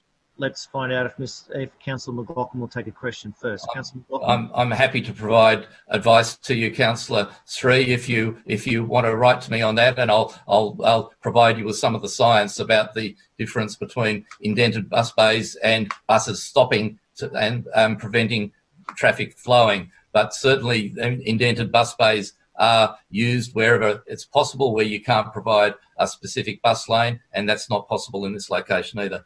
Thank you, Mr Deputy Chair. I commend this report to the Chamber. Thank you, Councillor McLaughlin. Councillor Sri, your point of orders, please. Thanks, Chair. Councillor McLaughlin suggested that I'm opposed to any new road, which is not the case. I do think sometimes there can be a case for new road projects, and I think it was a bit disingenuous and a bit immature of him to suggest that. Councillor McLaughlin also appeared to suggest that the only way we could create new active transport and public transport infrastructure was through property acquisitions, and that's also not necessarily the case and is not what I said, as there are often cases, and Lytton Road was one of them, where road space could have been repurposed for bus lanes. Thanks. Thank you, Councillor Sri. I'll now put the resolution. All those in favour, raise your hand and say aye. Aye. Aye. And the noes, please raise your hand and say no. Right, the ayes have it. Councillor Cunningham, the Environment, Parks and Sustainability Committee report, please. Yes, thanks, Mr Deputy Chair. I move that the report of the Environment, Parks and Sustainability Committee meeting held on Tuesday the 26th of May 2020 be adopted. Seconded. It's been moved by Councillor Cunningham and seconded by Councillor Davis that the report of the Environment, Parks and Sustainability Committee meeting held on Tuesday the 26th of May 2020 be adopted. Is there any debate? Councillor Cunningham. Thank you, Mr Deputy Chair. So the presentation last week was an update on our Community Conservation Partnership Program. The program has initiatives that support groups and individuals to deliver improvements within our natural environment across the city. It has been delivering across 983 bushland and waterway sites, or more than 3,600 hectares. Over 8,500 volunteers and partners are involved, delivering the program across public estates and private properties. There are 4 key components of the program, and they include the Wildlife Conservation Partnerships Program on private property, Habitat Brisbane on public property, the Creek Catchment Program on public and private property, and Community Conservation Assistance Program. The Wildlife Conservation Partnership Program has been operating for 23 years. With close to 50% of Brisbane's natural habitat contained within private ownership, it provides the city an opportunity to actively involve 759 landowners who collectively manage over 2,400 hectares of land. Council's Habitat Brisbane program has been operating for 30 years and supports 168 groups citywide to restore natural habitat on public land. Unfortunately, we missed out on having a 30th birthday for Habitat Brisbane program this year, so I look forward to celebrating with them next year. There are an estimated 5,276 volunteers who are actively restoring 756 hectares of key waterways and bushland areas across the city under this program. I know in my own ward these groups do amazing work, and I'd like to give a particular shout out to the Cooperoo Gullies group. In 2019-20, Habitat Brisbane groups planted an estimated 43,563 plants, and volunteers worked a total of 58,000 hours. Council's Habitat Brisbane officers assist groups with training and restoration advice, environmental management and compliance, risk management, workplace health and safety compliance, tools, equipment and materials, contractor support and signage and promotion. The Creek Catchment Program has been operating for 16 years. The program supports 12 creek catchment groups and distributes native plants from within their nurseries and offers community education, advocacy and training. The program delivers on-ground bushland and waterway restoration activities across the city and works together with local industry. The Environment, Parks and Sustainability Committee also had 2 petitions last week. The first petition, signed by 65 people, is requesting that Council restrict the use of leaf blowers and other noisy power tools to after midday during a public holiday, and was presented to the meeting of Council held on the 4th of February. Leaf blower and power tool noise is currently regulated under the Queensland Government's Environmental Protection Act 1994.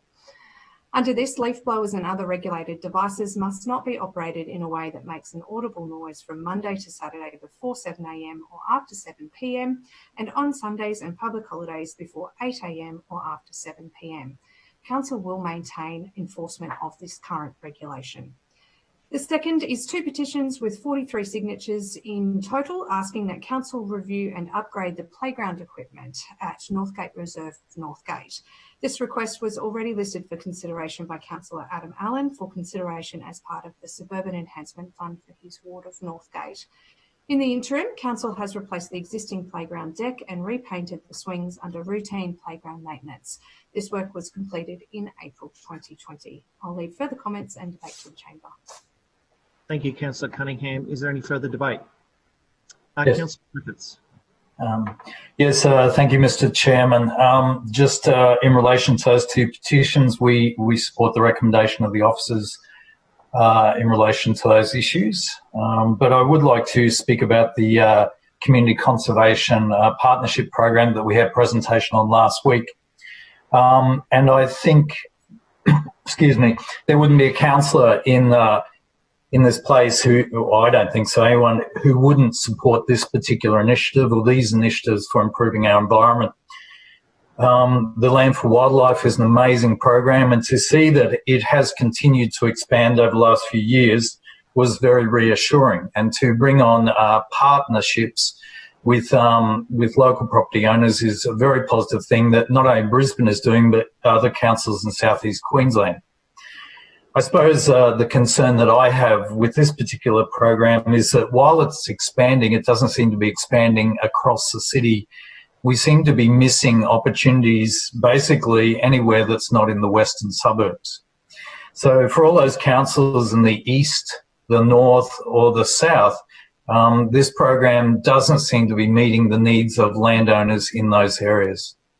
And what I'd be calling for is a review of that program so that those resources are put out there so that we capture and work with landowners who are keen to keep and restore their wildlife corridors on private land in areas as well as the western suburbs, but in other areas across the city. We need to be looking after the whole city, not just one section of the city. The other thing that is a gaping hole in the Land for Wildlife program that I think we're missing is the opportunities to include our cemeteries in that initiative. Now, cemeteries often contain significant banks of wildlife and also habitat that could be added to this program and come under this initiative. I know at the moment I have a community group that's involved at Mount Gravatt Cemetery and doing some work there and trying to get funded to do some work there to improve and restore bushland that adjoins Toohey Forest. So that's a significant opportunity just locally that could be used to build our bushland heritage in the city, but also bring in volunteers and produce a good outcome. Interesting, I'll just say this as an aside. I think the future of cemeteries with native bushland restoration is that potentially we could look at people's ashes being scattered in rehabilitated bushland rather than just in rose gardens. And we could actually be restoring bushland in our cemeteries as a way of offering that as a burial option for some residents. Secondly, I'd like to talk about Habitat Brisbane. And it's interesting, there are 168 groups, and that's fantastic. And there's over 5,000 volunteers. Why don't we have the aim of doubling that? I know in meeting with my local bush care groups last week, they know that there are so many groups who want to start up, who want to expand, who want to be involved across the city. But if we don't have the resources to help those groups get established, in fact, I think they were telling me that not even expressions of interest are being taken now. And they're being told by officers that we have no places for bush care groups. That's a really missed opportunity for our city, and it's a missed opportunity for the residents of our city to be involved in one of our key targets, which is to expand our natural bushland coverage. So I would really call on this administration. I know Councillor Cunningham is very keenly involved in her local groups, and she has indicated that she is looking at that program being expanded. I would call on the administration to support her in that aim. And certainly, Councillor Cunningham, I can offer you 4 groups straight away that are very keen to sign up to that program.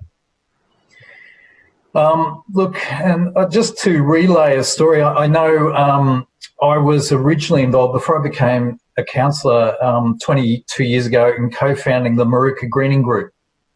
And it's amazing that the corridor, the couple of kilometres of corridor that they've restored along Moolabin Creek from Toohey Forest has been really key to getting the community involved, but really key to getting the environment improved. And last year, I think they had their best endorsement of the work that they and council had been doing. And that was when the group came across its first koala that had come down from Toohey Forest and had settled in one of the trees that they planted. And that shows that our programs are working. They're great. They're really offering the community a lot, but we just need to expand them. We need to do better in capturing and harnessing the passion that is out there in our community. So I support this initiative. We support this initiative, but there is so much more work we can do with it. Thank you. Thank you, Councillor Griffiths. Is there any for Councillor Shree? Thanks, Chair. Yeah, just also wanted to pick up on some of those comments that Councillor Griffiths made and draw to Councillor Cunningham's attention that I too think there's a real latent opportunity to reimagine our cemetery spaces as biodiversity hotspots and places for nature.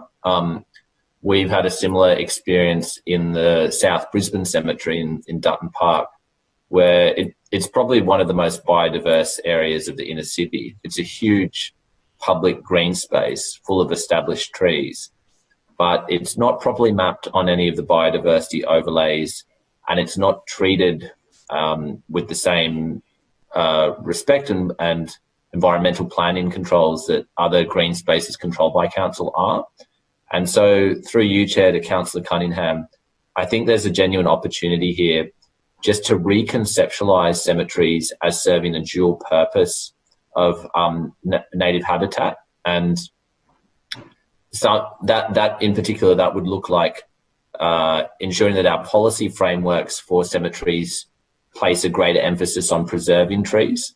Sometimes there are situations where trees are removed due to, for example, safety concerns about drop-in branches. But in a cemetery, the volume of people moving through might be quite low, but the habitat value of a tree with some old hollows and some dead branches where birds can nest is actually quite high. So encouraging councils, ecologists to work more closely with the cemeteries team to identify opportunities to improve habitat within cemeteries would be a really good step. And looking at the margins of some of those cemetery sites to find opportunities for additional tree plantings similarly would be a really good outcome. There might also be a case for gradually reimagining how we use these cemetery spaces over time, because certainly in the inner city, there's land needs to be serving dual purposes wherever possible. And I think it's possible to show respect to the dead and to maintain spaces for grieving and commemoration while also allowing those spaces to flourish as natural habitat. And yeah, I just want to really emphasise that Councillor Griffiths is right on the money there when he says that there's an opportunity here. And you may well find, through you, Chair, that the administration may well find that you can get better bang for buck spending on a bit of habitat restoration within some of our cemetery areas, because they are such quiet spaces. They're often closed at night.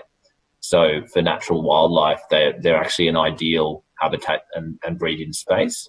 And certainly the South Brisbane Cemetery also connects directly down to the river. So there's a lot of potential there. I also just wanted to echo the concerns about funding of Habitat Brisbane groups. This is something I had a brief chat to Councillor Marks about a couple of weeks ago, and I think it's something that Councillor Cunningham should also have on her radar, which is just that when we don't provide enough adequate funding for our Habitat Brisbane officers, we miss out on some great opportunities to leverage volunteer labour within the community. There are heaps of residents out there who would be really active and excited about helping to revegetate and to weed and to plant up public spaces around our city. But because we've essentially continually and gradually cut staff over time, there are now not enough catchment officers and Habitat Brisbane officers to take up those volunteering opportunities. So allocating a few extra staff roles or even a few extra FTE or even a couple extra days will mean that those Habitat officers have more capacity to take on some of those offers of volunteering. And we could actually get a much larger Habitat Brisbane program with many more volunteer groups, which in the long term would save council money, because there are residents who are willing to do this gardening and do this maintenance work rather than us having to hire and outsource to private contractors. I think the other important opportunity here is to recognise that there's a middle ground between a full-on Habitat Brisbane supported community group and doing nothing. And there may be some cases where smaller resident community groups, they don't want to come on board as a full Habitat Brisbane group, and maybe council doesn't have capacity to support that. But there is an opportunity for council to at least auspice the group or provide insurance as a bare minimum so that the group can do some minor habitat restoration work, even if we don't have staffing capacity to fully support them as a Habitat Brisbane project. So I've had situations in the past in my area where residents have contacted council and said, hey, we'd like to start a little habitat restoration group. We've got this little area of council land in mind. Can we please get some support and get this going? And not only has council been unable to provide support, it's been actively discouraging to the residents, where council has essentially said, look, we don't have capacity, we just can't support you, sorry, just don't do anything. And then I've cheekily gone to the residents and said, you know what, I think you should just go and weed that vegetated area anyway. Or, you know what, I think it's fine if you go and plant some seedlings and understory in that park anyway, because the residents have good instincts about, and they often have a lot of local expertise to draw on in terms of how to improve some of those vegetated areas. And it's a real shame that council hasn't been able to capitalise upon those opportunities and instead has discouraged and, disincentivised residents from volunteering in their local community. So it's not a direct criticism of this administration, but I'm just highlighting it as an opportunity that both with our Creek catchment officers and our Habitat Brisbane officers, there's been a sustained and gradual pattern of cutting funding and reducing staff allocations, which has resulted in a cannibalisation of capacity and a lot of missed opportunities. So I hope going forward, the council administration will recognise that it actually saves money in the long term if council puts a little bit money into those volunteer coordination roles, because there are a lot of people out there who want to do their bit and connect with some of their local green spaces. So hopefully Councillor Cunningham will look into that opportunity. I know money's tight, but as I said, allocating money towards Habitat Brisbane programs actually saves council money in the long term. So it might be a good bang for buck and a worthwhile investment. Councillors, I return to the chair. Are there further speakers? Councillor Toomey. Thank you, Chair. I rise to also speak on item A, the committee presentation for the Conservation Partnership Program. As many councillors in this place would know, much of my weekend is spent with these groups working on the ground. And many of the comments that I've heard from other councillors in the chamber here today, I do not find that reflective on the ground. I've worked closely with habitat rehabilitation groups in two completely different catchments within the ward, and in both cases, those catchments groups are well funded, they're well resourced. Habitat officers provide innovative methods of weeding and weeding without disrupting the soil. There's many new methods that our habitat officers are introducing to our habitat groups to help them maintain our bushland area.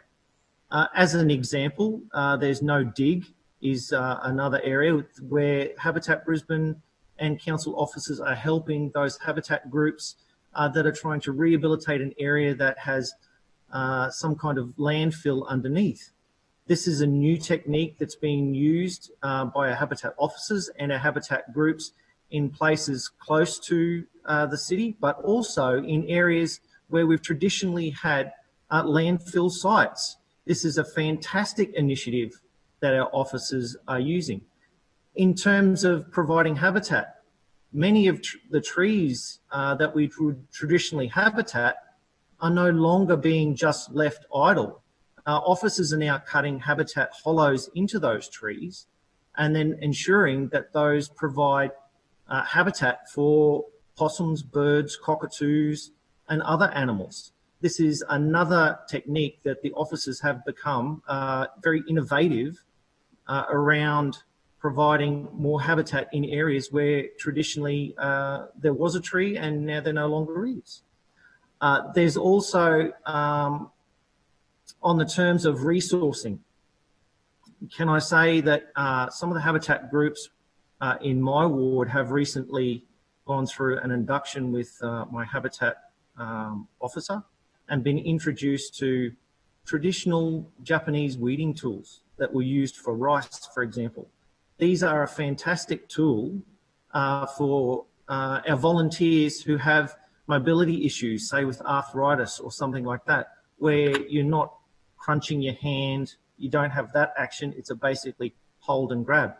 This is fantastic. This actually opens up our volunteer to an older demographic that actually have the time and want to help our environment.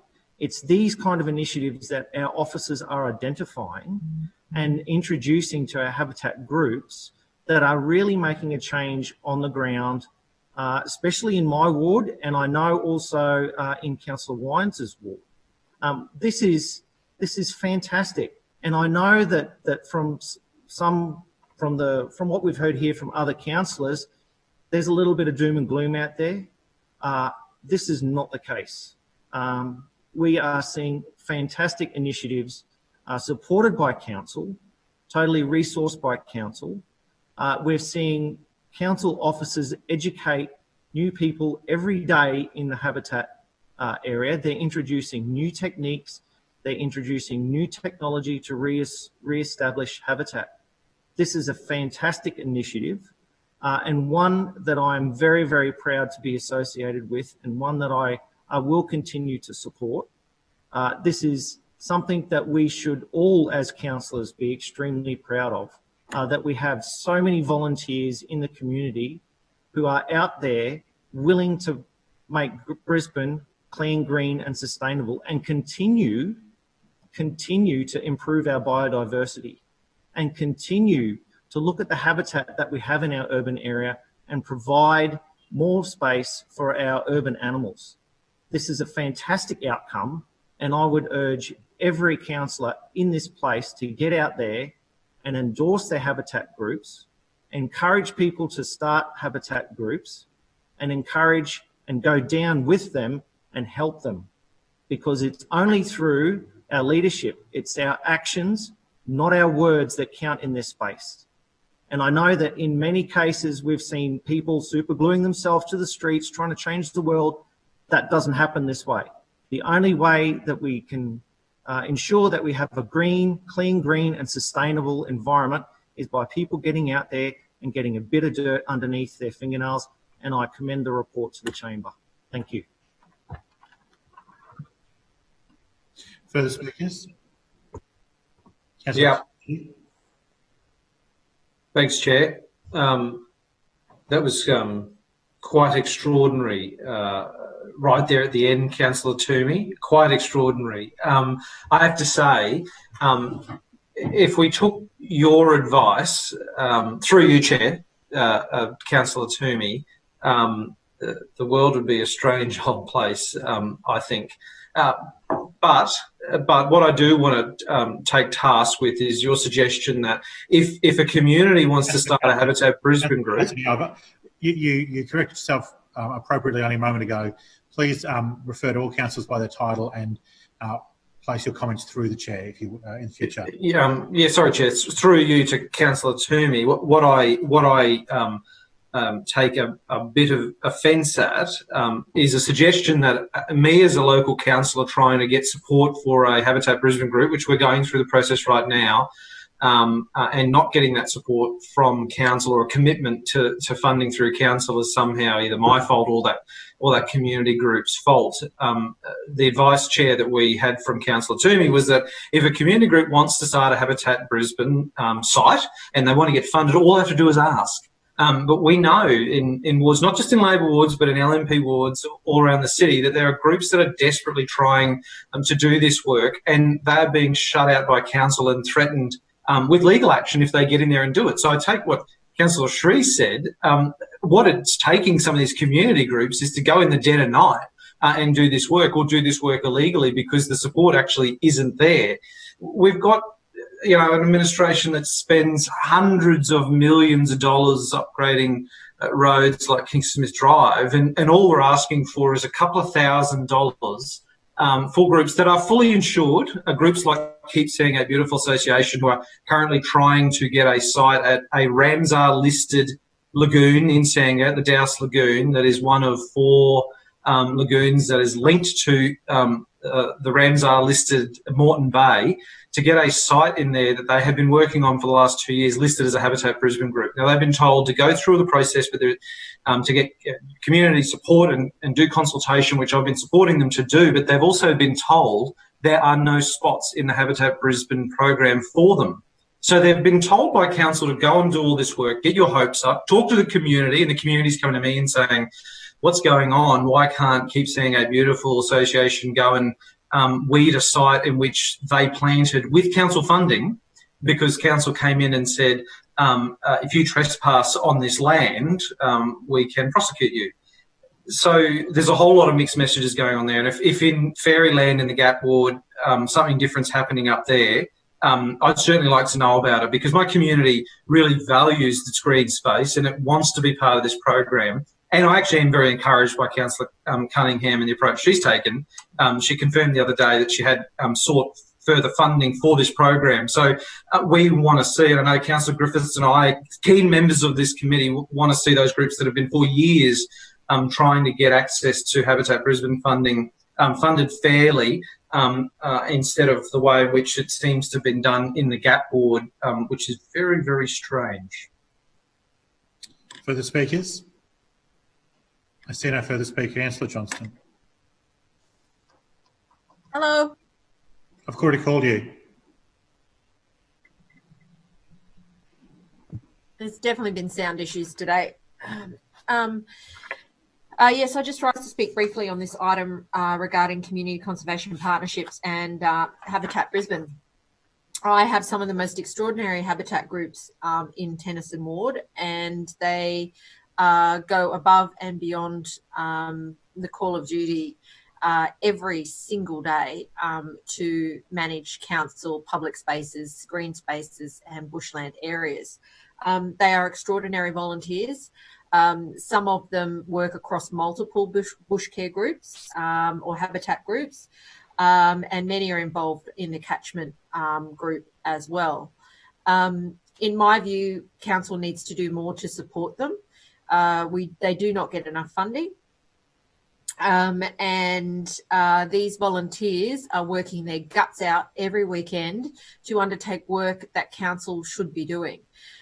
So most of them are engaged in weeding, and it's the lack of council maintenance of these open spaces in bushland areas around creeks and rivers, where they're all working in my area, and they're doing actually the hard maintenance work that needs to be done rather than the value adding, which is what bush care and habitat groups were intended to do.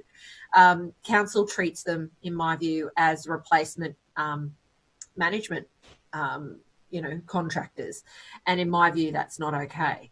I have been out on site with them over many years. I see the wonderful work that they do, but this council needs to do more to support them. Finding volunteers to work this hard all the time is extremely difficult. We've tried out in my ward, and I've supported individual groups. I've supported open days so people can get to know the groups that operate through particularly the Oxford Creek corridor. We just need to do more, and we shouldn't leave it all to volunteers to do. The amount of open spaces in my ward that are not properly being maintained, and even a few days ago, the response to the problem I have with mowing in my ward is, oh, we're looking at establishing some sort of habitat group to manage it. No, council's got to actually go out, remove the weeds, maintain the space, and the hardworking habitat group in Yeronga is not going to do council's work for it. That's not acceptable. So this council needs to change its thinking. These volunteers are adding value to the work of looking after our green space and community space. They love doing it, and unfortunately I think this council is increasingly taking them for granted. We definitely need some more innovative ways to maintain our open spaces, bushland areas, creekside and river reserves, because council is not doing a good job now. The only people in my ward that are doing a good job are the bush care groups, and they are extraordinary, and I'm calling on council to do more to support them. Further speakers? I see no further speakers. Councillor Cunningham. Well, thank you, Chair, and thank you to the councillors for the contribution tonight. I would like to just start by addressing something that Councillor Griffiths said about the land for wildlife. So you may see an overrepresentation of land for wildlife properties in Brisbane, and that's to do with the size of the land. So to qualify to be part of that program, you need at least half a hectare or 5,000 square metres. So we do see more properties in the Pullen Vale ward, for example, for those reasons. Councillor Shree, I would strongly discourage you from encouraging residents to work illegally on public land, not only for safety reasons, but there are some very delicate biodiversity areas of our city, and I think we should leave it to the environmental experts to work with volunteers. So I would strongly discourage you from doing that in the future. And Councillor Cassidy, with regards to your local program, as I have previously advised via email this week, we're working with Keep Sandgate Beautiful Association on their application to become a Habitat Brisbane Habitat Brisbane group, and I look forward to continuing work on their application and progressing that soon. And I'll leave it at that. Thanks, Chair. Thank you. I'll now put the resolution. All those in favour say aye and raise your hands. Aye. Aye. Those against say no and raise your hands. The ayes have it. Councillors, the Field Services, the City Standards Committee Health and Safety Committee report, please. Yeah, thank you, Mr. Chair. I move that the report of the City Standards Committee Health and Safety Committee meeting held on Tuesday, the 26th of May, 2020, be adopted. Seconded. It's been moved by Councillor Marks, seconded by Councillor Toomey. The report of the City Standards Committee Health and Safety Committee meeting dated Tuesday, the 26th of May, 2020, be adopted. Is there any debate, Councillor Marks? Yes, thank you, Mr. Chair. I just want to mention that last week's presentation was the Council's animal rehoming centres, where we talked about the two different centres that we have in Brisbane, one on the north side and one on the south side. We talked about the number of animals that come in and how they're looked after and rehomed where they can possibly be. There was also two petitions as well, one in my ward and one in Bracken Ridge, which I'm happy to leave the debate to the chamber. Further speakers? Councillor Johnston. What an interesting, thank you, Mr. Chairman. I am speaking on item A, the rehoming, animal rehoming centres. What an interesting presentation that was. I've not been on any of the Brisbane Lifestyle Committees in the 12 years that I have been the councillor. So it was quite interesting to hear a little bit about how the dog rehoming facilities work. But I did want to express my concern about the way in which the presentation disclosed some information, and I don't think the officers sort of meant anything inappropriate by it, but it certainly comes across that way when you listen to how it is presented. So what's happened is that council has undertaken some work at both the Warra facility at Bracken Ridge and at Willawong. The interesting part of it was at Warra, because it is located next to an area where council has invested a lot of money in putting in, a gold-plated BMX track, I think a library and a few other community facilities. The Warra facility, of course, is now family friendly, and it's not going to home any difficult or dangerous dogs anymore. So all the dangerous dogs that currently are being homed at Bracken Ridge on the north side, they're all going to be transferred over to the south side, to Willawong. And I presume because, Willawong's near the tip, that it's quite okay for council to put all the dangerous dogs in one location, but we couldn't possibly have any dangerous dogs near the new family-friendly facilities at Bracken Ridge. Now, I just do not know why somebody at council thought it was okay to present this information in this way. Obviously, if there are issues with the type of animals that are held in certain areas of council, fine, we need to address it. But to claim that the reason that animals are being moved is somehow because they want to make a rehoming facility on the north side family friendly, yet on Willawong, where people have to go and adopt animals if they live on the south side, and where the same sorts of facilities and services are offered to members of the public, it's perfectly okay to put all the dangerous dogs there because it's not family friendly.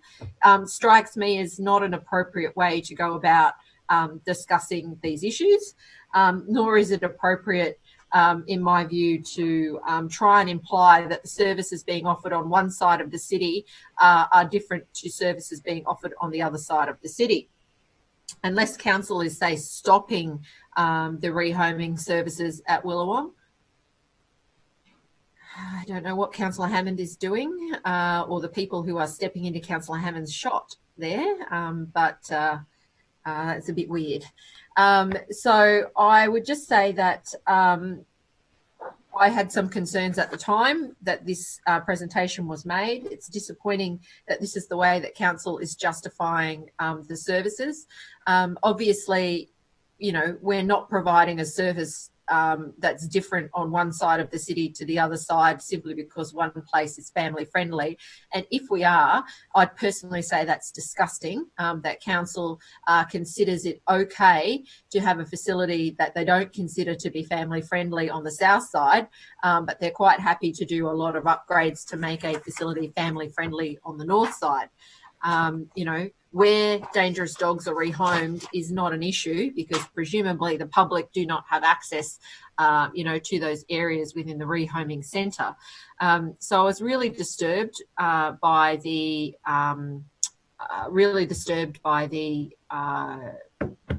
way in which this presentation was made last week. And I would urge council, you know, not to dump its dangerous dogs at Willawong because it thinks it's okay to dump them out there because it's near the tip. But we've got this lovely family-friendly facility over at Bracken Ridge. All council services and facilities need to be provided to to residents of Brisbane in a reasonable and equitable way that does not, you know, make it more difficult for them because they live on the north side or the south side. Further speakers? Further speakers? Councillor Toomey. Thank you, Chair. I just want to pick up on a couple of points that Councillor Johnson said. One thing that she failed to mention about the presentation was that the facility at Wirrawong is best catered to dogs that require more need.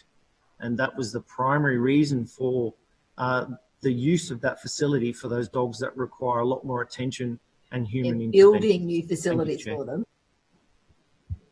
Solitary confinement. The speakers? I see no hands. Councillor Marks. Thank you, Mr. Chair. Look, thank you there for the councillors participating in that debate. I can just say that I would suggest that the council officer who did the presentation would be potentially upset and distressed that she felt that was the way her presentation was taken. Both facilities are family friendly and offer all services at both facilities, which was mentioned during the presentation. The Willawong site is just much larger site, much larger area, and has absolutely nothing whatsoever to do being next to a dump. And I think that to intimate anything like that is offensive and to not only the council officers who actually take a great deal of pride and love their job working with the animals. I'm a bit disappointed in those comments to say that. So I'm just going to leave the debate at that. Thank you. I'll now put the resolution. All those in favour say aye and raise your hands. Aye. Thank you. Those against say no and raise your hands. The ayes have it. Thank you. Councillors, the Community Arts and Nighttime Economy Committee, please. Councillor Howard. Thank you, Mr. Chair. I move that the report of the Community Arts and Nighttime Economy Committee meeting held on Tuesday, the 26th of May 2020 be adopted. Seconded. It's been moved by Councillor Howard, seconded by Councillor Landers. The report of the Community Arts and Nighttime Economy Committee meeting dated Tuesday, the 26th of May 2020 be adopted. Is there any debate? Councillor Howard. Oh, thank you, Mr. Chair. Just very quickly, we had a presentation from the Manager of Connected Communities to provide us an update on council's synthetic sports fields. And our council officers have worked extremely hard to deliver for the residents of Brisbane. So it was great to see that a promise made by the then Lord Mayor back in 2016 when he announced the $4 million budget for our 4 synthetic sports fields to be delivered has now been achieved. And those sites are Terrell Park, Everton Park, Burringbar Park, Chermside, Perry Park, Bowen Hills and the Sunnybank Community Centre. So we had a great discussion about the sports fields. It was great to see how it was achieved, and I think particularly the video showing us how it was all achieved was a great testimony to the work that the officers have done. It was also interesting. wide-ranging discussions, including Councillor Cumming helping me very much with the sizes of fields and things such as that. So, Mr Chair, I just want to say that we very much look forward to using those particular synthetic fields. In February this year, the Lord Mayor, Councillor McLaughlin, and I opened the Perry Park synthetic sports field. And again, it was wonderful to see the walking football club, which was something that I hadn't experienced in the past. And in fact, I think they're hoping to be an Olympic standard. So it was quite interesting, to see just how these fields will be used. So, as I said, I think everyone enjoyed the presentation, everyone contributed well, and I commend the report to the chamber. Further speakers? Councillor Marks. Well, thank you, Mr Chair. Just briefly on the Sunnybank Community Centre, as Councillor Howard mentioned, it was one of these sites that was given the new synthetic sports fields. Unfortunately, it finished and was ready to be used just as COVID was happening, so it hasn't actually been officially opened yet nor used. Obviously, that place, the centre, is not far from my office, so I was able to sort of keep an eye on what they were doing and how they were doing things. One of the things I have to admit that I was quite blown away with, I never really knew how they got the stripes into the grass, and I just figured they were going to paint it. But it's actually that coloured grass. It's yellow or white grass that's kind of sown in amongst the green for the lines. So that was kind of an interesting learning curve for me. So, yeah, look, I think it's a great outcome, and I absolutely thank the Lord Mayor for being able to deliver this, and I know my community is certainly looking forward to using it. So I thank Councillor Howard for her continued support. Okay. Further speakers? Councillor Cumming. Councillor Cumming. Sorry, I'm unmuting, sorry. Yeah, look, thank you for the chance to speak on this item. I thought it was an interesting presentation too. Unfortunately, the first thing that struck me about it was that all 4 projects were in LNP wards. So, I'd like to see that one in a Labor Party ward somewhere along the line would be a good idea. I think synthetic fields, they're not perfect, but they do result in a substantial reduction in maintenance costs. There are some issues, as far as I know, things like grass burns can be suffered if anyone falls over. The surfaces do need replacing after a period of time.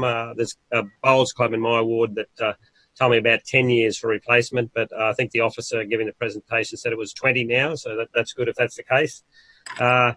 Also, just what you wear on your feet differs. If kids are used to training on grass with studs on their soccer shoes, for example, they need to get another pair of boots to be able to train properly. And in fact, in order as to not to damage the synthetic grass, they do have to have a different pair of shoes for synthetic fields. But there's certainly a good surface for training. I'm not as sure, and it's good for futsal and walking football. I'm not so sure about full-size games, but anyhow, that's not my judgment, I guess. The other thing is, I'll be very interested to see what happens with the Sunnybank Bowls Club. I have some doubts about private demand for an area like that, but we'll have to wait to see what happens. It's different when it's a large club that's training on the fields. It's a 500. Point of order, Mr. Chair. Point of order to you, Councillor Marks. Yeah, sorry, could I just correct Councillor Cumming? It's actually Sunnybank Community Centre. It's not really a point of order, but I'm sure we'll proceed on. I thank Councillor Marks for that information, certainly. If a significant size club with a lot of junior and senior players use the field, you can assure that it'll be heavily utilised. It'll be interesting to see what demand there is for the facility that's being built at Sunnybank.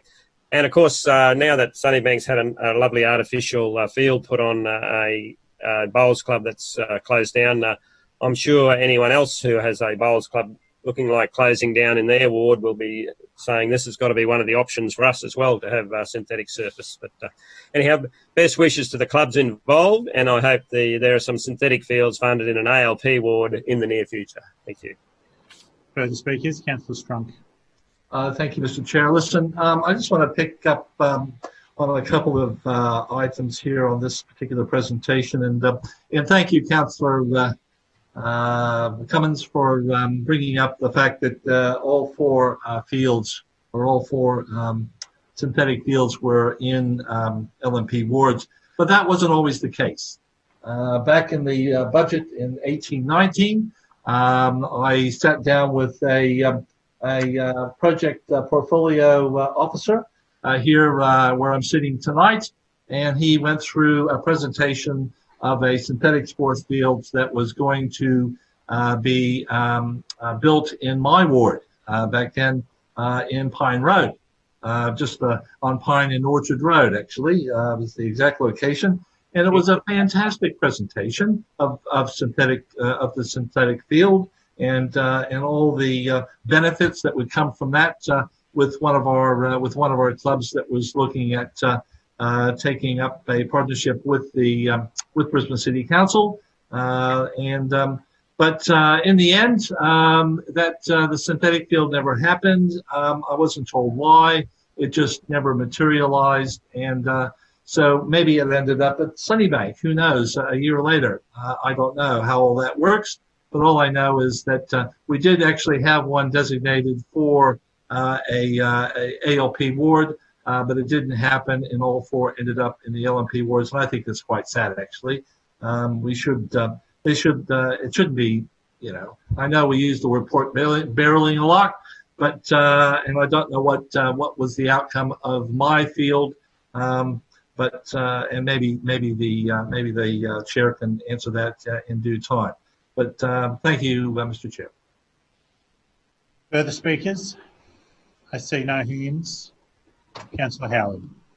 Oh, thanks, Mr. Chair. Look, and I thank everyone for their participation. As I said, this was, a great opportunity for us to trial these synthetic fields, and so we're looking forward to seeing the results of that. And as I said, we're very happy to talk to people about what their needs are in their particular areas. It really is a matter of in this particular case, making sure that the club was partnering with us and that we can make sure that we can all work together. So I recommend it to the chamber. Thank you. I'll now put the resolution. All those in favour say aye and raise your hands. Aye. Thank you. And those against say no and raise your hands. Thank you. The ayes have it. Councillors, the Finance, Administration and Small Business Committee, please. Mr. Chair, I move that the report of the Finance, Administration and Small Business Committee meeting held on Tuesday, the 26th of May 2020 be adopted. Seconded. It's been moved by Councillor Allen, seconded by Councillor Huang, that the report of the Finance, Administration and Small Business Committee meeting dated Tuesday, the 26th of May 2020 be adopted. Is there any debate? Councillor Allen. Thank you, Mr. Chair. Before moving to the committee report, I did want to touch upon a couple of things that have been raised in today's meeting, and in particular, I wanted to provide some context, and at the risk of repeating something that the Lord Mayor and myself and others have repeated in the chamber over recent weeks, is that we are acutely aware of the challenges that are being faced by the wider community in Brisbane. There are pressures being felt by residents, businesses, community clubs, and the list goes on. So we are acutely aware of that. But interestingly, one of the other groups that's been impacted by the COVID ramifications is council itself. And obviously, as we've gone through the budget process, we've had to cut the cloth to fit the circumstances we faced. And so we've been approaching the budget and support for our various segments of our community with an eye on ensuring that the budget in the finances of council are managed responsibly.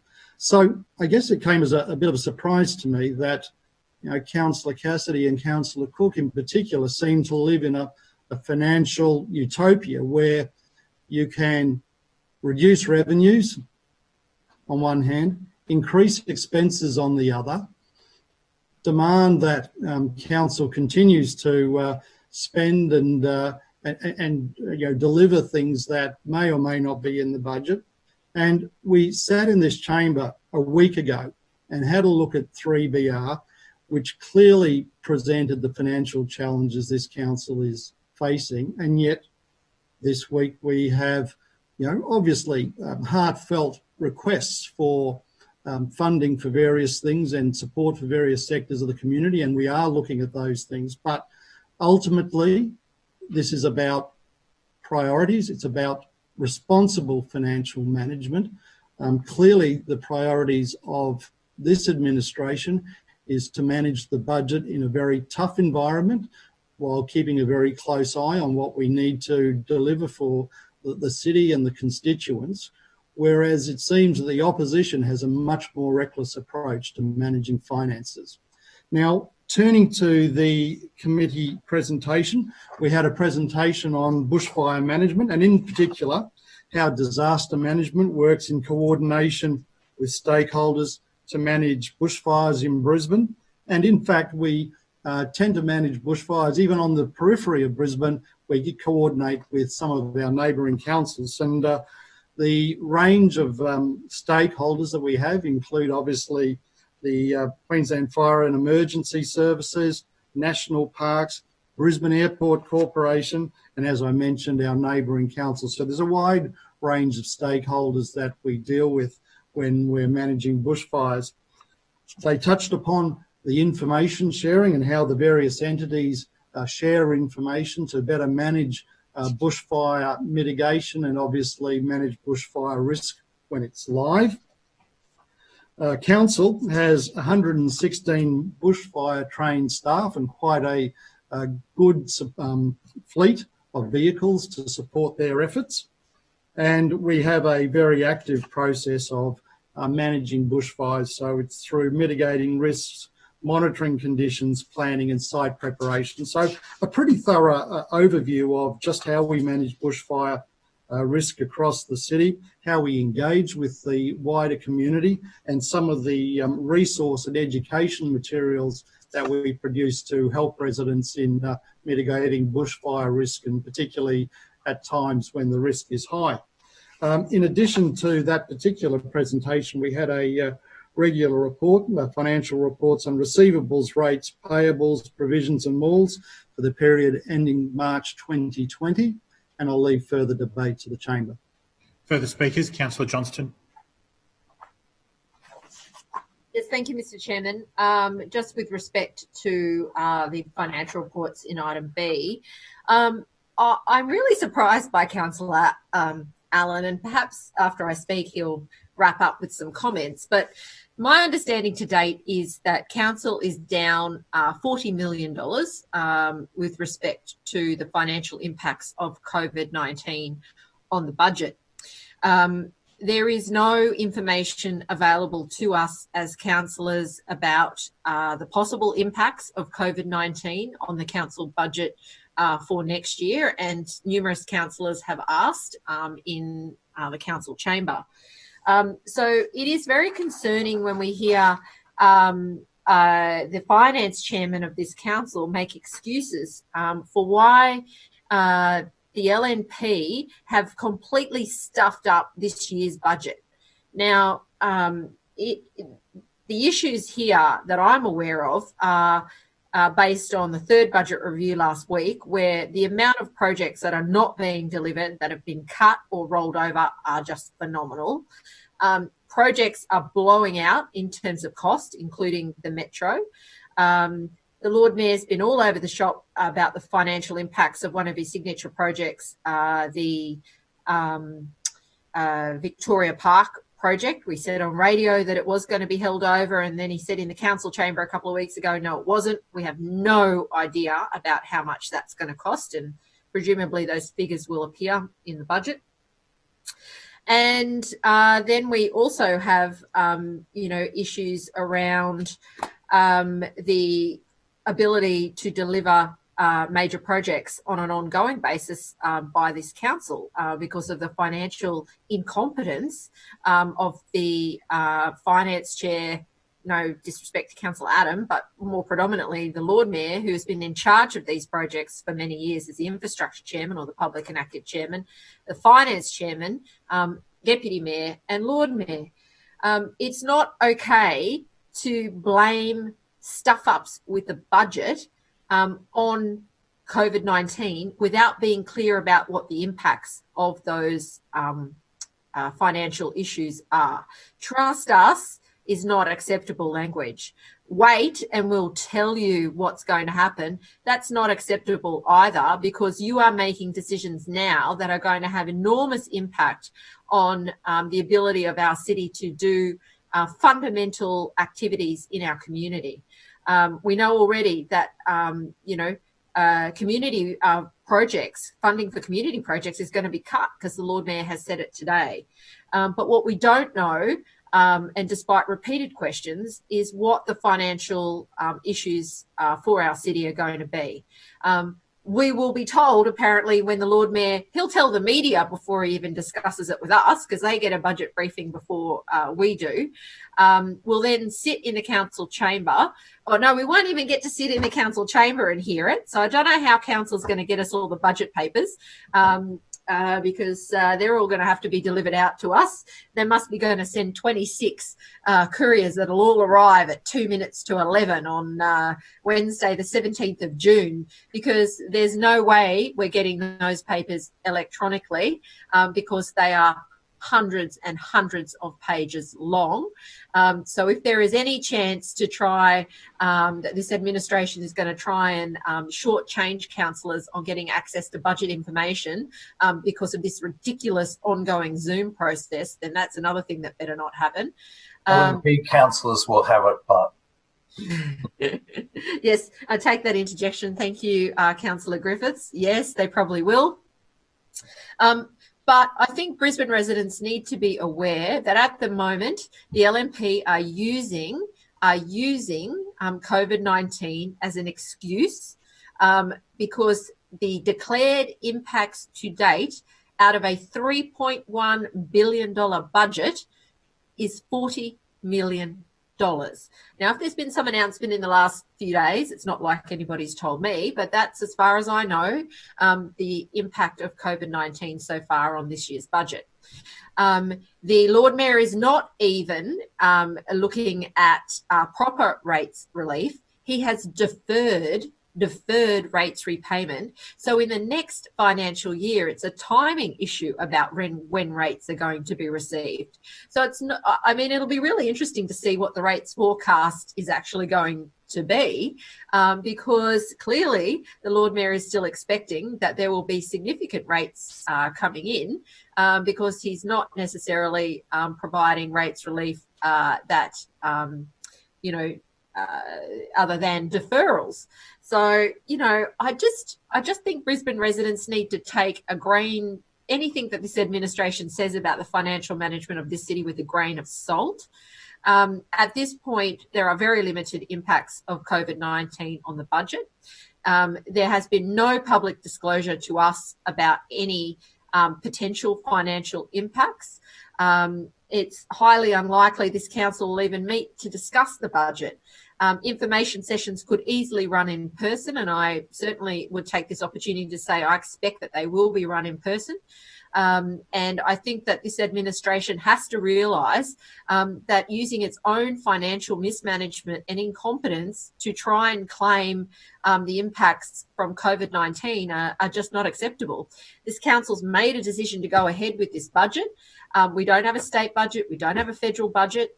The next thing that'll happen is half the projects that they announced won't be going ahead because the state and feds didn't give them the money. So I've seen all the tricks over 12 years. And whilst Councillor Allen might be a genuinely decent person, the problem is the way in which this LNP administration manages money badly, and we are going to see massive blowouts because the Lord Mayor is pushing ahead with projects like his 5 green bridges without any funding from anybody else. He said very clearly he's going to push ahead with at least 2 of them. He's pushing ahead with the metro, and it's already cost blown out by at least $200 million as far as we know. We won't know the real impacts of Kingston Smith Drive until the project's finished. And the legal actions no doubt will start, and who knows what that's going to end up costing council in a few years' time. So I just think this administration has a problem. It does not in any way openly and transparently discuss the real issues around the financial circumstances of this city. And it is a shame that there is continued blame being put on COVID-19 when, just to be clear, and if I'm wrong, I'm sure Councillor Allen will tell me, the only impact on the budget to date, to my knowledge, is $40 million or $39 million out of a $3.1 billion budget. So that's tiny in the scheme of things. So I guess the bigger question is, you know, how much longer can this city put up with the ongoing stuff-ups of major projects under this LNP administration? It is costing ratepayers a bomb. Further speakers? Councillor Allen. That's all, Mr. Chair. Thank you very much. I'll now put the resolution. All those in favour say aye and raise your hands. Aye. Thank you. And those against say no and raise your hands. Thank you. The ayes have it. Councillors, are there any petitions? Councillor Cunningham. Yes, I have a petition from Eastside residents regarding a development application in Camp Hill. Councillor Atwood.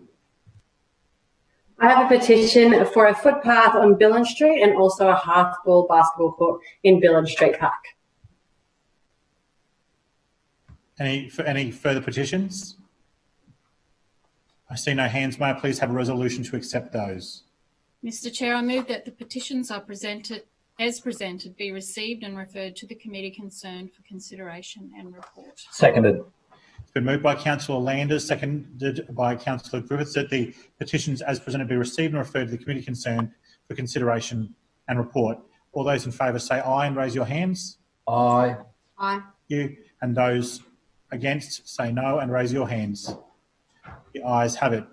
Thank you, councillors. Are there any matters of general business? Are there any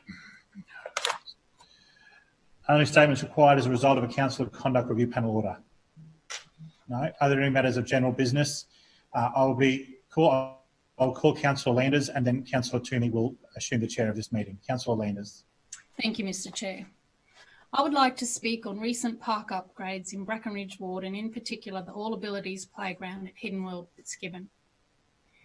As a mum, I've spent many hours visiting playgrounds with my children and foster children, and I know how important these facilities are in our community. Since I became the councillor for Brackenridge Ward, Brisbane City Council have upgraded several of our parks.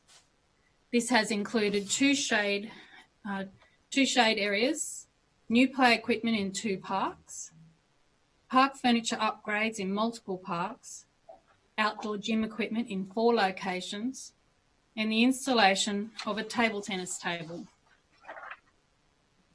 But the project I'm most passionate about is the All Abilities Playground in Hidden World Park at Fitzgibbon. I'm proud to be part of a council that has a strong focus on access and inclusion. This playground includes an All Abilities accessible carousel and swing set with shade. I'm particularly excited about the carousel. It allows for a child in a wheelchair to enjoy the carousel with their siblings and friends. Hidden World is one of our most popular parks where families regularly hold birthday parties. This will make Hidden World even better and all children will feel included and able to play together. I know several local families who are very excited that they have a park to go to where brothers and sisters, cousins and friends can all play together. As a new councillor, I was so encouraged at how excited the council officers involved in this project were as well. I also want to acknowledge our fantastic parks officers who take ownership and pride in the parks they maintain and the friendly competitiveness they express about who has the best park. I can't wait now to start consultation with residents in Bald Hills on the Learn to Ride track and significant playground upgrades at Gus Davies Park. Thank you. Further matters of general business. Councillor Shree, that's your, yep, Councillor Shree. Thanks, Chair. I wanted to speak briefly about the proposed intersection upgrade of River Terrace and Main Street in Kangaroo Point. I've already expressed some concerns to the relevant chairs about this project, and I don't want to labour the point for too long, but I understand that there is apparently a shortage of revenue streams as a result of the COVID-19 shutdown. And I understand that this project is potentially costing council over $2 million. So I'm very happy to say to the council and to all the councillors here that I'm happy to forego the $2 million plus that have been allocated towards this intersection project and see that reallocated elsewhere in the council budget. I think there are better use. Sorry, I missed that. Anyway, I think there are better uses of the $2 million in this particular project, and I would be happy to see the project funded and allocated elsewhere. My primary concerns with this intersection upgrade are that although this is an inner city intersection that connects directly to the future Kangaroo Point footbridge, this intersection upgrade doesn't include any separated bike lanes, nor does it include wide shared footpaths for cyclists and e-scooters to travel off-road. So in an inner city area, it's really, really important that we plan ahead for increases in active transport, and that when we do upgrade new intersections, we include space for cycling and space for pedestrians. And unfortunately, this particular intersection upgrade doesn't do that. It takes road space that could be repurposed towards bike lanes and instead repurposes that road space towards an additional turn-in lane. I think there are upgrades that should be made to this intersection, and I think there could be some important safety improvements, and I've made those suggestions to the chairs and to the Lord Mayor, and I've identified how we could improve the safety of this intersection at a much lower cost simply by reallocating some of the existing lane markings. But full-on upgrade that, as proposed by council, is not supported by the community and certainly doesn't have my support as the local councillor, and I don't think it's a good use of $2 million. So if any other councillors would like to see that $2 million spent on another intersection that they think needs upgrading, feel free to mention that to Councillor McLaughlin and to Councillor Murphy as well, because I certainly don't want the project that is proposed at the moment, and the majority of residents in the local area don't either.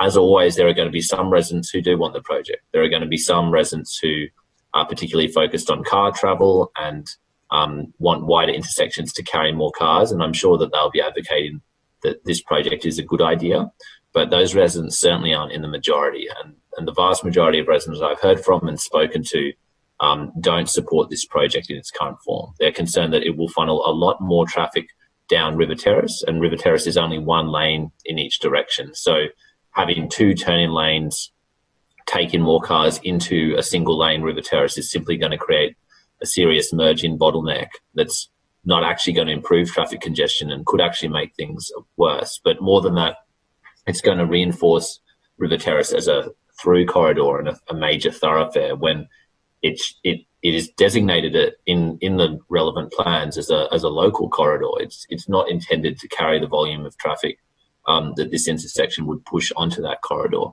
River Terrace is a road that's got a lot of high density residential development along it, and then a clifftop park on the other side. Many of you will have visited those at Clifftop Park in Kangaroo Point and will know what a lovely place it is. But if we're funneling more and more cars down River Terrace, it makes it harder for that space to function as a high quality public park, and it also makes it harder for local residents to access that public park.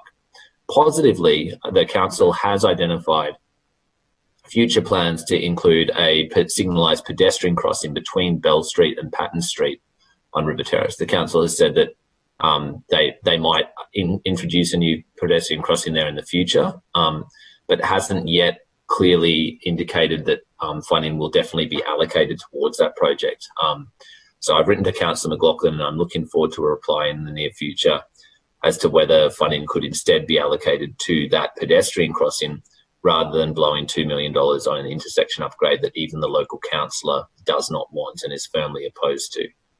There are certainly better ways to spend money in my ward, and I can nominate quite a few other projects that I consider to be high priorities, including other intersection upgrades, including bike lane projects, essential footpath upgrades, etc.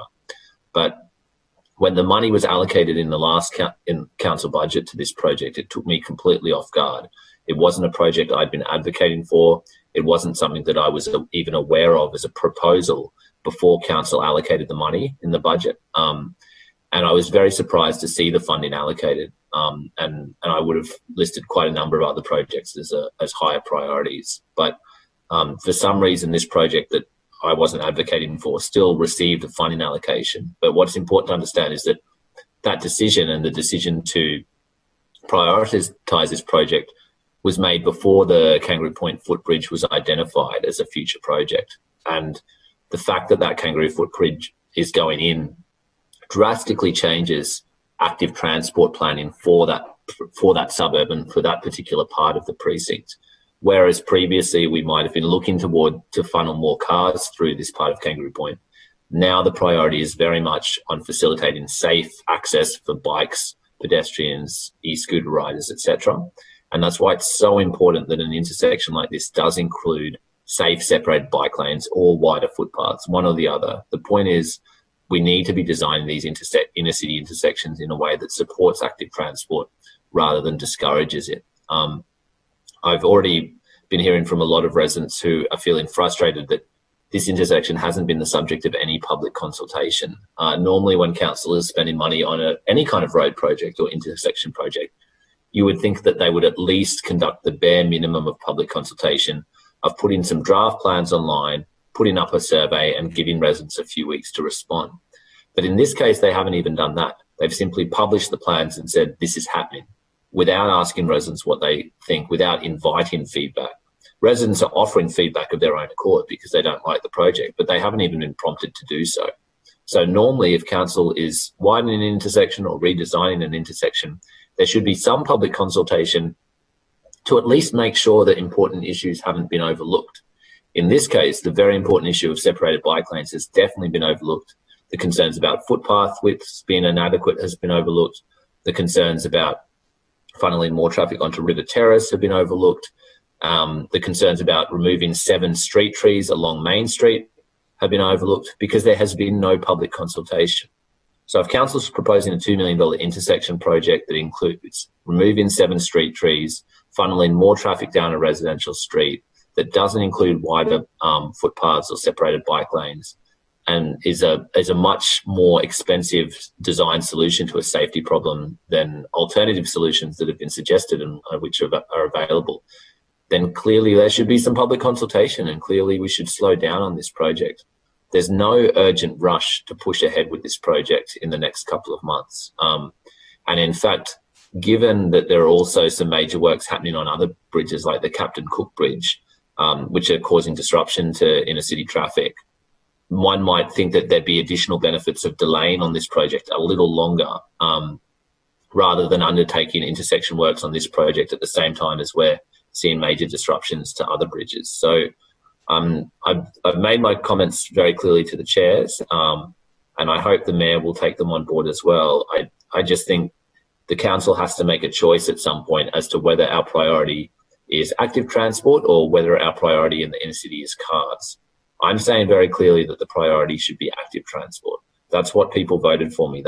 That's why we got such a big swing towards the Greens in the inner south side, because people liked our vision of supporting active transport. And council has worked with me constructively on other projects in my ward. But for some reason, this particular project looks like it's come straight out of the 1950s road widening playbook. It does not meet any of TMR's current design standards. It doesn't meet Brisbane City Council's own standards and aspirations under the transport strategy for Brisbane. It doesn't seem to comply with Oz roads either. There's a lot of gaps here, and I agree that it's a constrained road environment, and obviously council's limited in what it can do in built-up areas.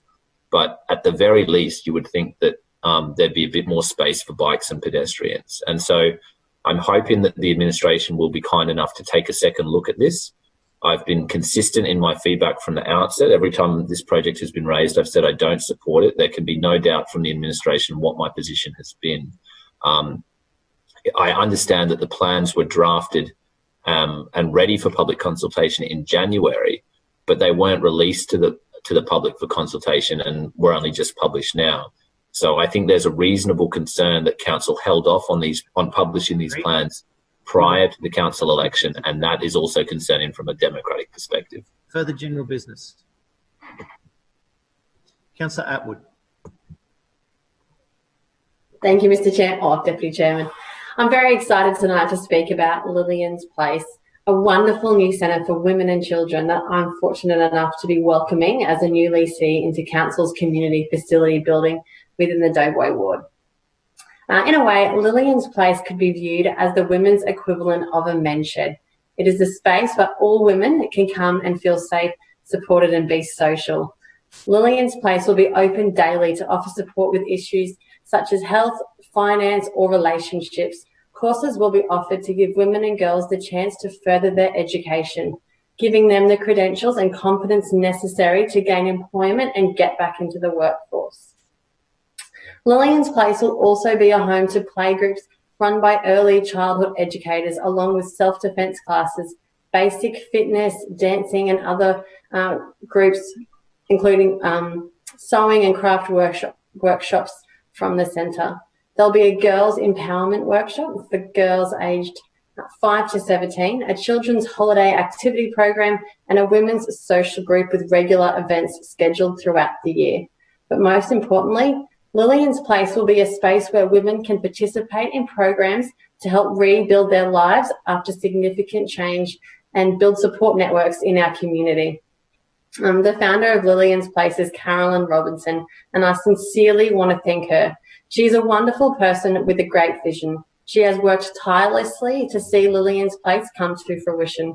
I want to extend my sincere thanks to her for all of her careful preparation and hard work she has undertaken in bringing Lillian's Place to this point.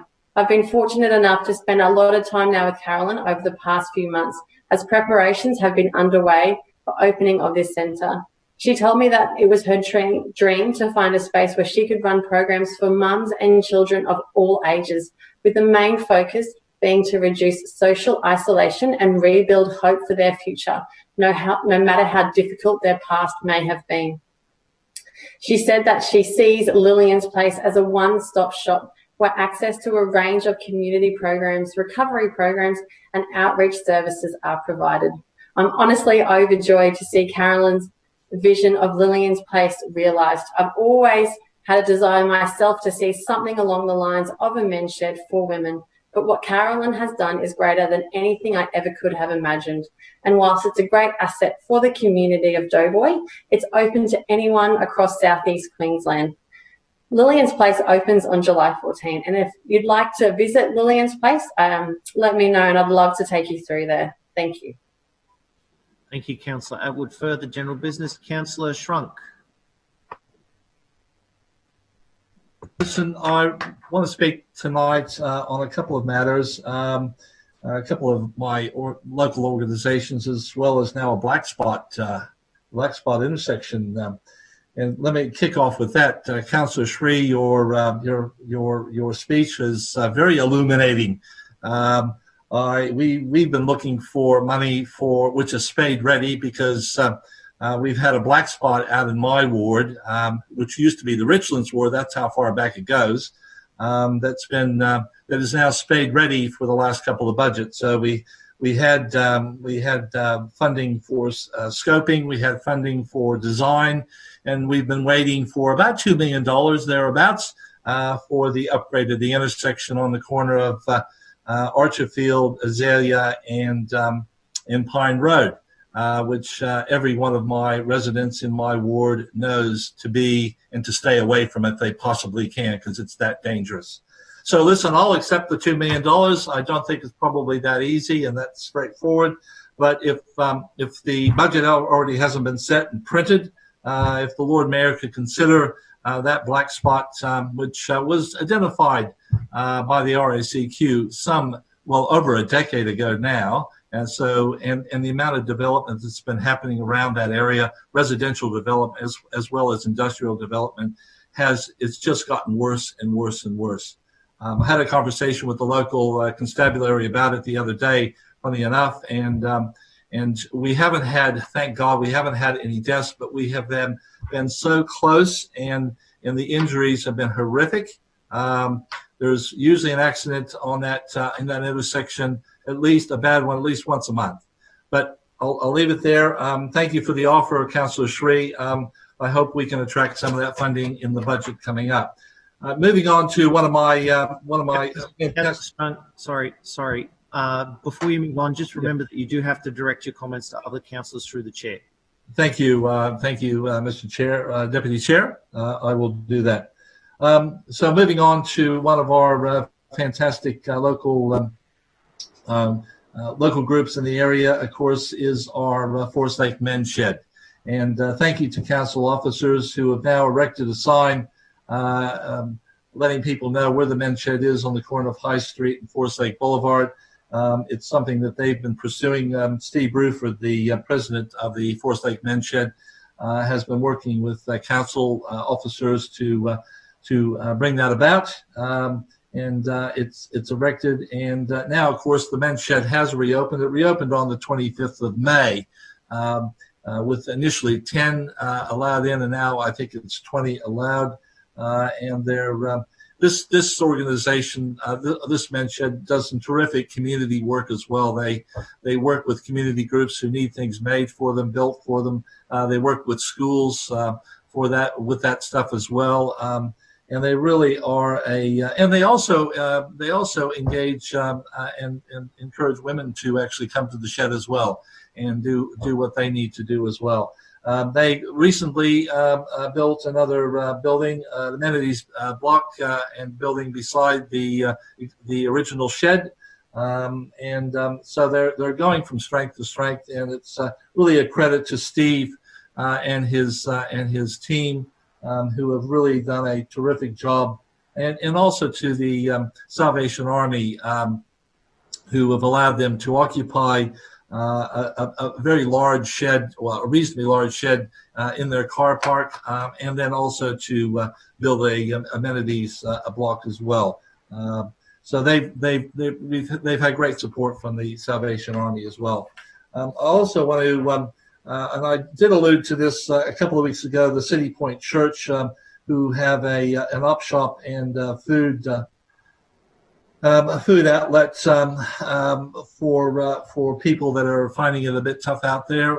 It's a food bank, basically. But they recently, and I visited their new premises in Freeman Road, which was really set up specifically for a food bank and op shop only, which is now away from their church, the church itself, which is just down and around the corner. Which has really given the food bank and, of course, op shop a fantastic facility. They're now looking after more than 1,200 people a week. It's peaking at around about 1,400 some weeks, and honestly, it's and they're struggling a little bit with parking, but this new facility does actually have parking out the back, which is off the road, which is really good. Although some people are still parking on the road, but they're trying to monitor that and to try to keep that to a minimum because it is a very busy road, Freeman Road, going up to Blunder Road. So they're doing an incredible job down there, and it's like Pastor Tim, who heads up the team down there, we're really happy to receive a little bit of funding from me just at the right time. So I move on to another group. Well, it's not so much group. One of the schools. All of our schools have been acknowledged Sorry Day and Reconciliation Week. And I know Reconciliation Week finishes on the 3rd of June, but Services South has gone above and beyond in their celebrations. Or commemorations, depending on which way you look at it. And of course, the theme this year, In This Together, sort of fits quite well with what we're going through with the pandemic. So I just want to acknowledge the 430 students and 52 staff at this school who probably undertook this project with probably some challenges. Because of the because of separation and all the other things that are impacted by the coronavirus. But I wish I could just show you the actual bit of artwork which sits outside the school front gate that has a number of hands, and I think probably near 400 of the students have actually took part in this program this year. And Marie Whitfield, who's the principal, has done I think this is her. I don't think she's been there for about a year, maybe a little bit over a year, and she's really taken this school forward as well. They've had some really good principals there in the past, but Marie's, I think, an exceptional principal, and I hope she's there for years to come. Finally, if any time left, I want to talk about a school backpack project that we initiated here in the ward office to try to support some of those families that were doing it really tough, trying to find the resources to send the kids back to school with. So we were able to secure some backpacks at a very, very reasonable price. And we now put out the offer to residents and to the schools to identify those families or those individual students that can use a new backpack. So that's something that we're doing, and we were that got initiated by Reverend Russell from the Uniting Church, because he was collecting school implements and even paper, reams of paper, to try to support the schools, and he's done a fantastic job. And we thought, well, what can we do? And I think he probably came up with the idea, well, what about a backpack? And so we jumped into that, and so we're undertaking that work through a number of the schools in the Forest Lake ward, and so I think that's pretty much where I'll leave it, Mr. Deputy Chair. Thank you. Thank you, Councillor Strong. Is there further business? Councillor Maddock. Thank you, Mr. Deputy Chair. I'd like to speak on the issue of LED billboards, not only within the ward of Paddington, but as an issue generally, and in particular the processes that are involved in that. Mr. Deputy Chair, there has been an issue in regards to an approval of an LED billboard in Paddington, which has become a matter of great concern for myself and the community, particularly in the way that the process has handled. For me, the challenge has been to be able to review that. And so I made my representations to the Lord Mayor in regards to this issue. And I really want to acknowledge and thank him for taking that on board. And as a result, I'm able to inform the Chamber that Brisbane City Council will launch a review of the approval and consultation process for LED billboards. I've asked for this urgent review after a large LED billboard was approved in the heritage inner western suburb of Paddington without informing me of a decision at the time of the approval, but was constructed above a property on Latrobe Terrace this week. As a result of this review process, I can also say that all current applications for LED billboards on private property are now on hold until this review is undertaken, which I think will be an important part of the process, not only for Paddington Ward, but the city as a whole. You know, LED billboards need to be in appropriate locations, and they certainly don't belong in character shopping areas surrounded by character homes like the one in Paddington has been. You know, I know that advertising methods have evolved, and we're seeing more and more of these LED billboards, and that's why I think it's important that the council policy process needs to keep pace with these trends. Mr. Deputy Chair, one of the things that has become obvious from this experience with this LED billboard is that the current process is not good enough. And it's time for an overhaul and to make them subject to more stringent assessment and a full consultation process. You know, these billboards, where this one currently is out of character, and it wasn't meaningfully consulted. The community, importantly, wasn't consulted, and there needs to be checks and balances.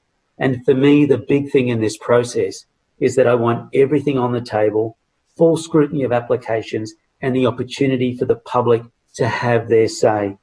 You know, I saw another example that came to my attention today of another LED billboard that had been approved on the corner of Given and Latrobe Terrace without any knowledge to me or any feedback sought. So obviously the process needs improving and the community needs to be heard, and there needs to be the appropriate amount of consultation, engagement, and then the appropriate amount of feedback provided so that the officers can make a proper and informed decision. So I look forward to this process and being part of that, providing my input, making representations on behalf of the residents of Paddington Ward through this important process, and ultimately getting a better outcome for the community and a better outcome for the city on where these billboards are placed, and making sure that they are reflective of the community and the process as well. Thank you. Thank you, Councillor Matic. Is there any further general business? Councillor Sri, I believe you've already spoken in GB. Thanks, Chair. Yeah, there's a general convention that councillors only speak once during GB, but there's no hard rule against speaking multiple times during general business. Councillor I'll Sri, keep it short. I might ask you to hang it over until, or carry it over until next week, if that's okay. You have spoken in general business. You have used. Yeah, but under the meeting's local law, I'm able to speak a second time if I wish. I am holding you over until next week. Thank you. You don't have the power to do that. If I wish to speak a second time in general business, the meeting's local law allows me to speak. So I'm only going to speak for a minute or two. It is at the discretion of the chair. So I will, if you don't mind. I don't think it is at the discretion of the chair. I'm sorry to interrupt you, but I think legally you are required to allow me to speak if I wish to speak during general business. Can you just hold one moment? I'll seek a ruling.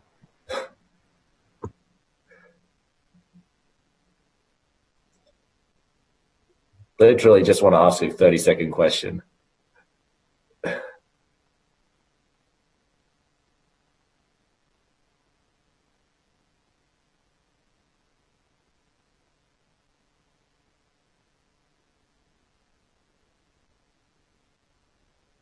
He would have been done by now, you know.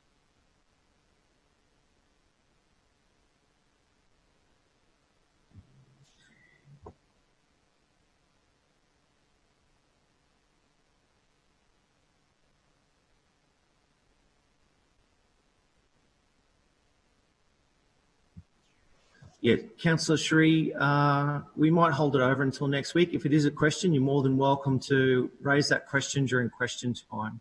Point of order, Chair. Point of order, Chair. Point of order, Councillor Sri. Sorry, I just want to seek a clear ruling from you. My understanding of the meeting's local law is that councillors can speak multiple times during general business. Is your ruling that is not an available option? One moment, I'll get you some more information.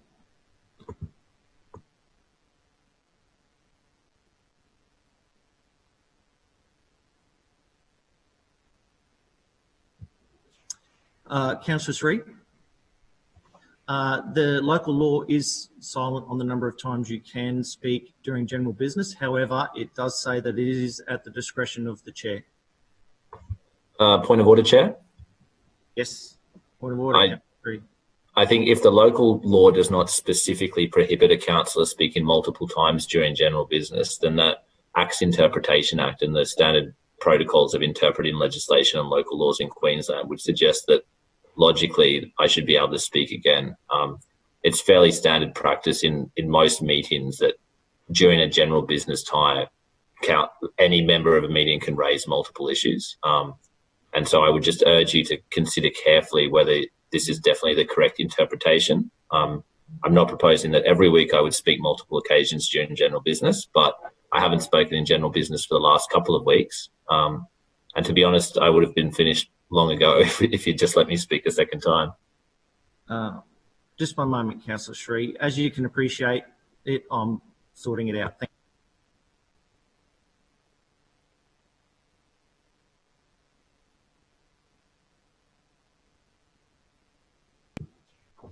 Sorry, I'm having trouble unmuting. Councillor Sri, please go ahead. Can you keep it short, though? Thanks, Chair. I just wanted to congratulate Councillor Matic for his swift action to announce a review into billboard approval and assessment processes. I think that's really positive, and I think it's a really good step from the administration. I'd had some correspondence about that billboard in question, and I was interested to know whether... They passed it a couple of years ago. Yeah, I was interested to know whether Councillor Matic had previously had any interactions with the owner of this property, and whether I was told that the property owner had hosted some of Councillor Matic's election signage in the last council election, and I wanted to confirm whether that was the case. And I was interested to know how much Councillor Matic knew about this billboard before it was approved. But yeah, that's all I wanted to ask. Thanks, Councillor Sri. Any further items of general business? I see no hands being raised. Oh, sorry, Councillor Cook. Thank you, Mr. Chair. Mr. Deputy Chair, I just wanted to speak very briefly about the billboard as well, and congratulate Minister Jones for her advocacy on that issue. She really stood with that local community and made sure that the community views were heard.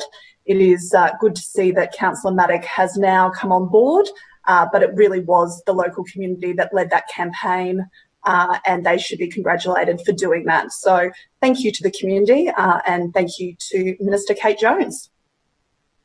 Thank you, Councillor Cook. Is there any further items of general business? Councillor Cumming? No, I'm just saying here. Right, thank you. There being no hands, I declare the meeting closed. Thank you.